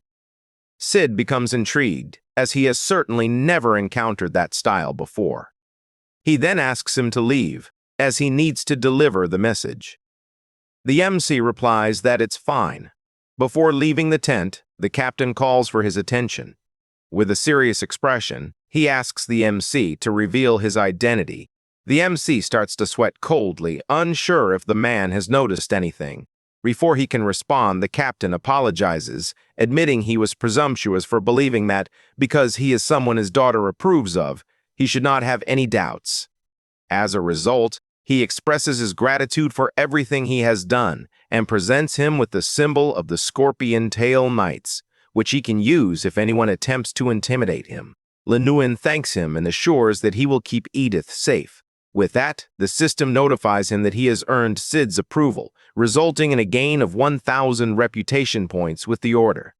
His reputation has now reached a friendly level, and he has gained honorary affiliation with the Scorpion Tail Knights. The MC admits he is surprised, as he never imagined he would receive the badge directly. This item can only be granted personally by the captain, and with it, he can practically roam freely through the Western Desert. He heads to a shop because his current reputation is 1,500, and it should be open, so he can't afford to miss this opportunity. The seller greets him and showcases all the items for sale, but Linuan quickly states that he wants to purchase a scorpion lion, as he possesses the riding skill and only needs to activate the mount. The man displays the scorpion lion and claims it is quite expensive, valued at 300 gold coins. The MC replies that it's not an issue and hands over the money. As a result, 300 gold coins were spent. The scorpion lion mount was activated. Reuniting with Edith, she breaks down in tears upon hearing what her father said. She confesses that she had long believed he had forgotten about her, consumed as he was by his obsession with the knights. The MC urges her not to say that, as the captain definitely wants her on his side. With that result, the mission was complete. Edith expresses her gratitude with a gift and politely asks him to inform her father that she is happy sewing beautiful clothes for everyone and wishes to continue doing so. The Dark Spirit clothing boosts your stats by 100 Constitution. 60 defense, and 30 spirit. Once activated, it provides immunity to all magic and control effects for 10 seconds, with a cooldown period of 24 hours. The MC finds it intriguing that an item provides immunity to control magic, as this means he can now fully overcome the Serpent Master. Afterward, he returns to the captain's tent. He relays everything Edith asked him to say and, realizing the pocket watch hasn't provided any direction, decides to inquire about snakes. He asks if he knows anything about them. Sid responds that after they expelled the Snake People's civilization, all snakes were exterminated by them. He then inquires about the dream snake, wondering if that's the one he's referring to. Lin Yuan is unsure what it's about and inquires if there's anything special regarding it. He responds that, to his knowledge, it is a giant snake. However, the dream realm is intangible, making it difficult for him to know where to begin if he needed to venture there. He then notes that the MC is currently an honorary member of the Scorpion Tail Knights. Therefore, if he is interested in snakes, he will assign him a related mission. Lin Yuan agrees, envisioning that it could involve King Hase's snake and might manifest in someone's dream. The mission is a nightmare for Duke Carlo. The mission level is unclear, and the objective is to visit the Duke's house to uncover clues about the mission. The duration is set for 48 hours. He quickly makes his way to the location. At that moment, a man opens the castle gate and throws a girl outside, stating that it is too audacious for a humble commoner to challenge the Duke. Another man adjusts his gloves and says they are asking for death, so they should handle it accordingly. His henchmen start kicking the girl. One of them prepares a punch, declaring that it is an honor the Duke favors her, and thus instructs her to know her place. However, the MC stands there, clutching his arm, and admits he can't believe this is the Duke's house. The man questions where the other commoner came from and why he has the audacity to interfere in others' affairs. The butler approaches and asks if he wishes to play the hero, rescuing the damsel in distress. The girl on the ground cautions him that it's wiser to leave, as opposing the dupe can only lead to trouble. However, Lin Yuan quickly knocks everyone down and stands before the butler, as causing trouble with the Duke is precisely what he was seeking. He then asks where that person is. The frightened butler pleads with him not to take another step. At that moment, someone approaches. Duke Carlo questioned who the commoner was that dared to touch his people and ordered the Scorpion Tail Knights to be alerted to throw him in jail. However, the MC displays his badge and states that he was sent specifically by the order the Duke referred to. The Duke panics, having been unaware of the knight's presence. He orders his butler to eliminate the troublesome individuals, believing it is foolish not to distinguish a knight from a commoner, and thus they deserve death. He then mentions that a knight has finally arrived, and if he can solve his problem, he will recommend him to Sid. The MC replies that he hopes so. Inside the mansion, the maids are working tirelessly. The Duke recounts a dream in which a giant snake chased him, and even the most experienced priest could not determine its origin. He finds it absurd that he, a duke, must endure such torment. He then presents a drawing on a piece of paper, which he had someone create, and asks if it is helpful. The MC quickly realizes that it is, in fact, King Hazy's snake, and states that he will need some time. At that moment, a maid approached them, but trips on the floor gives way, causing the cups of water to spill onto the Duke. He becomes extremely angry and calls her a commoner, and slaps her across the face, tossing her to the ground. He keeps shouting, believing that anyone who can't manage a simple task is worthless, and he prepares to kick her. At that very moment, Lin Yuan swiftly scoops the girl up in his arms. He points out to the Duke that they are still discussing the commission, making his actions inappropriate. Carlo laughs and admits that he lost his composure, explaining that he was merely trying to assist his servants. He believes that those who cannot manage minor issues will struggle to survive in the future. He points out that when she had nowhere to live, he was the one who kindly took her in, and therefore, they should be grateful. For that reason, he asks Anna to express it. Even though she is scared, she thanks him for taking her in. Then they leave the room. The Duke sits back down and remarks that simpler folk have utensils, as their very existence is meant to please him. He then asks the knight if he agrees. The MC is clearly displeased by this and chooses to remain silent. At that moment, Carlo calls his butler to request a separate seat for Lin Yuan. The tables are set, and the butler informs that the venison has been expertly prepared to his liking. Carlo notes that the knight likely isn't accustomed to refined cuisine, so he requests that a bowl of fish soup be provided for the MC. Lin Yuan believes it's not an issue because, in his view, the mission takes precedence, and he can address the Duke afterward. Anna serves the meal. Carlo asks if, by any chance, they have found a solution to the problem, as he doesn't want to waste time. The MC expresses his desire to examine the items in the Duke's room. This frustrates him to the point of shouting that the room is not a place for a nobody to enter. He insists that the individual must figure things out on their own as he is waiting for results. The MC simply notes the fat man's stupidity and arrogance, wondering if he will have the patience to endure until the mission's end.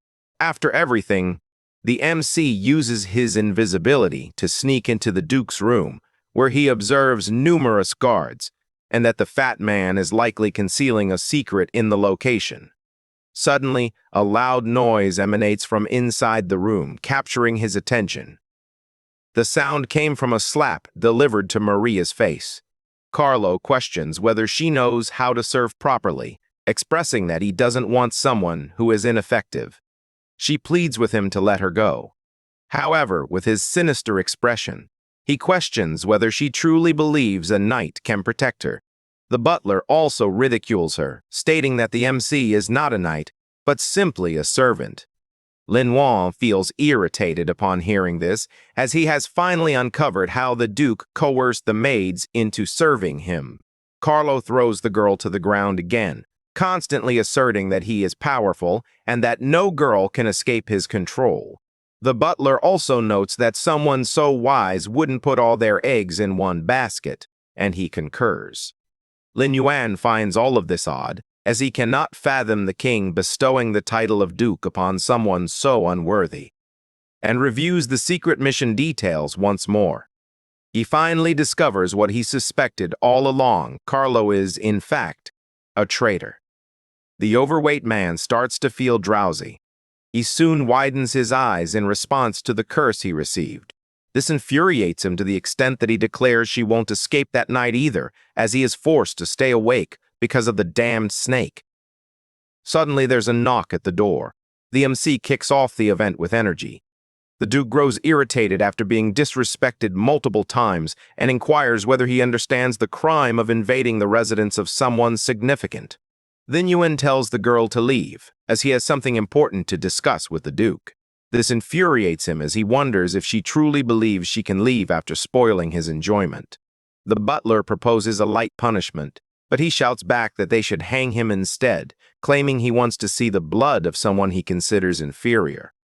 The four-eyed creature becomes excited. He shouts to the servants, claiming that someone is attempting to take the Duke's life. Everyone rushes to the room immediately.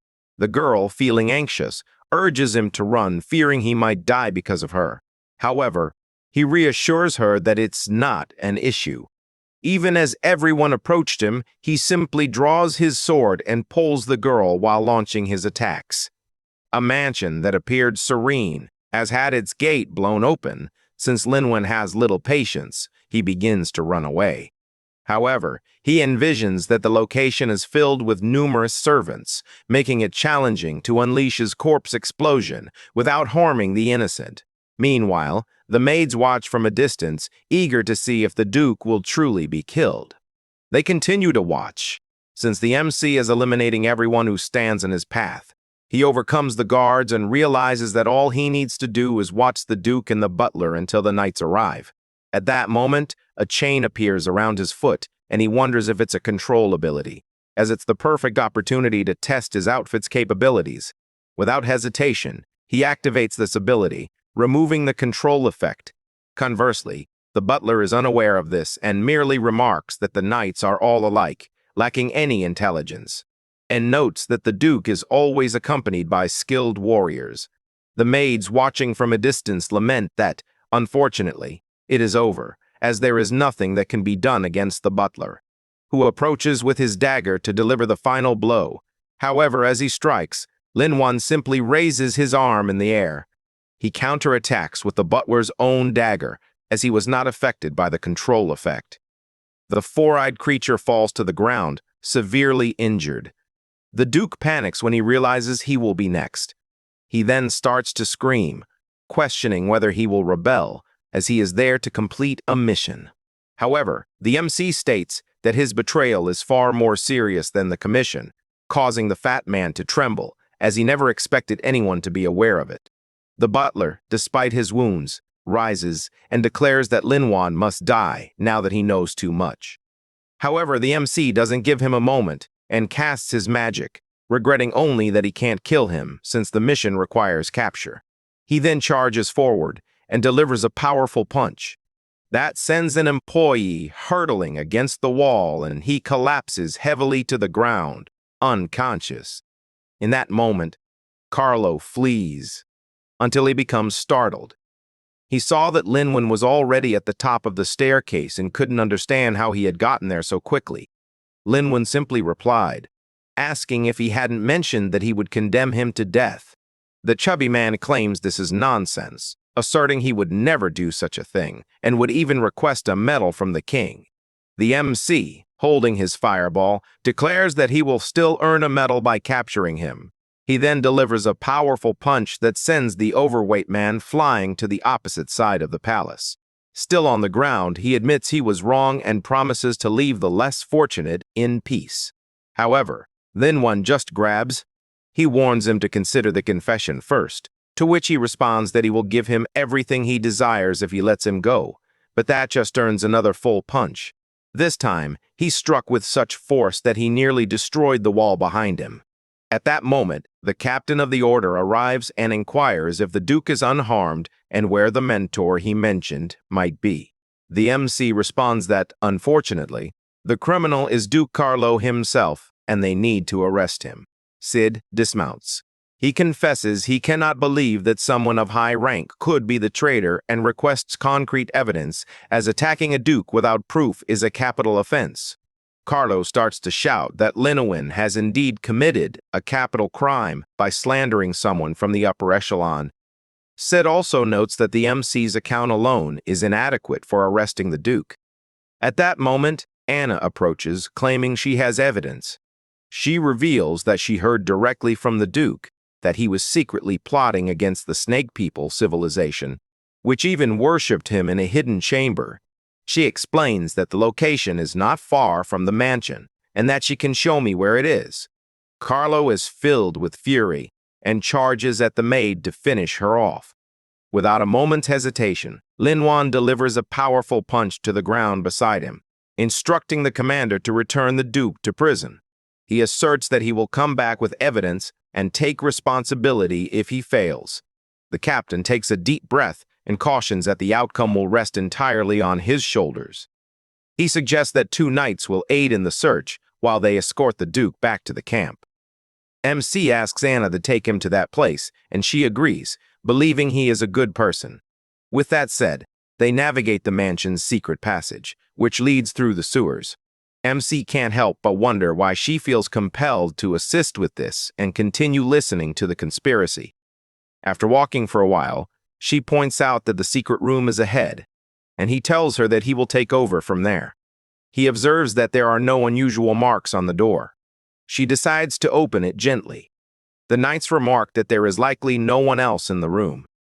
At that moment, several snakes appeared and began to attack them. However, it is ineffective, as Linwan manages them all with remarkable ease. The knights express their gratitude as they were taken by surprise. The main character notes that, for some reason, Anna doesn't appear surprised by the snakes and suspects she might be a snake woman in disguise, secretly interacting with the Duke. He throws a vial to the ground because it contains a product that repels snakes. As the smoke curtain lifts, the girl apologizes, saying she didn't realize there were monsters inside, but she believes the evidence is clear. MC watches in silence, unsure of what to think, as the smoke seems to have no effect on her. He turns away, convinced that he is overthinking. They start walking inside. One of the knights is taken aback to find a snake man totem alongside the Duke's crest. At that moment, they heard a noise behind them. The maid, wearing a completely different expression, instructs the knights to pay the price for their assistance. After some time at the encampment, the Duke is expressing his frustration that an entire night has passed. He demands to see proof of the knight's crime if he is to remain imprisoned. However, the captain bursts in, shouting that they have found evidence and will commence the interrogation. He claims that this is impossible, but a knight strikes his back, telling the traitor to be quiet. Sid confesses to MC that he never expected Carlo to be a traitor. Since MC provided significant help, he will receive a generous reward from the king, who has been informed of his assistance. He is thankful, as a reward is always appreciated. After some time in the interrogation, the captain notes that the Serpent People's civilization seems to possess extensive knowledge about the Western Desert, and they will conduct a thorough investigation. MC states that he will handle this as well. At that moment, a knight reports that the prisoners are on the verge of confessing. Upon arriving at the location, the butler is laughing heartily, prepared to unveil the Duke's misdeeds, but the fat man pushes him because he isn't supposed to speak. He then admits to the captain that he had minor dealings with other forces, but insists they were merely small transactions. However, Sid is deeply troubled by this, as they fought for the country for years, only to be betrayed by a bastard who holds the title of Duke. In this conclusion, the system informs MC that the mission to capture the traitor has been completed, granting him 1,000 reputation points. However, he finds it odd, as he never even encountered the giant serpent and suspects he may have overlooked some detail. As a result, he turns and states that he will address the issue with the maids. The captain encourages him to proceed while he works on making Carlo disclose all the secrets. Once Lin Yuan exits the room, Sid plunges his knife into the ground, thoroughly frightening the chubby man as the interrogation is just getting started. At the mansion, the main character starts searching the area, until something grabs his attention. He notices that the item inside the box is missing and can't recall if anyone else was aware of that equipment. The MC gathers everyone and inquires about who is missing. The soldier replies that it's Anna. This prompts him to consider whether something is truly wrong with the girl and if his initial assumption was accurate. He begins walking, determined to find her at any cost, as it seems impossible for her to have vanished so suddenly. He heads to the Duke's secret passage that leads to the sewers, having found the location suspicious. He enters, contemplating that he had sensed something earlier. After a thorough analysis, it seems more plausible that if the Duke were having an affair with the Snake Man, he would have voluntarily mentioned it. Suddenly he hears a voice. He hides when he spots Anna in the sewer, still engaged in conversation with someone. He looks closely and realizes it's the Snake Man. He quickly activates his invisibility, trying to comprehend why Anna is meeting with this particular being, especially since he believed the girl wasn't an NPC. Dean laughs, remarking that Anna is truly a great actress, as the Duke likely never imagined, even on his deathbed, that his room had been secretly prepared by her. The maid confirms that it's impossible to notice. However, she reveals that there's a knight who stands out because he has begun to suspect her connection to the Snake Man. He even attempted to test her with drugs that attract snakes. He finds this story amusing because, to his knowledge, she deceived everyone. He then asks what this knight looks like. Anna hands him a picture of the MC and inquires about the progress of the snake replenishment. He picks up the paper in his hand. He becomes furious, realizing that if it weren't for Lin Yuan, his beautiful snake would have abandoned him and his secret dungeon would have been stolen as well. The MC, upon hearing all this, speculated that Anna was a spy for the Snake Man, whose aim was to frame and eliminate the desert nobles. He couldn't grasp why the Duke had been framed, or why the system indicated that the mission was complete. Anna, intrigued, inquires whether he has already met the MC and if he is merely a knight with low magical energy, questioning his ability to handle the situation. The Snake Man punches the wall, emphasizing that the MC is far more capable than she realized. He notes that if it weren't for the necromancer, he wouldn't be in such a difficult situation. especially since he can summon the undead. She is intrigued by the main character's class. Irritated, Dean orders the temporary use of King Hace's snake to guarantee the MC's total demise. She refuses, as this snake has been assigned elsewhere, and if it is suddenly exposed, it could be annihilated, which is an unacceptable loss. However, he doesn't conceal his bloodlust and eagerly expresses his anticipation to kill him. Anna asks him to calm down, assuring him that she won't allow him to act recklessly. Lin Yuan continues to observe the conversation and realizes that, generally, NPCs don't interact much with players. The Snake Master is using Anna to enhance the reputation of the Snake People civilization. He gets ready, knowing he can't allow something like this to happen, until an explosion occurs that grabs his attention as a massive snake emerged behind her. The snake charmer feels intimidated. She explains that the king's snake can detect his emotional fluctuations, and if he makes a move, there will be no turning back. He states that they indeed share a profound master-servant bond. Anna has confirmed this. He turns, determined to find a way to resolve the situation, and reminds her not to forget what the boss said she needs, to cooperate with his actions. The maid says it's fine and that she'll just rest for a bit, but they want to find a better, less disgusting shield than the Pig Duke's. Lin Yuan continues to observe. He summons a snake, as his invisibility proves ineffective against King Hace's serpent. Consequently, he must act cautiously, relying on his summon to track the Snake Master and attack only when they are at a distance. The snake trails behind Dean. A figure stands with a giant snake, reassuring it not to worry, promising that it will see the light of day again. The main character watches from a distance. He begins walking again, determined to succeed this time with the help of his dark spirit ability. The Snake Man discovers the MC's summon and wonders if he is being pursued once more. He glances around. He imagines that this time he is ready and will finally rid himself of this nuisance. Lin Yuan finally approaches, but the guy vanishes. He realizes it was a teleportation scroll, an expensive item, and he can't comprehend how he used it out of the blue. This leads him to realize that the First Believer's resources are more plentiful than he had imagined, prompting him to stock up on a supply of anti-static potions. As a result, he once again leaves 3 of his summons to guard the dungeon. In the kingdom, Edith tells the maid that she can teach her to sew as much as she desires. MC bids farewell and inquires whether Carlos's confession has been prepared.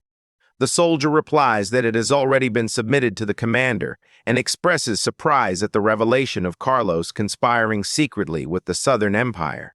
Lin Yuan envisions a scenario where the Empire returns to the south, awakening its enemies in the immortal world.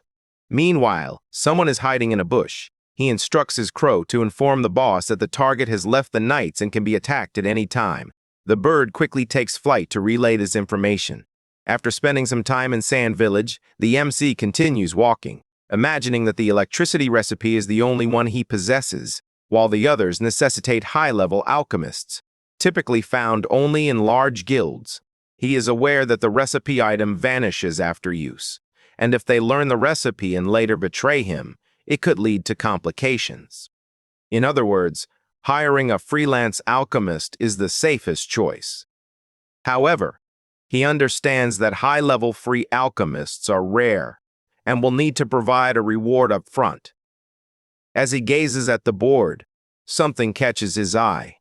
Because he recognized the name Qing Yan, who had been one of the 10 best alchemists in the Western Desert in his previous life, he can now see more clearly that this individual never joined a guild. The mission was accepted, and the requester was automatically added as a friend. The alchemist, in a message, inquires if anyone has truly dared to accept his missions and questions whether he has noticed the members of the Burning Flame Guild maliciously obscuring his mission list. Lin Yuan replies that he has never heard of such a thing and simply wants to know when the mission will be completed. The alchemist acknowledges his impatience and states that she will send the coordinates. The MC merely observes and hopes for a successful collaboration, as independent alchemists are uncommon. Afterward, he proceeds to the coordinates. The alchemist approaches and asks if he is the one who accepted the mission. He also inquires whether he is alone and if he can truly manage a granite golem, given that it is an elite-level monster. The MC is taken aback, as he recalls that the girl is the drunk he encountered at the tavern. Qingyan approaches him and remarks that she didn't expect him to be so handsome. She asks him to follow her, assuring him that she will protect him with her bow and arrow. The MC observes that she doesn't seem to take things seriously and doubts her reliability. As he walks, he envisions her as his only option, believing there is no one else who is suitable. At that moment, a stone starts to shift. The MC glances back. In the next moment, the granite golem emerges, launching an attack on both of them. However, they both leap aside, evading the attack. She readies her arrow. She shoots at the monster but quickly becomes frustrated, realizing that her combat skills are ineffective compared to her alchemy. More golems emerge, launching an attack on her.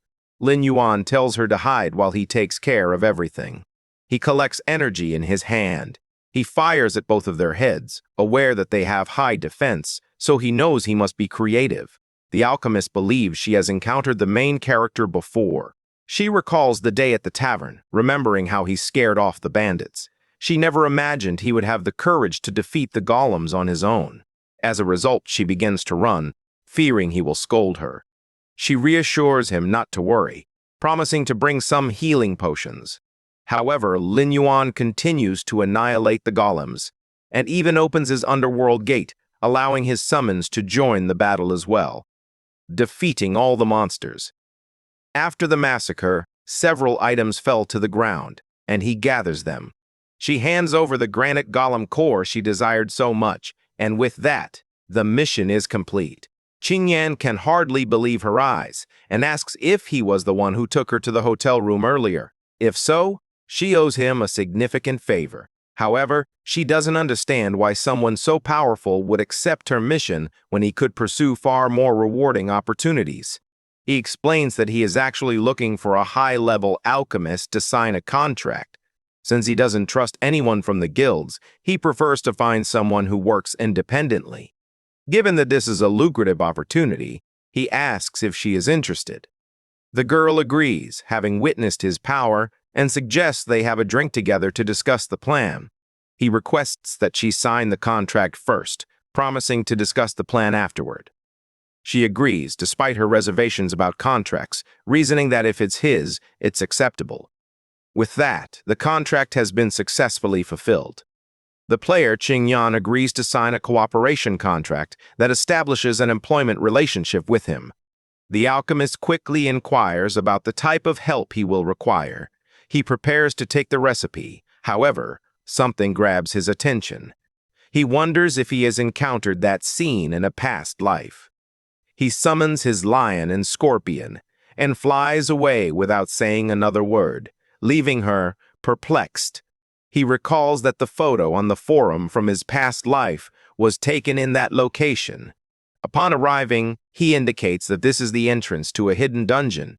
After a while, he enters alongside the alchemist. She confesses that she never imagined a hidden dungeon could exist in that stone forest and expresses concern since there are only the two of them. Lin Yuan remains silent, lost in thought. The forum only provided a photo of the entrance, lacking details about the time zone, and this type of dungeon is highly dangerous, though the rewards can be extraordinary. He responds that she was the one who insisted on going together. Embarrassed, the girl simply says she is curious and that he can keep all the loot since she only wants to learn something new. With that, he instructs her to follow him. After walking for a while, he recognizes that these are the underground ruins of the Azic civilization, an ancient tomb. He explains that in the immortal world, the civilization worships death. They pursued the transcendence of the soul into a state of immortality. However, the civilization vanished hundreds of years ago. She expresses that she doesn't have a good feeling about it, and a summon examines the contents of the tomb. At that moment, something captures the MC's attention, as he notices something moving at an incredible speed, and then hurriedly making her way toward Qingyan, hitting her directly, as she was caught off guard. The creature behind the attack was a level 17 specter in a black cloak. It keeps moving at a high speed. Qingyan apologizes, explaining that she is unable to move after the attack she endured. The MC instructs his kobold to carry her to a different location. As she does this, she accesses her inventory and throws numerous potions, convinced that she can temporarily enhance his attributes. The potion boosted Lin Yuan's agility by 10%, along with boosting his damage by 10%, and his defense improved by 10%. He begins slicing through the specters. Since they are monsters with exceptionally fast attacks, he must concentrate solely on them. With his enhanced agility, he swiftly cuts them down one by one. However, one of them strikes from behind. So, he turns. He attempts a counterattack, landing several strikes that each deal 1 point of damage. This leads him to realize that the monster is far more intelligent than he initially believed. Despite being nothing more than an insect with no defenses, he cannot understand why he is unable to inflict damage, and wonders if there is some sort of special defensive mechanism at play. This is an Aziki Scarab, a unique monster of unknown level. It has the ability to execute and is immortal. Lin Yuan continues to chase after it, determined not to let it escape. The Thunder Scorpion leaps forward. However, the monster, with its absurd speed, dodges effortlessly, changing direction. He approaches another summoned monster. After changing direction once more, the main character seizes the opportunity to launch an attack. He thrusts his sword straight in. This time, however, he drags the monster and continues to deal damage until he struck the ground with all his might, utterly obliterating the terrain. He realizes that he can only inflict a small amount of damage at a time. However, since the monster cannot escape, its death is merely a matter of time. As a result, the health points drop to 0. He quickly puts his skills to use, bringing the scarab to his side. His new summon moves swiftly around him, and Ling Yuan observes a hint of intelligence, which comes as an unexpected revelation, and notices that the monster is approaching the coffin, as if attempting to reveal something. As he draws near, a bright light emanates from the coffin. The MC is no longer surprised by the lack of information regarding the hidden dungeon, as that stage necessitates the cooperation of the scarab beetle. The system congratulates him on acquiring the Book of Curses and permits him to pay a price to select a skill to learn. Starting with amplified damage, this curse increases the damage received by a group of enemies by 50%. Its learning cost is a reduction of 200 maximum health points. The second ability is Weak Vision, which curses a group of enemies by reducing their vision range. It costs a penalty of 50 vision points. The third ability is Impair, which curses an enemy by reducing their damage output by 100. The cost for using it is a reduction of 100 attack points. The fourth skill is Counterattack, which curses a group of enemies, causing them to reflect the damage they inflict back to the user. It costs 10 points from the Strength attribute. Finally, the Fear skill curses an enemy, causing them to flee in terror. It requires 5 spirit points. He observes that the skills align with a civilization that venerates death, as they primarily emphasize negative effects that are seemingly difficult to dispel. He chooses Amplify Damage, as 200 maximum life points are not an issue for him. In addition, he now possesses the Beetle, which makes up for his limited large-scale destruction abilities. His curses are effective against groups of enemies, and with the Dark Spirit's Crowd Control Removal skill, he can more accurately target key foes in battle. Now he has Amplify Damage, which boosts the damage a group takes by 50%. It costs 40 mana and has an 8-second cooldown. To enhance this ability, he must find the next Book of Curses. MC laments that the specters are undead and cannot be resurrected. He leaves feeling satisfied, as his scarab possesses a paralyzing effect that complements its high speed and stealth. After exiting the dungeon, he envisions it's time to head back and prepare the shop, as he needs to restock on potions. Suddenly, Qingyan collapses in front of him. The MC observes a group of players on the mountain. The blonde guy remarks that the MC is the one who took on the alchemist mission.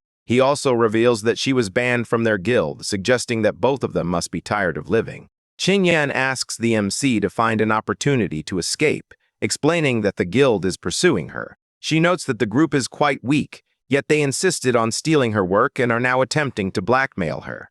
Marcus calls her a bitch and asserts that if she hadn't assisted in the battle against the stone golems, his brothers would still be alive, making it her fault.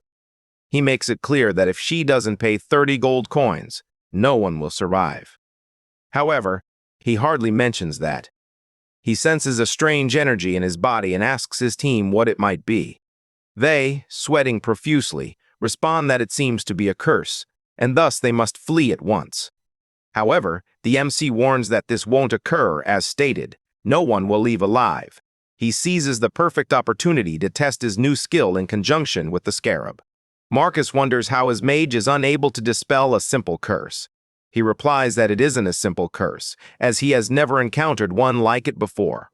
The leader emphasizes that they shouldn't assume victory just because they caught everyone off guard with an ability, and that with only 4 of them, success will not come easily. At that moment, an explosion occurs.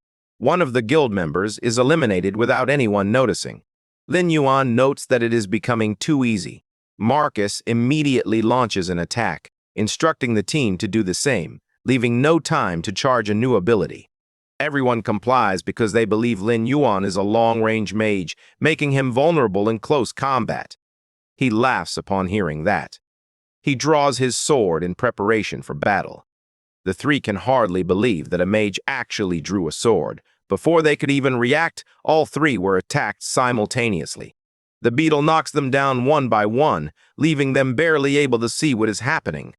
The blonde boy, already on the ground, exclaims that it's impossible for anyone to defeat his team so easily.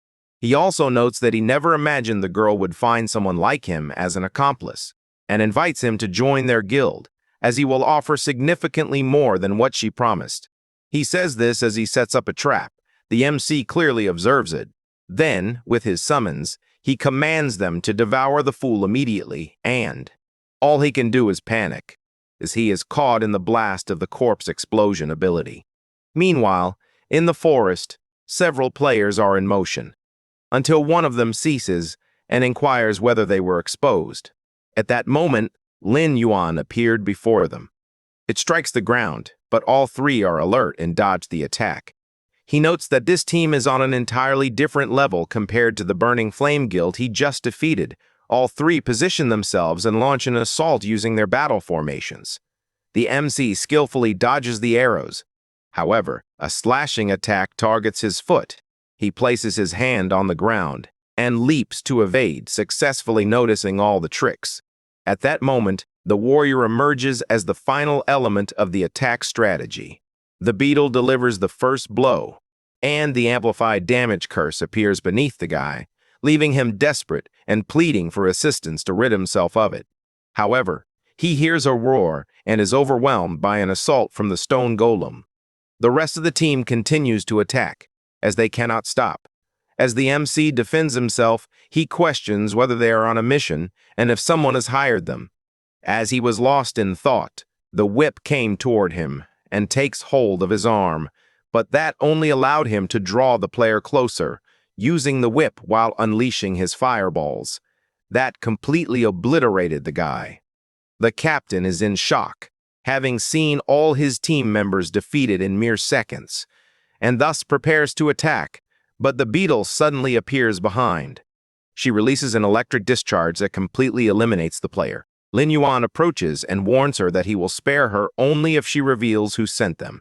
She replies that she doesn't care about that, and he realizes he can no longer extract any additional information. He concludes with another incredibly powerful electric discharge. With everything concluded, Qingyan runs toward him, marveling at what she has seen, and informing him that she has gathered all the equipment for him. The MC asks her to use the item she took from the archer, which increases the firing speed of bows and crossbows, mentioning that he will sell the other equipment at a later time. She is emotional because she has never experienced anything like that before. The equipment is the Pursuit Gauntlets, which boost attack power by 30, movement speed by 10, attack speed by 15, and provide an additional 715% attack speed when using bows and crossbows. They depart, while a player observed everything in secret. This man approaches his boss to report that the squad, which had a perfect record of mission success, has been completely wiped out. He hears this and acknowledges that the MC is more intriguing than he had anticipated. His subordinate asks if they should send a stronger squad, but he replies no. He has changed his mind and now wants to recruit this talented individual at all costs, as he has no guild. For this reason, he clearly states that he will address this issue, and all actions against the MC are suspended until further notice. Some time later, Linawan arrives in the city and starts to realize that the formula for the rarest and most powerful anti-electric potion has already been acquired. He also signed a contract with a reputable and skilled alchemist. Once the issues are resolved, he will be able to begin mass-producing potions. When the lightning attribute dungeon opens, he will have the opportunity to make a fortune. At that moment, Brilhoso appears, calling out for the MC, and even asking if he remembers him. With that, 400 gold coins were paid. Linwan's equipment was sent to the mailbox. The alchemist asks if the man is a fan of some sort. She then says goodbye, as she will return to her studio to gather her alchemy tools. Han King asks if it's true that they are planning to buy a store, assuring them that they can count on him when it comes to making a purchase. They go to see the mayor, who claims there is an issue, even though it isn't about the money. Since the king clearly stated that the stores in the square should not be sold to the public, Han King attempts to persuade him by arguing that opening the store will boost the economy, which is undoubtedly a positive outcome. However, the man has already made his decision and simply tells him not to waste their breath, as there is no room for negotiation in this matter. Brilhoso expresses his concerns and asks the MC if he could set up an offline store. The MC replies that it's unnecessary and invites him to speak. However, the mayor interrupts, stating that there is nothing that can be done, until he becomes startled to view the honorary badge of the Scorpion Tail Knights alongside the MC, which can only be acquired directly from Commander Sid. He admits he is surprised and asks if he has become an honorary knight. He explains that negotiations are not open to the public. However, it is different for a member of the Knights. He even shows them the map and the locations of the stores, asking them to choose one. Linwan quickly realizes that the store's location is vital for securing future funding, so he must be cautious in his selection. After some time analyzing, he points to the location he desires. At the location in question, the store seems to have been purchased by an anonymous player. This has led to speculation about whether the stores should be closed, as the buyer's identity remains concealed. After that, the alchemist is surprised, as they have successfully purchased a store, and she has no idea how that was possible. The MC responds that it is only necessary to employ certain special methods, and even asks her to identify which ingredients are missing from the potion recipe. She replies that she has all the materials except for the Thunder Lizard's claw, which is nearly impossible to find on the market. He believes he has gained significant experience and is close to leveling up, so he decides to stock up on materials. Han King asks to join him in the dungeon, eager to help gather items. However, Qingyan declines, as she prefers to focus on studying alchemy.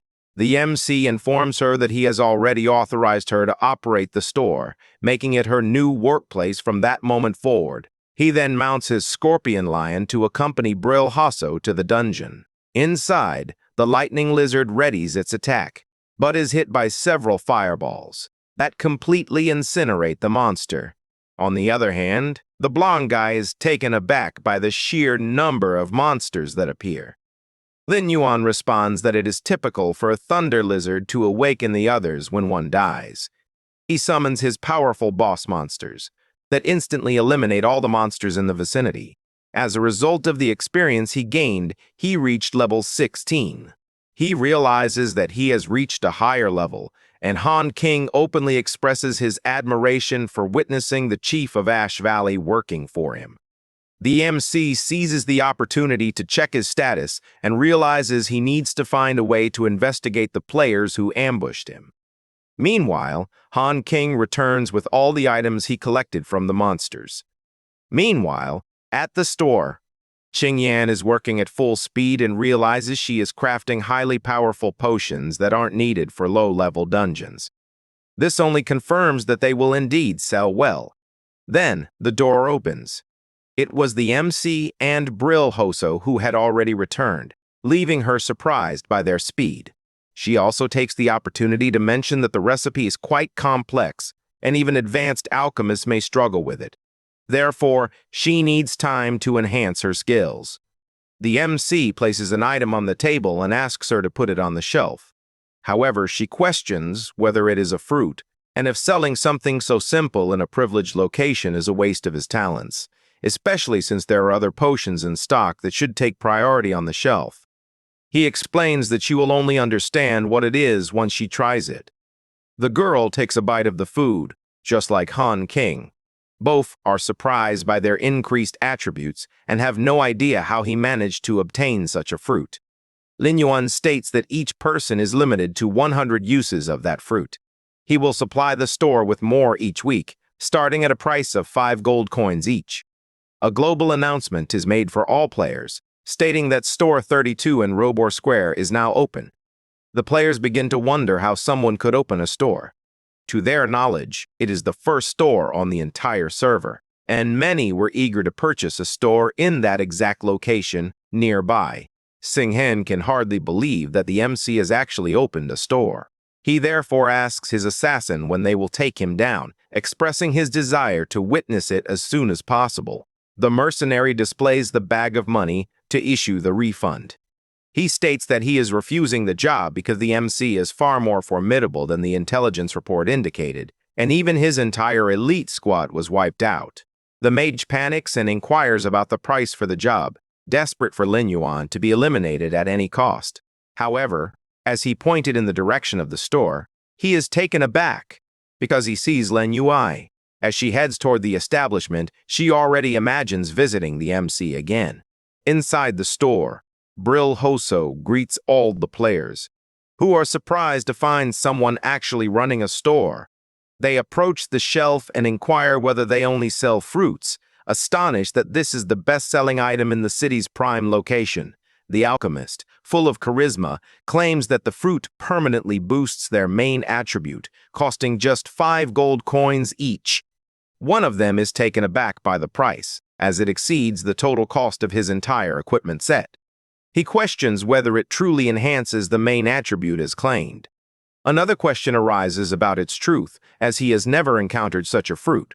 Regardless, the player pays to see, and after consuming the fruit, his constitution has increased by 4 points, leaving him with shining eyes, unable to believe that he truly gained 4 points in his primary attribute.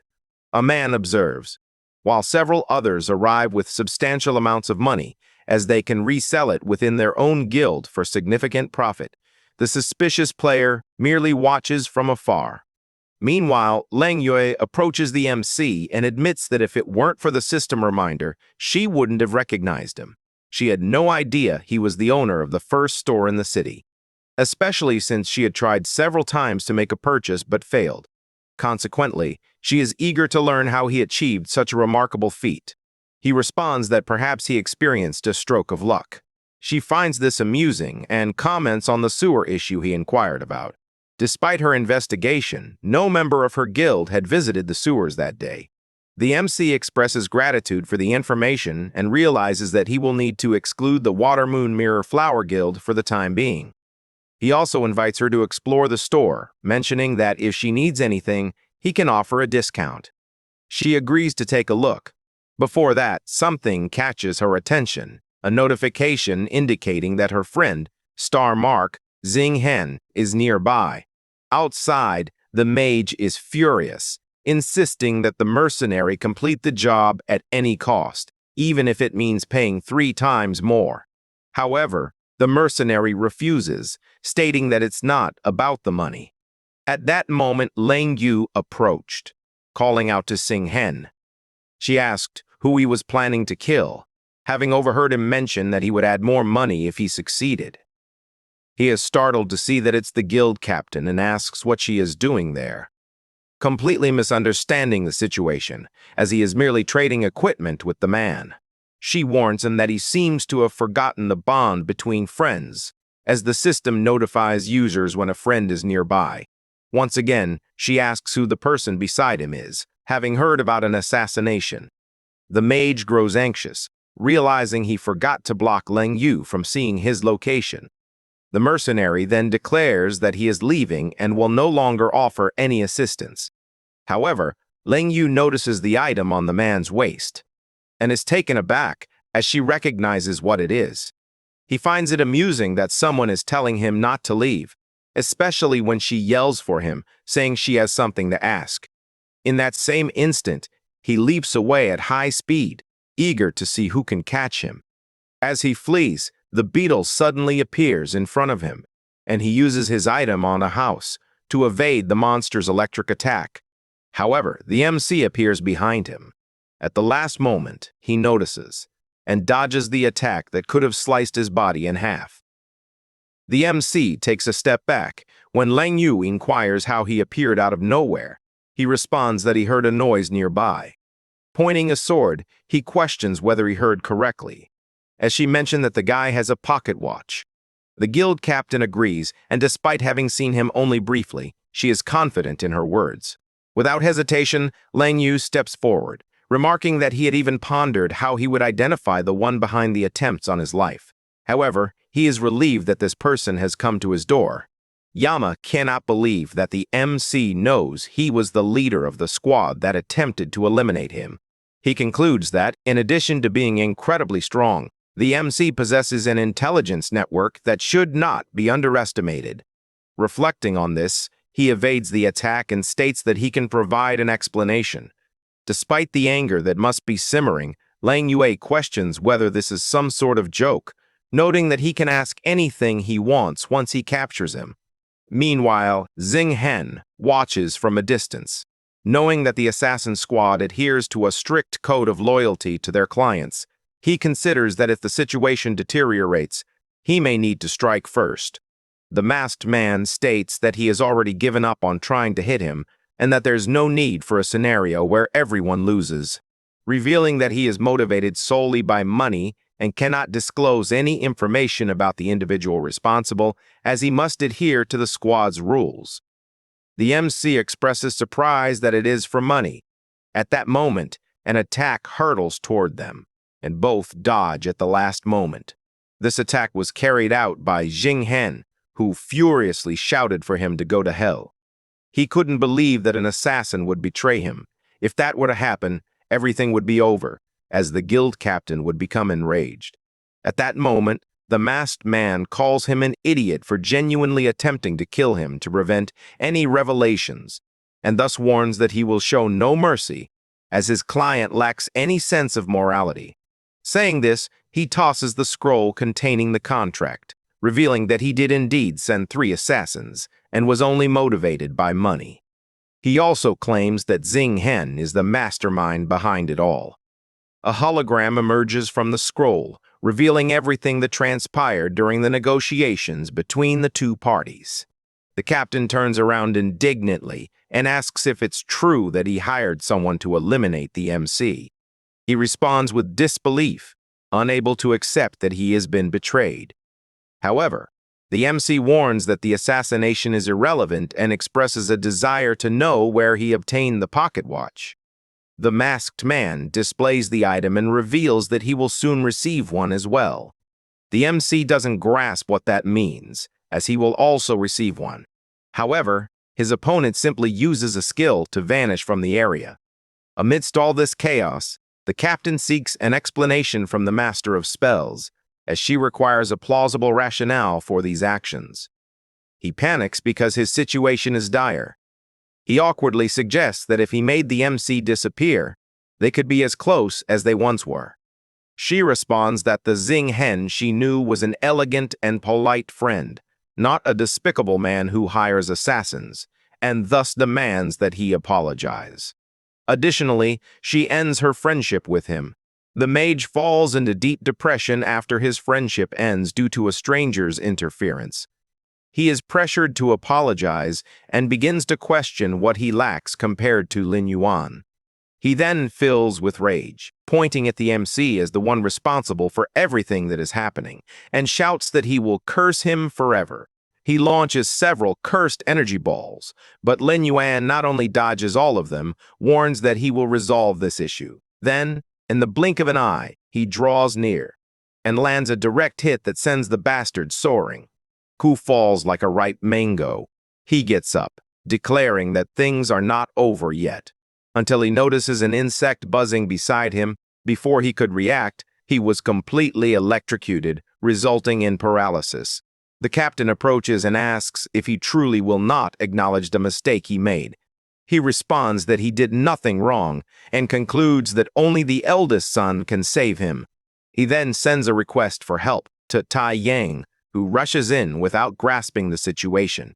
As he approaches, he notices through the system that Leng Yue is nearby as well. The mage quickly calls out to his colleague to dispel the paralyzing effect, having realized he was deceived.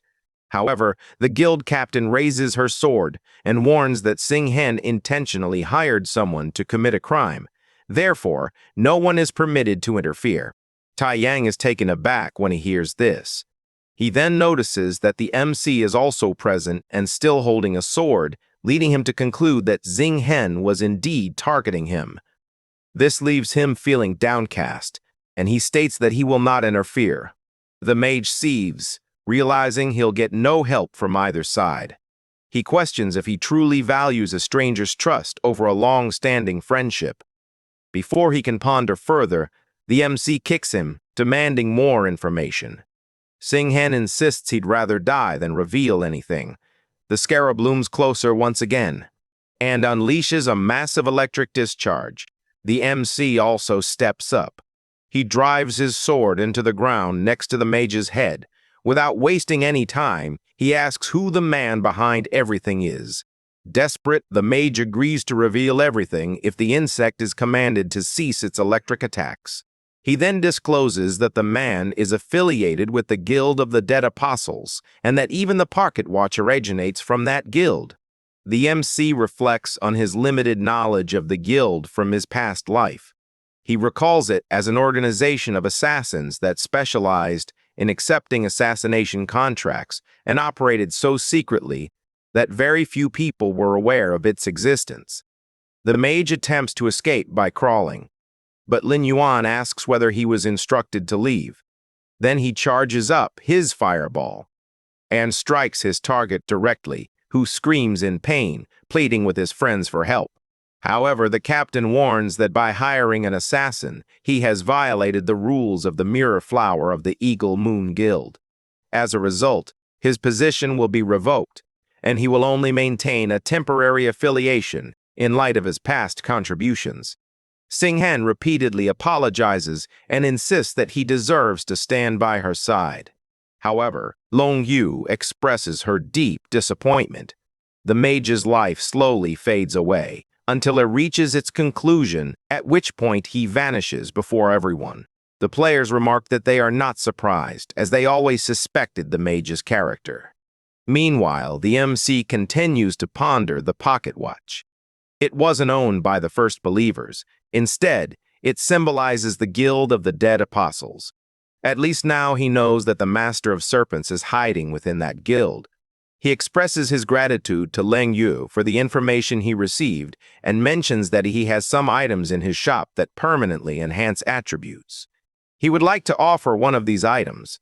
Back at the shop, the alchemist breathes a sigh of relief, having finished selling everything and now standing before an enormous pile of gold, which leaves even the main character surprised. She presents the fruit she wishes to offer as a reward, feeling a bit embarrassed as it seems too precious to accept without having earned it. Qing Yan sees this and feels indignant. A girl has appeared out of nowhere, receiving permanent rewards for free, while she has worked hard all day and been completely overlooked. She sighs and says she's been busy for a long time without receiving any credit, so she'll leave work early to have a drink. Leng Wei observes this and remarks that the employee seems unhappy about something. The MC thinks she is likely just tired and will head home to rest. The alchemist ventures elsewhere and tries to comprehend the situation, as Ling Yuan seemed to pay more attention to a stranger than to the employee who had diligently cared for the shop. At that moment, a group approaches and introduces themselves as members of the Black Tree Guild. They express a keen interest in how the MC managed to acquire a shop and hope she will respond sensibly. She quickly realizes that the Black Tree Guild is just as arrogant as the rumors suggest. She asks if they truly believe she can be intimidated so easily, especially if they plan to rob her by force. The man assures her that, logically, she will be able to join the guild and even become a VIP member. Suddenly, a notification pops up for the MC's alchemist, indicating that he has sent 45 meat seeds. She is surprised because, from what she has observed, her boss still possesses a bit of conscience and has given her something. However, immediately afterward, he informs her that she should put these items in stock to sell the following day. This leaves her furious, as the items were not a gift for her, but rather additional work. The player in front of her questions whether she truly believes she can keep the shop open, noting that his guild has a physical presence in the real world. He emphasizes that she should not be ungrateful, as many others are eager for the opportunity she has received. In any case, Qing Yan hurriedly departs, stating that she has an important matter to attend to and will consider it. Given the strength of his guild, she feels she can afford to take a little time. He replies that it's fine, but reminds her that he can kill her at any moment. These words terrify the alchemist, who simply carries on her journey. On the other hand, the player envisions that once he takes over the shop, he will demonstrate his skills to the council and officially assume command of the entire Black Tree Guild. The alchemist becomes contemplative as she faces a threat. Despite this, he attempts to keep her hidden, knowing she is irreplaceable and that he would struggle to find someone as remarkable elsewhere in the world. And she is confident that he will pay for this sooner or later. Meanwhile, in the sewers, the MC notes that meat and blood seeds are in high demand and the price is expected to rise further after the harvest and their reappearance. He then activates his invisibility. He begins to walk through the area, aware that his undead are present and that his scarab hasn't detected anything amiss. It seems his enemy has been behaving well lately. He arrives at a room and soon calls forth his Thunder Scorpion, since they have just entered the hidden dungeon known as the Serpent Demon Nest. Meanwhile, in the temple of the malevolent deity, the Snake Master arrives at the location. Recently, Lin Yingwan has been hiding in his dungeon, attempting to steal his precious fruits. Even having the King Hazy Serpent lent by Anna was insufficient, as it has still not fully recovered. The temple warns that the situation has reached a critical point, leaving them no choice but to implore their master. At that moment, his master appears and asks the snake tamer if he should be executing the plan. Dean notices his presence. He immediately bows and apologizes, as a player disrupted his plans and even kidnapped several snakes. His master questions how it is possible to struggle against an ordinary player, and even suggests that he should be punished for failing at something so straightforward. Dean responds that this player is unique and suspects he is a necromancer. Just like his mentor at that moment, the sorceress appears and asks why the snake tamer is struggling to come up with such ridiculous excuses, and assures that in that world, no one can possess the necromancer class like her master does. Dean claims he is telling the truth, and even has proof to support his assertion. He then brings out his memory book, showing all the battles he fought against the MC. These images leave both of them astonished. The sorceress questions whether that is all he has to offer, noting that if he were truly a necromancer, he wouldn't have returned alive. Consequently, she demands a more convincing explanation. However, the master finds it intriguing that another necromancer exists. He considers it strange, as the way this ability is utilized differs and appears incomplete, leading him to conclude that there is nothing to worry about. He also assures that an incomplete amateur does not even merit his attention, and urges everyone to listen closely, for in the depths of the Western Empire's desert resides a flying scorpion of remarkable speed, capable of temporarily diminishing the enemy's mental attributes. He then shares the coordinates of that location. He then hands over a potion that temporarily enhances the ability to control snakes, intending to use it to compel the MC to reveal his true power. Dean responds that he will make the necromancer suffer as much as possible. However, his master says no. He warns that if there is an opportunity, he should turn the MC into one of them, as he is curious. There were supposed to be no other necromancers. After that, Dean arrives at a new location, still confused, as his master genuinely intends to recruit the MC, who is the target of his vengeance. Additionally, he understands that to recruit him, he must leverage the intelligence of the dead apostles to determine if he is affiliated with any guild. After walking a little further, he enters the back room of the tavern. He informs them that he is there to deliver the hops and expresses his annoyance at always having to use the secret code, the pocket watch, as a token. The attendant inquires why he is taking so long. At that moment, Yama arrived and instructed them to let the man in, as he was familiar with him. After receiving permission from the branch manager, everyone enters. Once inside, Dean apologizes for losing the pocket watch, which caused so much trouble. He also warns that he is present that day because he received an order to investigate information about a specific individual. After delivering it, the snake tamer begins to imagine that the thugs cannot see that the commission is fake. However, simply killing him won't solve anything. He believes that using intelligence to manipulate him into providing false information is the best strategy. This way, he can win over the MC, and if he declines to join the guild, it will serve as an acceptable excuse to the master. Yama reviews the report.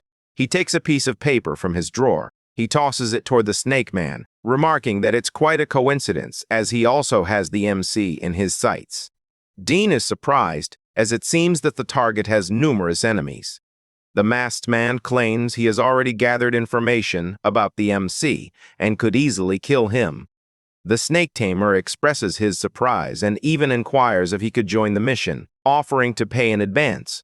The branch manager declines, stating that he only assembles teams with individuals he knows well. He also expresses the impression that the snake man has a specific interest in the MC. Dean declines. After stepping outside, he imagines that even if Yama succeeds in ending the MC, it wouldn't make much difference, as he would simply be resurrected in the immortal world. Therefore, he believes he must find another way to eliminate any chance of being recruited by his master. Meanwhile, the masked man remained in the room. He imagines that the request he just received was unexpected. Only then does he understand the reason for the MC's bad mood. The MC had attacked like a madman as soon as he saw him, and it is only now that he realizes the cause is the snake man. I find this increasingly intriguing, as everyone seems to want him dead. At that moment, a mask that has been eavesdropping asks if they are, by any chance, discussing the one responsible for annihilating the elite squad. This is the leader, initiating a remote call behind the watchful eye of surveillance. Yama responds affirmatively, reflecting on how unfortunate it is that he met the MC during such a chaotic moment, since he would have preferred to have a good spar with him. The leader suggests it might be worthwhile to meet with him again to inquire about his interest in joining the guild. Yama finds this idea intriguing. Meanwhile, in another location, the main character arrives at his restaurant, only to be shocked to see Han King dressed as a maid. The alchemist then mentions that someone claiming to be an acquaintance of the MC has been waiting for some time. He quickly recognizes who it is. Yama, holding the pocket watch, requests to speak outside. Lin Yuan informs the alchemist that he will transfer the weak stock. After doing so, he exits the shop and starts a chase across the desert. Yama laughs as he flees, stating that if the MC has any questions, he must defeat him in a one-on-one battle without using summons. The MC is puzzled by this, unsure of Yama's intentions or whether someone has hired him again. Without hesitation, he accepts the challenge. Yama begins by tossing his chain, which the MC deflects with his sword.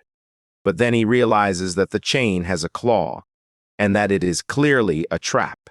However, he remains unshaken and, utilizing his power, casts a fireball. However, the masked man also throws a kunai. Both attacks detonate upon collision. Yama seizes the chance to pull the MC by the chain, but is surprised to find that only the sword is caught. At that moment, Lin Yuan appears behind him and delivers a powerful punch. That sends the guy flying directly into a massive rock. He then grabs his sword. As he walks, he questions why he isn't utilizing the stealth abilities of an assassin, wondering if that's not how the dead apostles typically conduct their missions. Yama cautions that he is not bound by any contract. The MC, pointing his sword, declares that he will take him down first. At that moment, Han King sent an urgent message stating that something terrible had occurred. As the alchemist was forcibly taken by a group of people, he realized he was no match for them alone and urgently requested to be returned immediately. The MC becomes highly irritated and remarks that he apparently underestimated the masked man, as he never expected him to resort to kidnapping. Yama states that this is absurd, as he would never stoop to such despicable acts and would never raise a hand against a woman. To prove his honesty, he activates his intelligence team, informing them that a woman has been kidnapped from shop number 32 and that they must locate her immediately. At that moment, they discover, "Please send the coordinates." Yama shares the location and asks him to take care of it, as he has no intention of fleeing. The MC states that he genuinely will not flee in the meantime. Meanwhile, the alchemist is being overwhelmed by the players. The system announces that her points have reached 0. After being killed 3 times, her level is dropped from 14 to 11. With that, she rises to resurrection. Growing concerned about her next steps, the bandits are amazed that she died so many times yet still remains silent. One of them comments that they have already discovered the shop owner's identity as a man, and makes it clear that if she does not reveal who he is, they will kill her repeatedly, causing her to lose so many levels that she'll return to the novice village. Qingyan grows anxious, knowing the tormentors will harass her endlessly, and realizes there is no escape. Even if she goes offline, her body will remain in the same spot. Nevertheless, she defiantly asserts that she is not afraid of them. The man finds this amusing and remarks that he will watch the shop lament its fate, as the MC apparently won't take the bait. The mage laughs and assures him not to worry, promising that he will make her relent. At that moment, Lin Yuan appears behind him. With a single blow, he sends the man to hell, and Han King appears alongside him, attacking the warrior. The alchemist is taken aback to discover that she has indeed received some assistance. The MC is even more astonished, as the coordinates sent by the masked man turn out to be genuine. The warrior, still on the ground, demands to know how they dare to touch someone from the Black Tree, and assures them that they will regret it. However, the main character lacks patience and drives his sword into the man's stomach. With his intimidating presence, he expresses satisfaction in knowing that the Black Tree Guild is responsible, as he intends to demand an explanation from its leader. The two start to fade away, and he soon realizes that his subordinate's equipment was with those guys. He glances back. She notices her current state and finds it sad. Even though it's just a game, the realistic effects still convey a sense of pain. He approaches her to return her items and asks her to explain what happened. She is crying as she explains that the bandits demanded she reveal the shop owner's identity. Since she refused to tell them, they destroyed the shop and cornered her at the respawn point to kill her. He suggests that she could have disclosed it, given how far things had gone. However, she happily states that she would never do that, as she sees herself as an older sister and feels the need to protect her younger brother. Han King approaches with a healing potion and remarks that this situation is absurd. Cornering someone at the respawn point for such an extended period is practically harassment, especially after stealing all of her equipment. Then the MC calls out to her. He seriously asks her to share more about the Black Tree Guild. She grows concerned and urges him not to act on impulse. Similar to Brilhoso, she understands that this guild is not easy to contend with, as the Black Tree has the backing of the capital and is well organized in every aspect, making it superior to any ordinary guild. Even with the MC's exceptional strength, she realizes that it would be futile to confront hundreds or thousands of members from an entire guild. Lin Yuan summons his mount and acknowledges the risk posed by the Black Tree group. However, he emphasizes that this is the immortal world, where such concerns are insignificant. At that moment, he notices something. As the two players respawn in front of him, they believe this is a hassle. Without wasting any time, the MC releases his summons to play. The warrior commands them to die. But both are treated as if they were nothing more than insects. They sent a request for assistance to the guild, and are subsequently killed. The mage fell from level 14 to level 13 and had his equipment stolen as well. The same holds true for the warrior. In the end, the main character killed them countless times. They panic when they drop to level 1, the lowest possible level, knowing that if they die again, their account will be ruined. The alchemist is pleased to have retrieved her bow. At this moment, Zhao Kui seems eager to find out who disrupted the young master's plans. Upon seeing Brohoso, he asks if he might be the little fish from the Bloodscale cave. Zhao Kui mentions that they have seemingly already handled the young master's men. He assures that, in addressing the issue, he will thoroughly question the woman to secure a significant advantage, while also promising to defeat everyone involved. The MC hears all of this and remarks that Master Zhuan is apparently the true culprit. The bald man is immediately startled when he sees who the enemy is. One of his subordinates shouts that anyone who would dare to rob the Black Tree Guild must be very reckless. He warns that they are asking for trouble, as their captain is among the top 10 players in the guild. He then orders them to kneel and admit their mistake if they wish to avoid death. Suddenly, Lin Yuan appears before them, asking them to repeat what was said. Consequently, Zhao Kui slaps his subordinate and commands him to be quiet. He then apologizes, stating that had he known who it was, he would never have gotten involved, and turns to leave, assuring that they won't cause any trouble. However, the MC doesn't let this go and swiftly eliminates the lackeys with a single strike each. He then instructs them to take him to the young master, as he wishes to have a conversation with him. The bald man, trembling all over, insists that there is no problem. The two walk off toward the guild. Zhao Kui starts to see bringing an outsider into the guild as an act of betrayal. The fines imposed by the Black Tree Group can lead to bankruptcy, and to complicate matters further, he is essentially introducing a monster. He needs to find a way to justify this decision without putting himself at risk. He reads the guild messages requesting DPS for the Blackleaf invasion. Seizing the opportunity, Zhao Kui announces that he has located the shop owner and that they are bringing him back to headquarters. He urges everyone to send men quickly to pick him up, and preparations begin. He feels relieved by how swiftly his guild responded to the message. Additionally, he receives another message informing him that they are already at the ambush site with the 7th Combat Group. This boosts his confidence even further. He turns around, shouting that Lin Yuan is truly an idiot who believes he is invincible. He vows to teach him a lesson and calls for his brothers to attack. However, one of them falls to the ground. The bald man cannot comprehend what has happened or why the 7th group has yet to take any action. He then glances to the side and simply cannot comprehend how the 7th group was completely annihilated. The MC inspects the dart embedded in the player's body and envisions that a particular individual is genuinely trying to assist him. He then asks if he was attempting to teach some sort of lesson, as that is his intention. The man panics, but it's too late, as he endures an electric discharge attack that causes him immense pain, leading him to scream throughout the entire forest. Lin Yuan then comments that, to his knowledge, the individual will face a hefty fine due to the numerous deaths among the guild members. With that, he throws his sword, which embeds itself next to the man's head.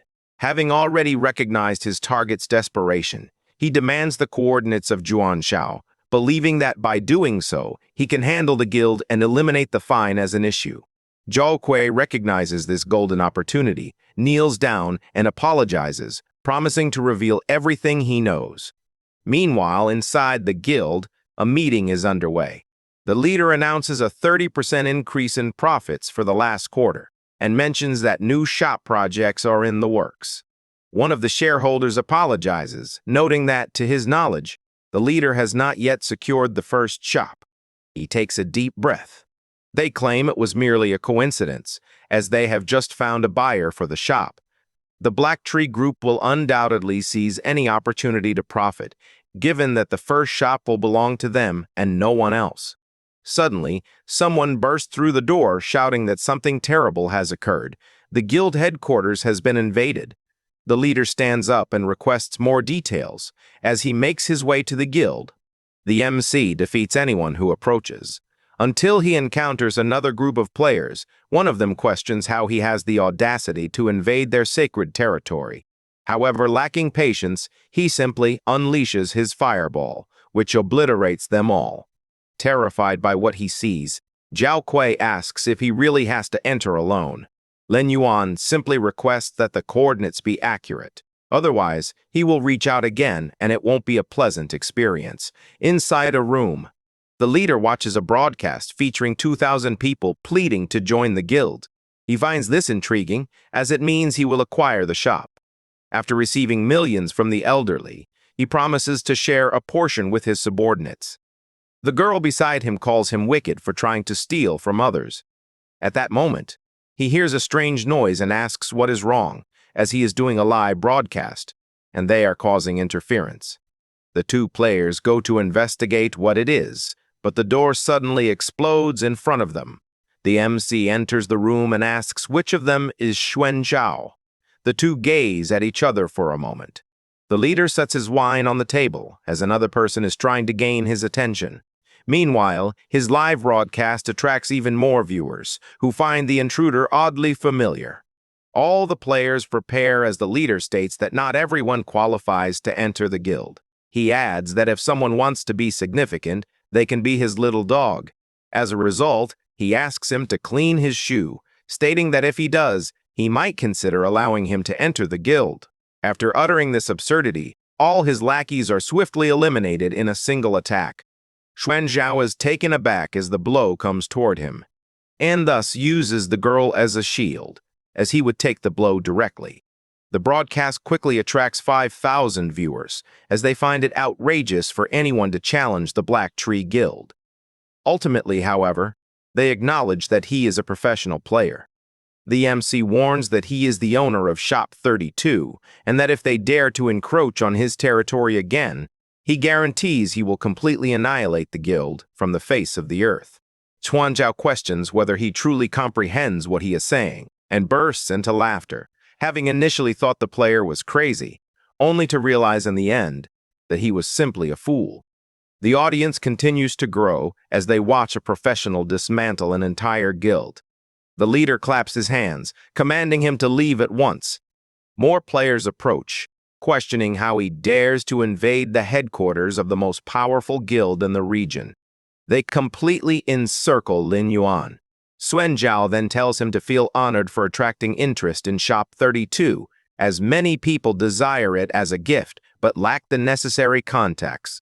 That said, he offers a gold coin for the transfer of the shop, as it is essential for Neil. Otherwise, he will sue him for everything that occurred there. He tosses the coin to purchase it. However, the MC obliterates it with an attack, and, lacking patience, he attacks with his scarab, that zooms at high speed among the players until it finally reaches the leader, who has limited vision before being fully electrocuted, reducing his life to nothing. This leaves all the players terrified, as the young master lies dead right beside them. One of them shouts for everyone to move forward at once. The players initiate their attack. Meanwhile, the mage requests an urgent notification to the president, as someone has invaded the guild headquarters. Still in the meeting, the leader of the shareholders suggested that the invasion was likely the result of malicious competition. However, he reassured everyone that Black Tree has comprehensive contingency plans for unexpected situations.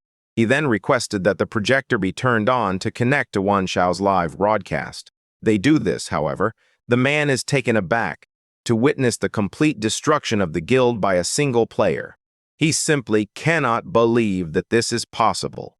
The broadcast has attracted over 20,000 viewers, all of whom are impressed. The MC not only defeated several bosses single-handedly, but also eliminated an entire guild, which is truly remarkable. The president refuses to accept this, as the guild's shares are likely to decline, which could even jeopardize his position. With this in mind, he suggests that something may be amiss, such as the guard team being on vacation, and assures that he will reach out as soon as possible. He immediately calls his son because, regardless of the method, the player must be stopped at once. At this moment, Xuanshao has been reborn in the game, filled with rage after losing levels due to his death. As a result, he shouts, commanding the MC to stop what he is doing. Otherwise, he will eventually take over the shop and eliminate all the employees until they reach level 1. After defeating everyone, Lin Yuan asks if that was truly a threat. The man refuses to be intimidated and responds that it is true, as he always keeps his word. Upon hearing this, the MC states that the guild no longer has any reason to exist and triggers his corpse explosion, utterly demolishing the entire guild mansion. The president, watching live, feels a sense of despair as he witnesses this. The shareholders question whether this is truly the project they should invest in, as it has been disappointing, leading them to doubt the management capabilities of Blacktree Group. He asks everyone to calm down, as the guard team has just arrived at the guild. The main squad has already been informed. His assistant replies affirmatively, noting that they are already everywhere. At this moment, they watch the players arriving via the broadcast. Everyone is pleased, as they received an offer of $100,000 each if they defeat the invader. At this point, the live broadcast has already attracted over 30,000 viewers, many of whom are concerned. The players approaching the battle are known for their cunning, yet they seem to be walking toward their own demise, as the specialists possess the power to defeat them using clever tricks and strategies. However, they all start to feel cornered and cannot comprehend what is moving at an absurd speed, so fast that they can't even see it. The players struck by the beetle had their points reduced to 0. Now the entire area is devastated, and there is one fewer player.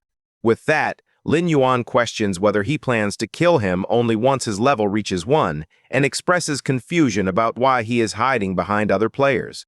All the guards take their positions and charge into battle, believing themselves to be true heroes, but the MC counterattacks, knocking the sword from their hands. The mage and the archer then unleash their attacks, confident that a single player poses no threat to them. However, the MC was already prepared for this and used the enemy's body as a shield. Blocking the magic with accuracy, after defeating multiple players, the MC activates his invisibility skill, leaving everyone confused and uncertain about whether the target has escaped. Viewers of the broadcast find it remarkable how someone can possess such power, especially since he has triumphed despite being outnumbered. It's clear that no one can defeat a professional in a one-on-one fight. Xuanshao cannot accept that things have come to this. If they allow the intruder to escape, the guild will undoubtedly suffer a significant loss of credibility. He shouts for everyone to find him at any cost. He barely finishes speaking when he feels drool dripping onto his head. This is because the MC summoned all of his undead bosses to encircle the players. The giant wolf prepares to unleash its attack and incinerates all the enemies, leaving them to scream in despair. After the attack, Lin Yuan emerges from his invisibility and requests that more players be sent, as there are still vacant slots at the respawn point. Meanwhile, in the real world, some players are watching the broadcast on their phones. They can hardly believe how a player can be so powerful. Every time they witness the final move, it proves to be lethal. Unfortunately for the Blacktree Guild, they encountered an immortal god. At the same time, the girls are surprised. Not only do they find the MC powerful, but they also consider him very handsome. Back in the immortal realm, Xuanshao could only weep after losing so many levels. He pleads with his father to save him, but the president cannot accept that he fathered someone so worthless, believing he has ruined his own life. The boy, filled with anger, responds that he was merely following the instructions to obtain the shop. He argues that it was the old man's lack of foresight that led to the failure, so he cannot be held responsible. The mustached man tells him to be quiet, as no matter what methods he employs, his goal is to keep the MC within the guild. Because the master he paid for is on its way, near the guild, Yama observes everything from a distance. He receives an urgent mission from the Black Tree to eliminate Lin Yuan with a commission of 500 gold coins. He is taken aback by the urgency of the request, as it seems they want him to handle the MC on their behalf. However, he simply ignores the guild's request because he wants to watch the upcoming show. At the location, Nguyen and Leng Yue arrive, noting that the Black Tree is truly exerting itself to eliminate the intruder, as they have summoned both the Fury Guild and the Guild of the Dead Apostles. The man states that he simply wants to wrap things up quickly by eliminating his target. Everyone rushes toward the guild, including Yama, who is eager to assess the player's abilities in order to send the recordings to his boss. Inside, Xuanshao admits that he has never been beaten as severely in his life, not even by his father, and as a result, he will never forget this experience. After the players arrive, the MC reflects on their identity. Lan Yu can hardly believe that the target is actually him, just like Nguyen, who is already terrified at the mere sight of him. On the other hand, Yama states that help has arrived. Immediately, the young master orders everyone to massacre him until he begs for mercy. The hall falls silent for a brief moment, and the MC simply observes in silence. Nearby players chuckle, questioning whether Lin Yuan truly thinks he can escape alive, given that the first and second guilds have joined forces, making any success impossible. However, Nguyen pushes the man. He heads toward the exit, declaring that it's crazy to think he would die for just a few coins. With that, the guild mission is abandoned. The young master, confused, asks why they are fleeing, claiming they backed down without even putting up a fight. However, due to this discussion, the MC attacks, bringing the boys' points back down to 0 once again. The MC asks Leng Yu if she would like to assist the Black Tree as well, and she promptly abandons the mission. He mentioned that he has his reasons and also inquired if he needs any assistance. He replies no and tells her she can watch from outside. The young master cannot believe what is happening. He paid everyone to fight, not to watch as if it were a cartoon. Yama then states that everyone has been paid and should refrain from doing anything foolish for the young master. The boy, filled with excitement, runs toward him, having finally found someone he can trust, and asks him to defeat the enemy. However, the MC questions whether it was indeed him who took down the people in the forest, as he recognized them by the darts. Yama confirms this, leaving everyone incredulous, especially Xuanshao, who questions whether he is also a treacherous mole. He asks them not to be rude, as he did not agree to the mission request, and was, in fact, there only to observe. He even begins recording. A young master assures that he will not escape punishment for this, until they notice a large shadow looming closer. Everyone is crushed by the giant lizard, bringing their points down to 0. Once again, the young master is reborn. Leng Yu requests to proceed, as he believes the president will soon become restless. After all this, the news spreads quickly, and a shareholder states that since the group's share price has hit the daily limit drop, the president must take responsibility for the chaos he created. The assistant approaches, but he tells him to stop talking and to go get the gaming helmet. He understands that if he doesn't intervene, all the investments secured by the group will be withdrawn, and he aims to restore that confidence. After that, he steps into the immortal realm. Upon seeing him, the MC asks if he is the leader of the Black Tree.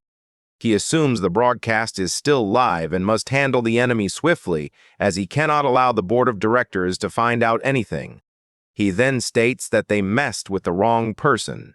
Given the boy's impressive skills, he is considering allowing him to join the guild and become the captain of the main squad.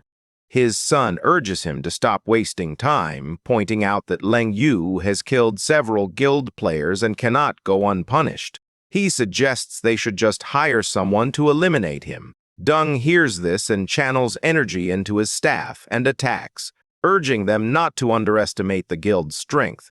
However, one of the summons blocks the magic, prompting the MC to ask if that's all a guild leader is capable of.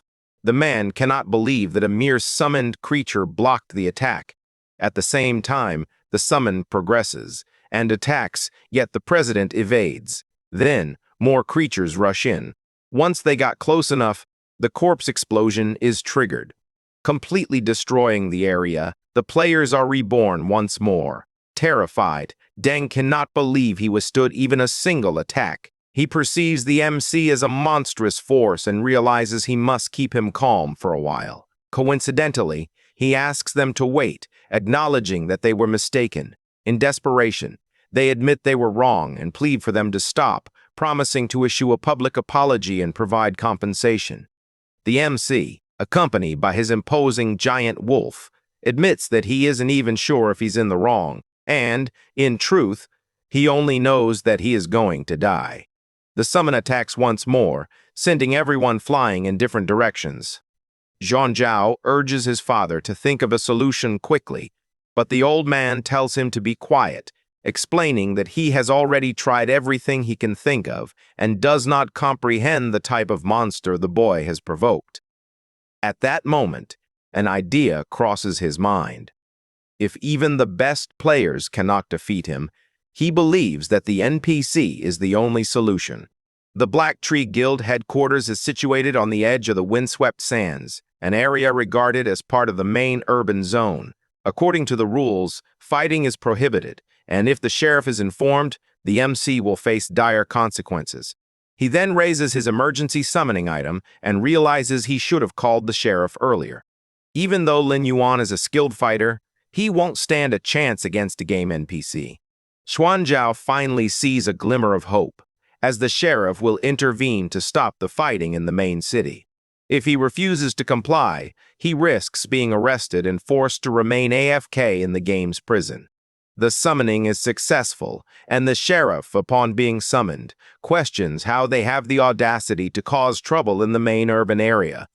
The president informs the MC that the Black Tree Guild is situated in the city's main area and warns that if they dare to touch him again, they will face imprisonment. The boy echoes this sentiment and challenges them to test their luck. No sooner does he say that than a fireball strikes him in the chest. Deng simply cannot believe it and activates his shield, also exclaiming that it is utterly outrageous to assault someone in front of the sheriff. The man commands his subordinates to arrest the MC for 3 months for having the audacity to challenge the law. Meanwhile, the live broadcast continues with 30,000 viewers who believe this mechanism is flawed, as there is no way for the MC to overcome the system. Deng bursts into laughter, knowing that if a player injures the sheriff NPC, they will be hunted throughout the entire Western Desert Kingdom. No matter how strong they are, they won't be able to take down someone like that with a single sword strike. No sooner does he say that than Lin Yuan cuts the old man in half for speaking too much. The spectators are growing frustrated with the MC, as it appears he has no intention of reconciling. Once again, the president's approval ratings have plummeted to 0. As a result, the sheriff states that Lin Yuan has defied the laws of the Western Desert Kingdom and will face severe punishment. However, the MC merely tosses an item toward the sheriff, who, upon seeing it, cannot believe his eyes. Since it is the honorary insignia of the Scorpion Tail Knights, he questions whether he is truly an honorary knight. The MC responds, yes. The sheriff immediately orders his subordinates to stop. Additionally, he takes the insignia and returns it calmly. Lin Yuan then points ahead and instructs them to handle the 2 individuals. The sheriff says, it will be an honor to serve someone from the honorary knights. The president is incredulous that the sheriff took no action, much like Xuanzhao, who was outraged to discover that Lin Yuan is an honorary knight and has even won over the sheriff. After that, the NPCs rush toward them, eager to interrogate the 2 for daring to challenge a Scorpion Tail Knight. They panic, realizing they have gotten themselves into a situation with no way out, and the 2 become immobilized.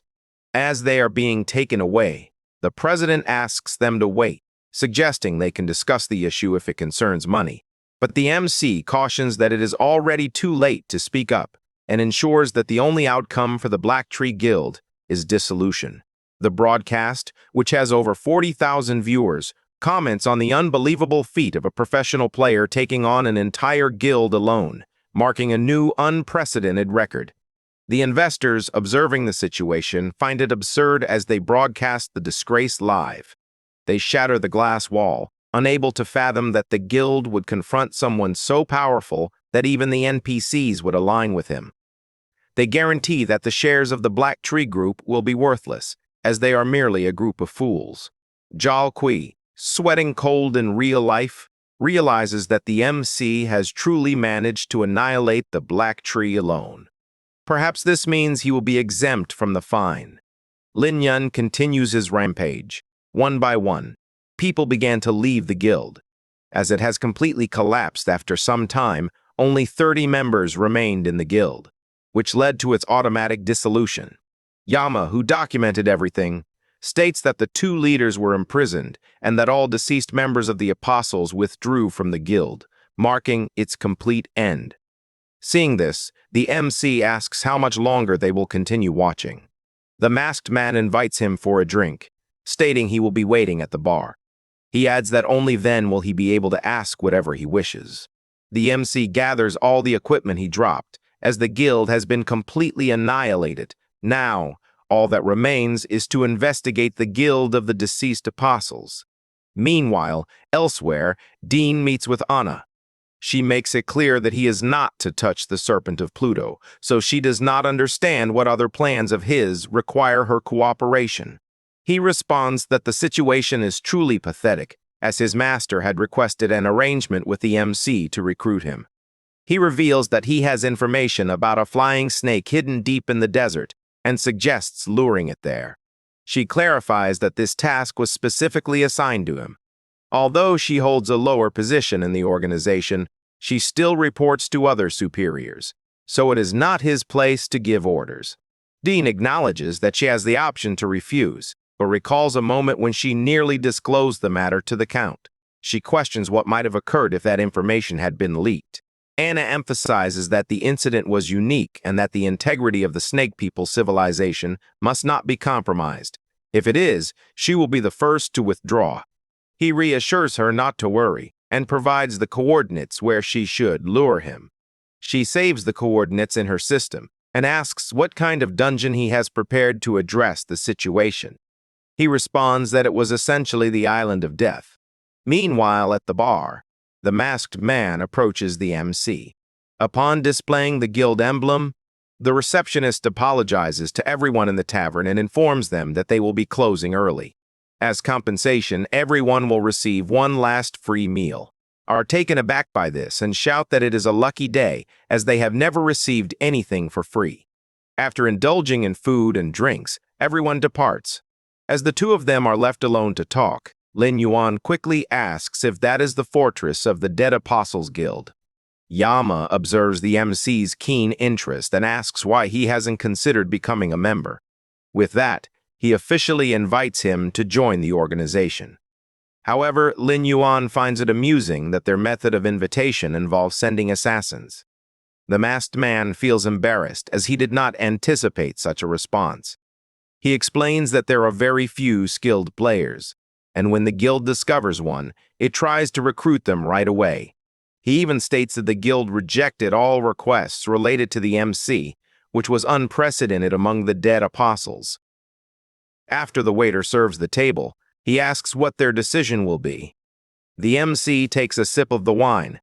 From what he observed, the recruiters are concealing their true identities, and he feels a lack of sincerity in the atmosphere. With that said, he notes that the determination of spiritual attributes is ongoing, and that the target's mental attribute is 15 times greater than the others. Additionally, a strong stealth state has been detected. Yama is taken aback by the MC's keen perception, as he was able to notice his heightened stealth. Removing his disguise, he states that he is ready to talk. The MC realizes that the man must be the leader of the Dead Apostles, recalling that in his previous life, he gained notoriety for killing several powerful figures. He was a peculiar individual who took pleasure in instilling terror. With that in mind, he quickly states that, as everyone knows, he is unavailable to join any guild. Nevertheless, he would still like to gather some information from their guild. The leader presents the item he heard Lin Yuan is interested in and invites him to join the guild to learn more about it. Additionally, he mentions that he apparently misunderstood everything, as the Dead Apostles Guild is not an actual guild. It is merely a nominal organization, and joining it in the game is not required. The MC reflects that if this is the case, it isn't a significant issue, as it means his hidden class will remain concealed, particularly from the intelligence network of the Dead Apostles that oversees the immortal realm. He responds that he might consider the proposal, but first he wants to understand the situation. The leader finds this intriguing, especially since the MC has made it clear that they are similar to them. They remark that the Dead Apostles form an unconventional gaming guild. The members are categorized into common and proficient groups. Excellent.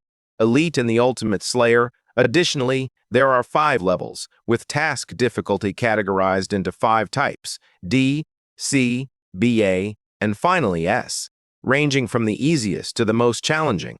He finally explains the pocket watch that Lin Yuan desires so much.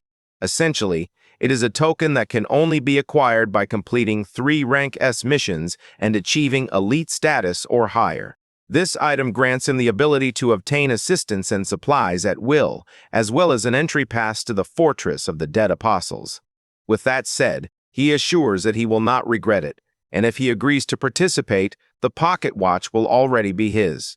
Yama picks up the object and hands it to the MC, after everything he had said about how that watch would eventually belong to him. The leader then formally invites Lin Yuan to join the Dead Apostles. He also explains that the guild is divided into 4 levels: guild leader, department chief, group leader, and member. Therefore, if he joins the guild, he will immediately become the department chief of the Western Desert branch. MC glances to the side, envisioning that the guy is already the current manager, and asks if he would agree to take his position. The masked man laughs and says he gave up that ministry long ago because he only wants to fight. Additionally, he prefers to be called Yama. The MC stands up and expresses that it will be a pleasure to work with them. The leader offers a straightforward glance. Yama suggests that Lin Yuan likely has more questions, so he plans to go out for a drink. MC gets straight to the point, stating that he is searching for a specific individual and seeks the guild's assistance in the investigation. He shows the screenshot and mentions that all he knows is the guy's nickname, Dean, but he hasn't yet uncovered his real name. Shimen is startled when he realizes whose pocket watch it is, and apologizes, emphasizing that guild members must never investigate each other's information. This principle is fundamental to maintaining the group's functionality. MC is quite displeased, as it seems that his role as branch manager does not grant him any real authority. The leader responds that it's not exactly like that. He states that while rules are important, people can be flexible. If someone wants to take on a task, they cannot ignore the branch manager. Soon, he may reach out to his target to collaborate on a commission alongside several others. If he doesn't accept any missions for an extended period, he will automatically be removed from the ranks of the Dead Apostles, leaving him with no choice. The MC acknowledges his understanding, and the leader reassures him not to worry, stating that as a guest of honor, he will receive all available information to ensure assistance. However, he requests that he at least show his identification so he can relay the information to the other leaders. He takes off his concealed ID and requests to be called Qing Ming. Shimen recognizes how discreet the MC is. Had he not concealed his identity, he worries that even the title of number 1 in the Western Desert would not impress Quang Shen. After that, the MC continues walking across the map and imagines that it has been some time since he last updated his status. He believes he might find a nearby dungeon to gain experience now that the issue of the Black Tree has been resolved. He decides to assess the proficiency of some of his skills. He believes that among the skills he acquired later, Corpse Explosion stands out as one of the better options. In contrast, the Black Curse proved less useful than he had anticipated, as recovering 20% of life for a single target is negligible compared to the number of zombies he controls. He once again evaluates his skill, Corpse Explosion, which is currently at level 5, and the Curse of Darkness, which is at level 3, and understands that damage based on the target's maximum health is only effective against weaker monsters. When used against higher-level monsters or bosses, the percentage-based damage will be reduced. Additionally, drawing from his experiences in his past life, he knows that all low-level skills can be enhanced through proficiency. Only high-level skills have special requirements, and he has 2 skill scrolls he saved earlier. However, they should be used wisely, ideally on unique gold-level skills. Another issue is that the gate to the underworld needs to be replenished with stronger zombies. Currently, he is at level 16, and his gate has 107 zombies, with a maximum capacity of 160. His concern also stems from the fact that zombies do not level up, which means the disparity in attributes will only grow, making them increasingly weaker over time. With all this in mind, he finally reaches the entrance of the elite dungeon, the Relic Laboratory.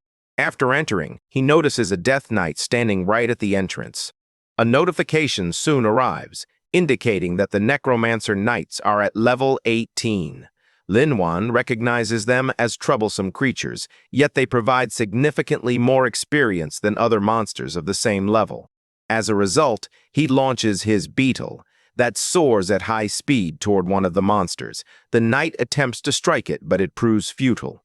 The MC seizes this opportunity to launch an attack, knowing that this type of monster is immune to stuns and possesses exceptionally high defense. Utilizes his damage amplification skill, which affects a vast area, and the other Necromancer Knights launch their attack, but at that very moment, he activates his invisibility, summons his zombie snakes to launch an attack, and triggers a corpse explosion that obliterates the area, taking the monsters with it. This kill allowed him to acquire the recipe for the deadly gas potion, the recipe for the mana restoration potion, and the recipe for the solvent potion. He understood that he needed to collect those recipes quickly. If he didn't gather them as soon as they appeared, they would vanish along with the corpses. Essentially, these items could be sold to increase the shop's inventory. At that moment, he notices something, and watches the armor soar. However, he had already anticipated it, and without his experience from his past life, he would have easily overlooked it. As a result, he calls upon his giant wolf.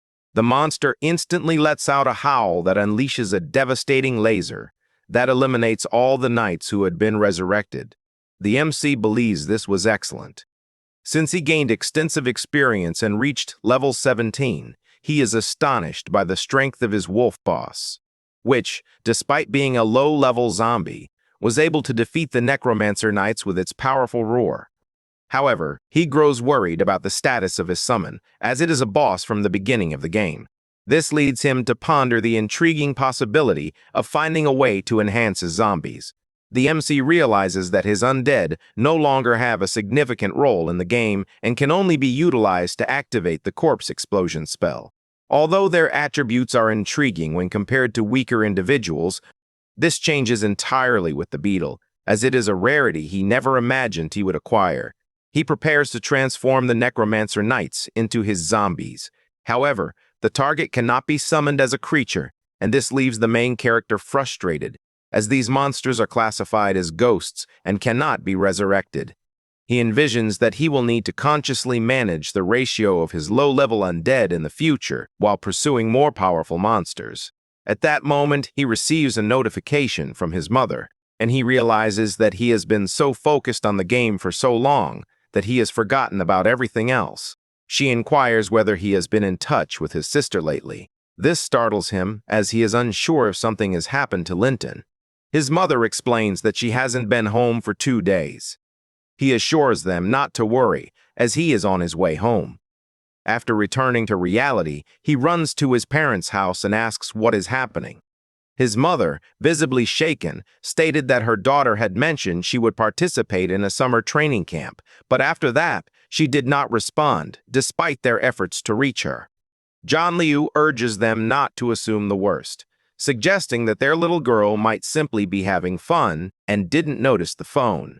The MC envisions that at this point in his past life, Linton should have already reached out to the organization and taken part in closed environment combat training. He tries to reassure his parents by saying he heard his sister mention that the training camp does not allow cell phones until the end, and he asks them to remain calm. His mother feels relieved, as it seems her daughter is simply busy. Lin Yuan still has reservations about Linton's decisions, even though he respects her. He is aware that some members of the organization are in an unstable mental state. Therefore, when the girl returns, he needs to check if she was hurt. At this moment in the training room, Linton is practicing against a few robots. She strikes at the first person who steps in front of her, and another gets ready to launch an attack from behind. She realizes that there are, in fact, two, and letting out a loud shout, she plunges her sword into the ground, unleashing a surge of intense energy. That concludes them all. Seeing all of this, Chen asks if she is enjoying training alone with them. Shapan states that she can leave whenever she wishes, as this is a trial period for the organization. She expresses her gratitude for that. Chen requests a break, as the boss needs them to convene. After that, the entire organization starts to mobilize.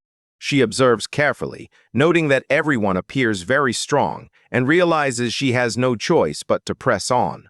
The leader announces to everyone, likely already aware, that a single player was responsible for completely wiping out the guild in 10th place, and acknowledges that even within their organization, this is an impossible task, as taking on an entire guild alone is sheer madness.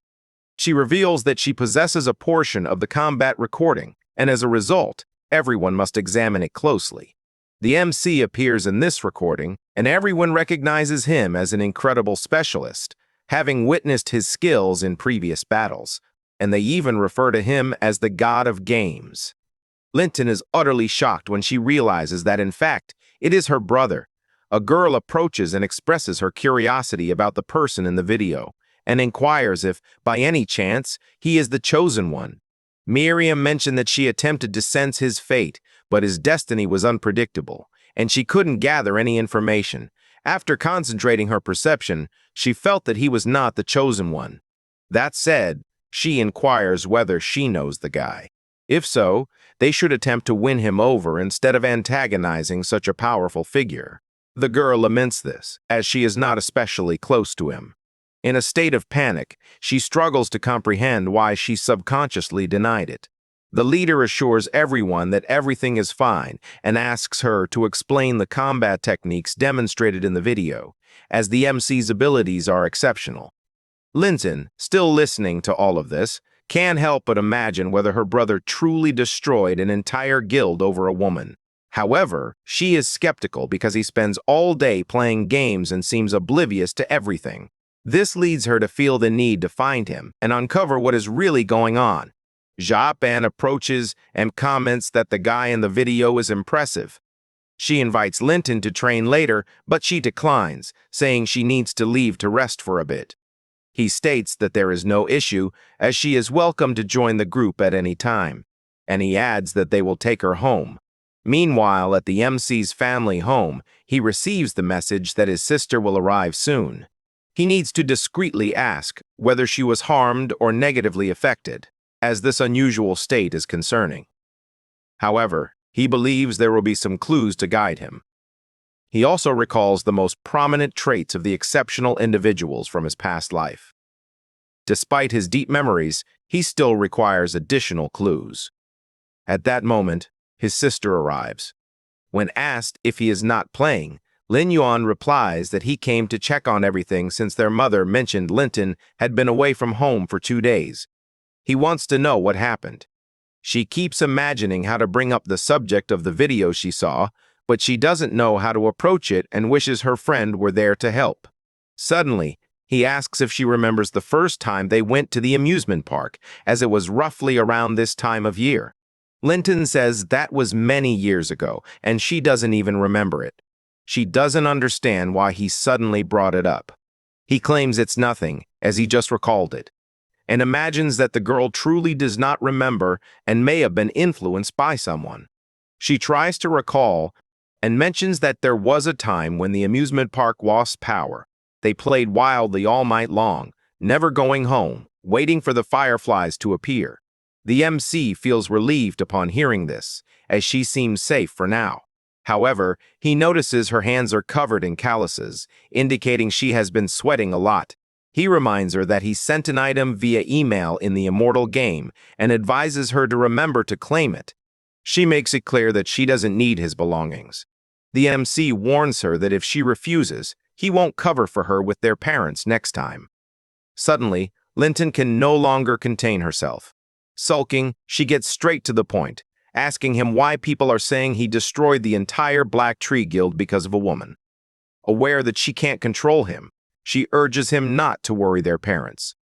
Lin Yuan finds this absurd and questions whether she truly believes everything she reads online. The reality is that the Black Tree Guild has its sights set on his shop, and it has nothing to do with a woman. His sister feels embarrassed hearing that. Changing the subject, she suggests forgetting about it as she plans to rest. Before she departs, the MC calls out to her. He says he won't inquire about what she has been doing over the past few days, but he asks her to please be careful, as some people are not as straightforward as they appear. She reflects on that and steps into her room. At that moment, his phone rang. He realizes it's a Rank S mission request, asking the branch manager to handle it. He realizes that it is a commission only managers can accept, and likely a welcome gift from the president. Already immersed in the immortal world, a player inquires about how it went. Anna claims the information is inaccurate. Because the MC joined the Apostles of the Dead Guild and even became a high-ranking member, she wonders if he realizes the cost of hiring an assassin of his caliber to carry out a job. Becomes frustrated because he cost 200 gold coins and depleted all of her savings. Dean states that he doesn't want to hear about that. He only wants to know if she has already defined the mission location on Dead Island. She finds this absurd and struggles to understand what the Master sees in him, considering he is challenging even as a player. She recalls when the Master commanded the capture of high-level monsters. However, the monsters encountered at that stage are of limited levels, with only the civilization of the Snake Men, concealing powerful snake monsters. The Serpent People civilization and the Western Desert were mortal enemies. To gain the favor of the Serpent People, she was sent to frame the nobles of the former kingdom of the Western Desert. Originally, she intended to construct an altar for the Snake Man, frame Count Carlo, and finally complete the sewers. However, she still hadn't found the time to build a house. Was when the MC showed up and disrupted her plans. Fortunately, the foolish Count conspired with the enemy and ended up getting himself thrown in jail. After that, she continued to build her reputation with the Serpent People and was on the verge of acquiring a monster even more powerful than the Serpent of Hades. He shouts that he already understands, but points out that she ignores the outside world while immersed in the Serpent People civilization. Only a madman could have caused the Black Tree Guild to dissolve, and 3 high-level specialists who went to the location fled, yet they still claim he is to blame.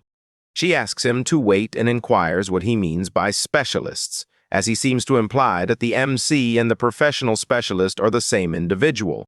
He states that this is precisely the situation, as the guy is growing stronger at an alarming rate. If he hadn't tamed his little dragon, he would never dare to confront him directly. Finds it annoying and tells him to proceed, as the Apostles of the Dead Guild mission has been accepted.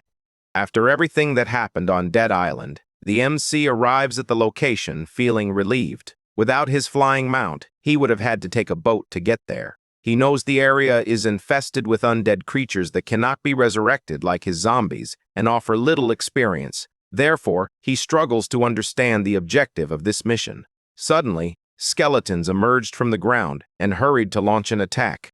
They are level 14 skeleton guards. However, Lin Yuan quickly summons a few zombie wolves and activates his corpse explosion to eliminate them all. His beetle completes the patrol, and he realizes that no one is on the island. He begins to suspect that it is yet another trap. He finds it intriguing to reverse the game in order to attract the mentor behind it all. Additionally, that location features a boss that drops a treasure chest, which can grant a random skill of high quality for his class. Since he is already there, pursuing it seems worthwhile. However, more skeletons seem to irritate him. Impatiently, he calls for one of his bosses, who unleashes fire upon them all. While the main character is in battle, he envisions that when his boss's life drops below 35%, he will sacrifice his minions to restore it. The battle rages on frantically, with him needing to eliminate dozens of skeletons after completing them all. He gazes forward and envisions that the next one must already be the boss.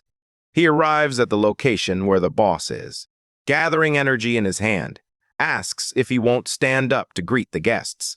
This is the King of the Dead Sea, a level 24 boss.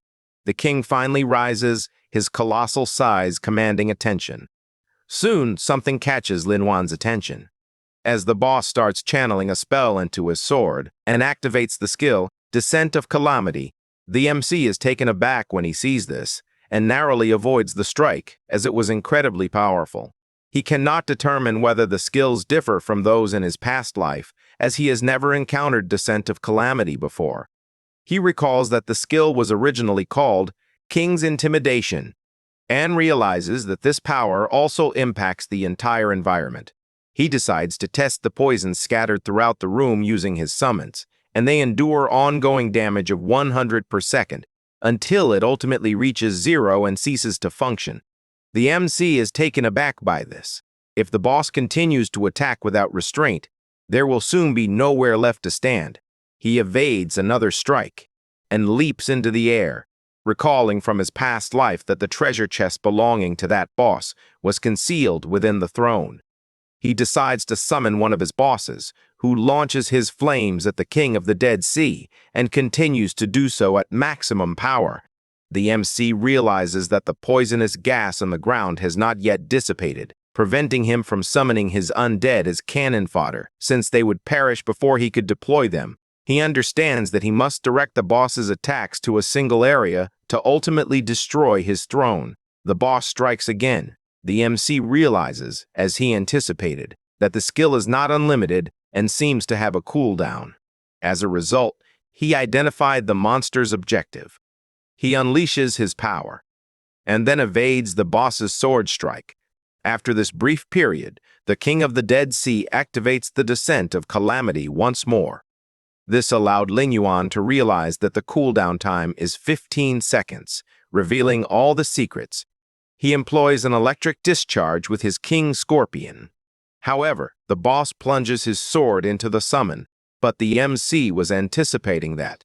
He activates his corpse explosion using his boss, resulting in a massive blast that inflicts significant damage on the King of the Dead Sea. However, since he survived, he activates the Great Sword technique and starts attacking a vast area around him. However, this time Lin Yuan remains calm, as he has encountered this technique in his past life, and commands his summons to attach themselves to the monster. The beetle also joins the fray and starts attacking from all angles, since he possesses his immortal skill, which reduces any damage taken to 1. The boss starts to scream in anger and attempts to attack the MC once more. However, he was already anticipating this and used a potion. This is the Thorn Potion, which causes a dense rock formation to gather around the target's feet for 5 seconds. The boss attempts to attack but soon realizes he is trapped. The MC, having never used the potions that Xing Yuan provided, recognizes this as a perfect opportunity to test them. At that moment, the King of the Dead Sea unleashed his summoning roar. However, since there were no targets to summon, the skill failed. Lin Yuan expresses regret, understanding that the boss was attempting to rebuild his life but ran out of food, and calls upon her creatures to complete the task. The boss seizes one of them and activates his royal ritual. However, nothing occurs. To make matters worse, the lizard unleashes its flame directly at his face. Lin Yuan finds this amusing and asks if he happened to choke. The King of the Dead Sea plunges his sword into the ground, electrifying the entire terrain. The MC retreats to the throne, knowing exactly what that ability entails.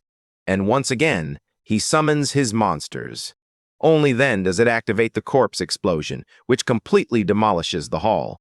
With this outcome, he sits down, as he must await the king's arrival. Suddenly, a glow emerges, moving toward him. The boss launched an attack with his long sword, but that was precisely what the MC desired. As he simply lowered his head, the attack destroys the altar, uncovering the hidden treasure. The king of the Dead Sea recognizes the error he has made, but cannot react because he is covered in summons. Lin Yuan expresses his gratitude for the hidden chest, and once again she activates her corpse explosion, which completely engulfs the king of the Dead Sea in flames. With that attack, he collapses to his knees on the ground, and the MC bids farewell, decapitating the boss and earning 11,000 experience points from that kill. He approaches the chest, hoping for better luck than in his previous life, where he had only found a silver-level skill book. After touching the chest to unlock it, he is surprised to find that it is a dark gold. In the immortal world, item quality ranges from lowest to highest as follows: white, iron, bronze, silver, dark gold, epic, legendary, and mythic. Currently, the dark gold level is nearly impossible to obtain in the game and can only be acquired from special random quality chests. He achieves Calamity level 4, which, when applied to the player, imbues the weapon with the aura of Calamity. This effect causes attacks to inflict an additional 70% magic damage for 8 seconds. Subsequent effects require skill upgrades. It costs 170 mana and has a cooldown of 15 seconds. This suggests that the boss must possess such an ability because they are identical. Without wasting any time, he quickly acquires the skill. Level 2 is now unlocked, allowing it to be used on ally units to boost their base attributes by 20. If the target is an allied necromancer, they will become uncontrollable for 5 seconds. He realizes that the 2 skill scrolls he acquired in the Gray Arena were valuable, and as a result, he now possesses 3 entirely new abilities simultaneously. He unlocks his new ability at level 3 and gains the effect Aura of Calamity, which inflicts the Calamity status on enemy units within range. This causes 15% magic damage and additional corrosive damage per second for 12 seconds. As he anticipated, that is the additional impact of the disaster the boss employed. He realizes that had he not grasped the mechanics of the King of the Dead Sea, he would have faced numerous challenges and questions, particularly regarding whether the conspiracy behind it is orchestrated by the mentor of the King of Snakes. He utilizes his summoning ability and manages to control the boss, who now wields the zombie King of the Dead Sea. He asks the newest team member to put on a performance for him and steps outside. At the exit, he activates Calamity level 3 and sends it in all directions across the island. Around the entrance, Anna observes the power radiating in all directions. She feels happy because she realizes that this power is the boss's final move, and there's no way to avoid its massive area of effect. This means the MC has fallen into the trap and been ensnared by the power. She immediately informs Dean, warning that the boss has used his power even on the island, indicating he is low on life and could spring into action. "Thank you for the information, Dean." He becomes extremely excited, realizing that the MC must be in a dire state. Even after receiving the order from his master to recruit him, he still desires to pierce his chest, forcing him to beg for his life. He enters the dungeon and finds the boss seated on the throne, with the MC lying on the ground. This excites him because he believes the boss weakened the MC and lost the battle when he entered Berserker mode. He summons his snakes. Since he knows that a bound target serves as a reliable guarantee, he claims that his secret dungeon in the sewer was stolen, and as a result, he plans to steal the boss who is nearing the end of his life. However, the reality is different, as the King of the Dead Sea, now a summon, annihilates the snakes with a single blow. Dean becomes frightened. Suddenly, out of nowhere, several explosions erupt at his feet. He attempts to comprehend what is occurring. After noticing a different snake at his feet, becomes furious as this is happening once more. Immediately, dozens of summons materialize beside him. The MC, now free from the restraints, warns that the trap has failed. Since this outcome was unavoidable, Dean warns that the MC cannot stop him alone. Lin Wen releases his beetle as his target puts up one final resistance. The Snake Man, realizing he is cornered, uses his flying serpent to escape to the ceiling. The lizard instantly unleashes a burst of flames, but he dodges, causing the attack to hit the ceiling. Crafting a passage that will aid in his escape, the MC warns that this will not occur and then casts his calamity magic. Dean retaliates by launching his snakes, claiming they are mutants specialized in devouring sword attacks. Lin Wen finds this amusing because it is completely irrelevant. This is due to the attack releasing a poisonous gas that starts inflicting damage per second on the monsters. Dean is unable to comprehend what is happening. Since his snakes died despite their ability to absorb sword attacks, at that moment, Lin Wen appears, soaring on his mount, and continues to draw nearer and nearer. Dean starts to worry as the mount gains on him faster than his flying serpent can manage. At this rate, he will be caught, and knowing that his snakes perish in just 5 seconds, he realizes he cannot let the black aura touch him under any circumstances. The zombie lord unleashes his skill, Scimitar Throw, as the vulture takes flight, which concludes the tale of the flying serpent. He becomes furious, questioning whether they truly believe they have won, and pays to watch them defeat his little pet, which produces a sound that leads to cognitive interference. Now, the mental attribute is temporarily diminished. The main character struggles to accept that his spiritual power is diminishing so rapidly, and wonders if this is the Snake Man's true purpose. In any case, he launches his beetle once more, which affects Dean directly to the point where he is in freefall in the direction of Lin Wen.